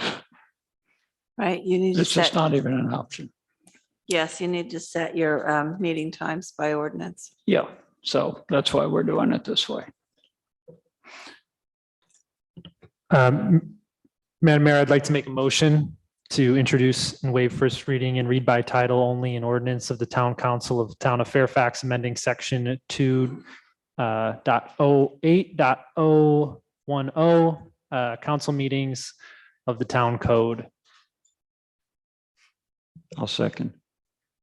I heard motion, Vice Mayor Cutrano, and a second, Councilmember Ackerman. All in favor, say aye. Aye. Aye. Any nays? Okay, ordinance passes unanimously. Thank you. Mayor, may I ask you a question? Yes. My understanding was that we were moving announcements and all of that to the end, and then I didn't see it show up on the agenda. So I didn't know if that was purposeful or. If I may. Sure. Councilmember Goddard, we moved them to a written form, so they were within the consent items as information. And then they're also, of course, on our website and in our newsletter. Oh, okay. So they were a consent item? I don't know where I missed it. There was a report as part of the consent calendar. Yeah. Okay. So going forward, if you want, I mean, as we do, if you have announcements that you want to highlight, we can do that at the beginning, but yeah. Are you ready to review the future agenda items Or is there a town manager's report? do you want to do a town manager's report? Given the lateness of the hour, I would like to pass on that. Thank you. Fair enough. Fair enough. Future agenda topic? The only one that I wanted to just make sure we flagged, but we've previously flagged it, is the Upper Ridgeway items that the Open Space Committee had discussed and brought up at open time. I just want to make sure that that's coming back around for the June agenda. Thanks. And I know staff's working on it, so. Well, and we continued number 19 from this evening. Could I ask something about the item that the folks from Open Space asked?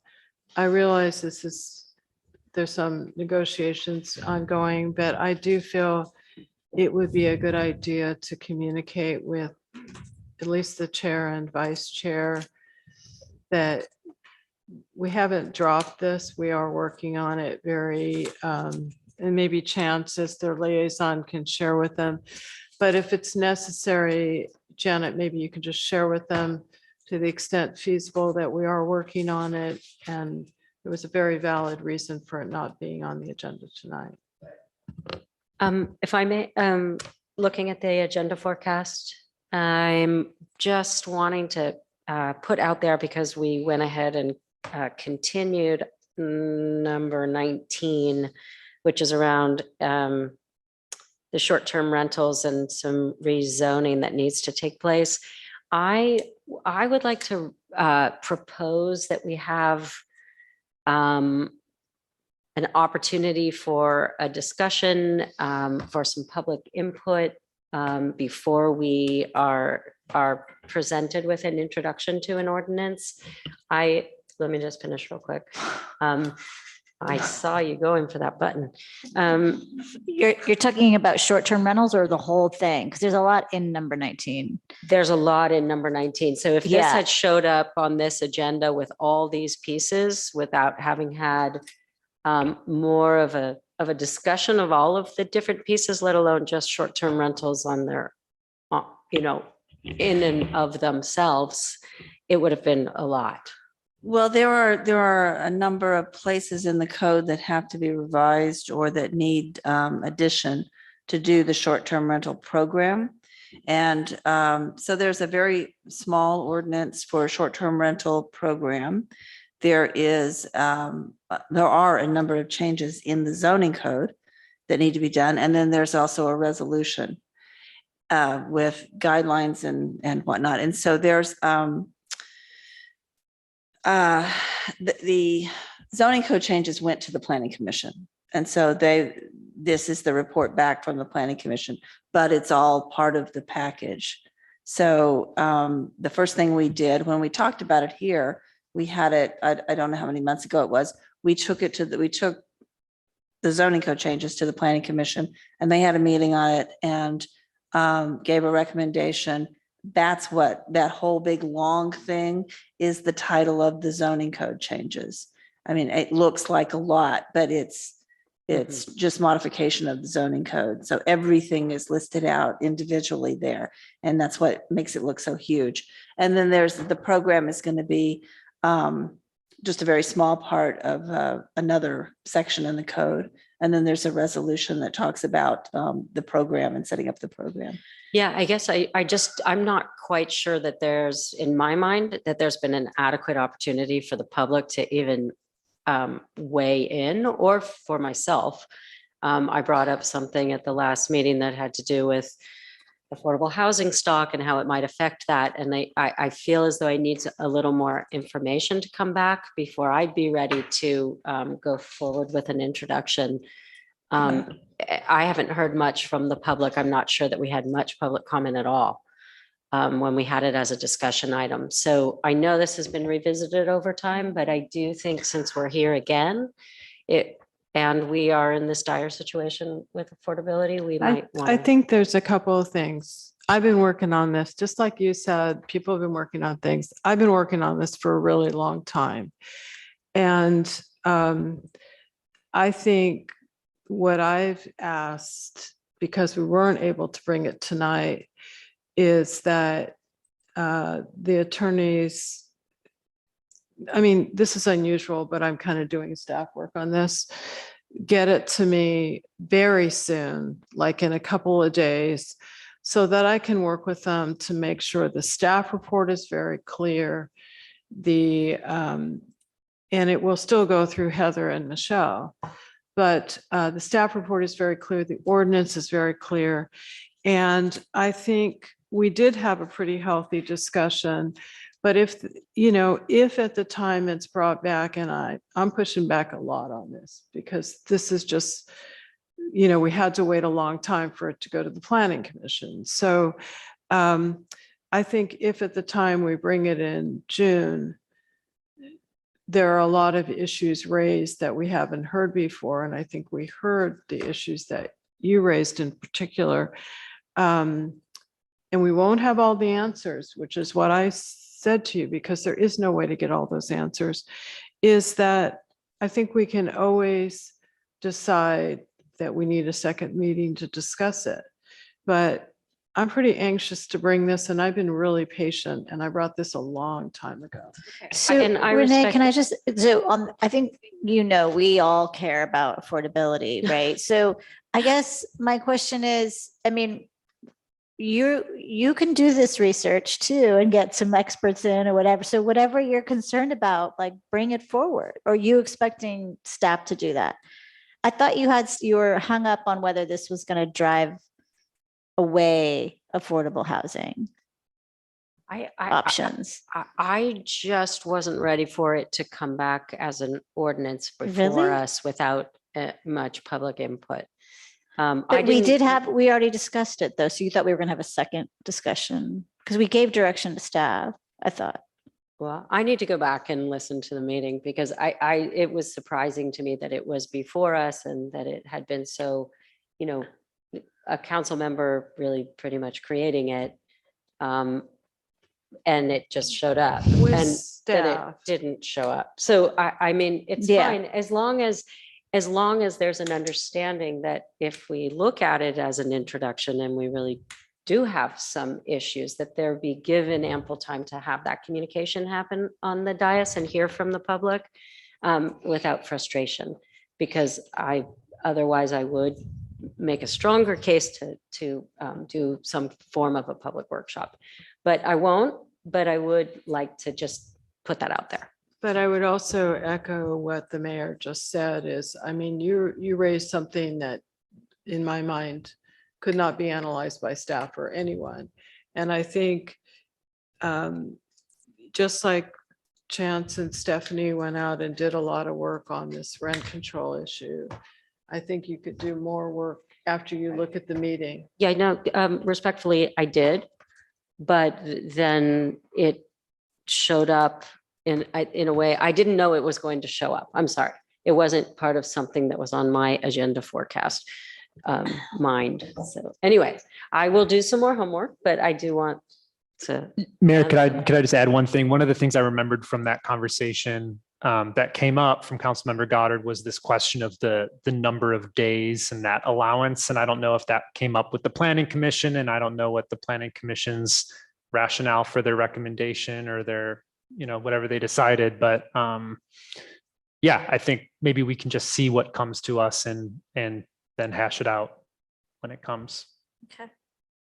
And I do like what we've been doing in the newsletters about giving the public, giving our community members like what's on the horizon in terms of, I think that'll be helpful to encourage public comment. And with that, I think we do have public comment. Good evening, council members. Frank Giger from Meadow Way here in Fairfax. So, I read the packet, read the agenda, read the packet, and it said materials for this item will be available on Monday, May 2nd, 2022. So I went to the website, it wasn't available. So I thought, well, maybe available Tuesday. I went Tuesday, nothing's available, no staff report. Wednesday, today, nothing available, no staff report. And I read the title of this ordinance, I guess it's a title. And this title really doesn't make a lot of sense because you've left some zones out. So I'm kind of wondering, when is there going to be a staff report issued for the public to see and an actual ordinance that we can see? So Frank, it's two ordinances, one on the zoning changes and one on the actual short-term rental with a resolution that provides more meat. And unfortunately, staff couldn't get it done in time. And at the beginning of the meeting, we announced it was continued. Perhaps it would have been more satisfactory to put something on the website about that, so you would have known. Okay, I came down just for that one item. Yeah, I and apologize. I wasn't here for the noticed you beginning of the came in a little after we made that announcement, and I knew you wanted to speak on it. Okay. I apologize.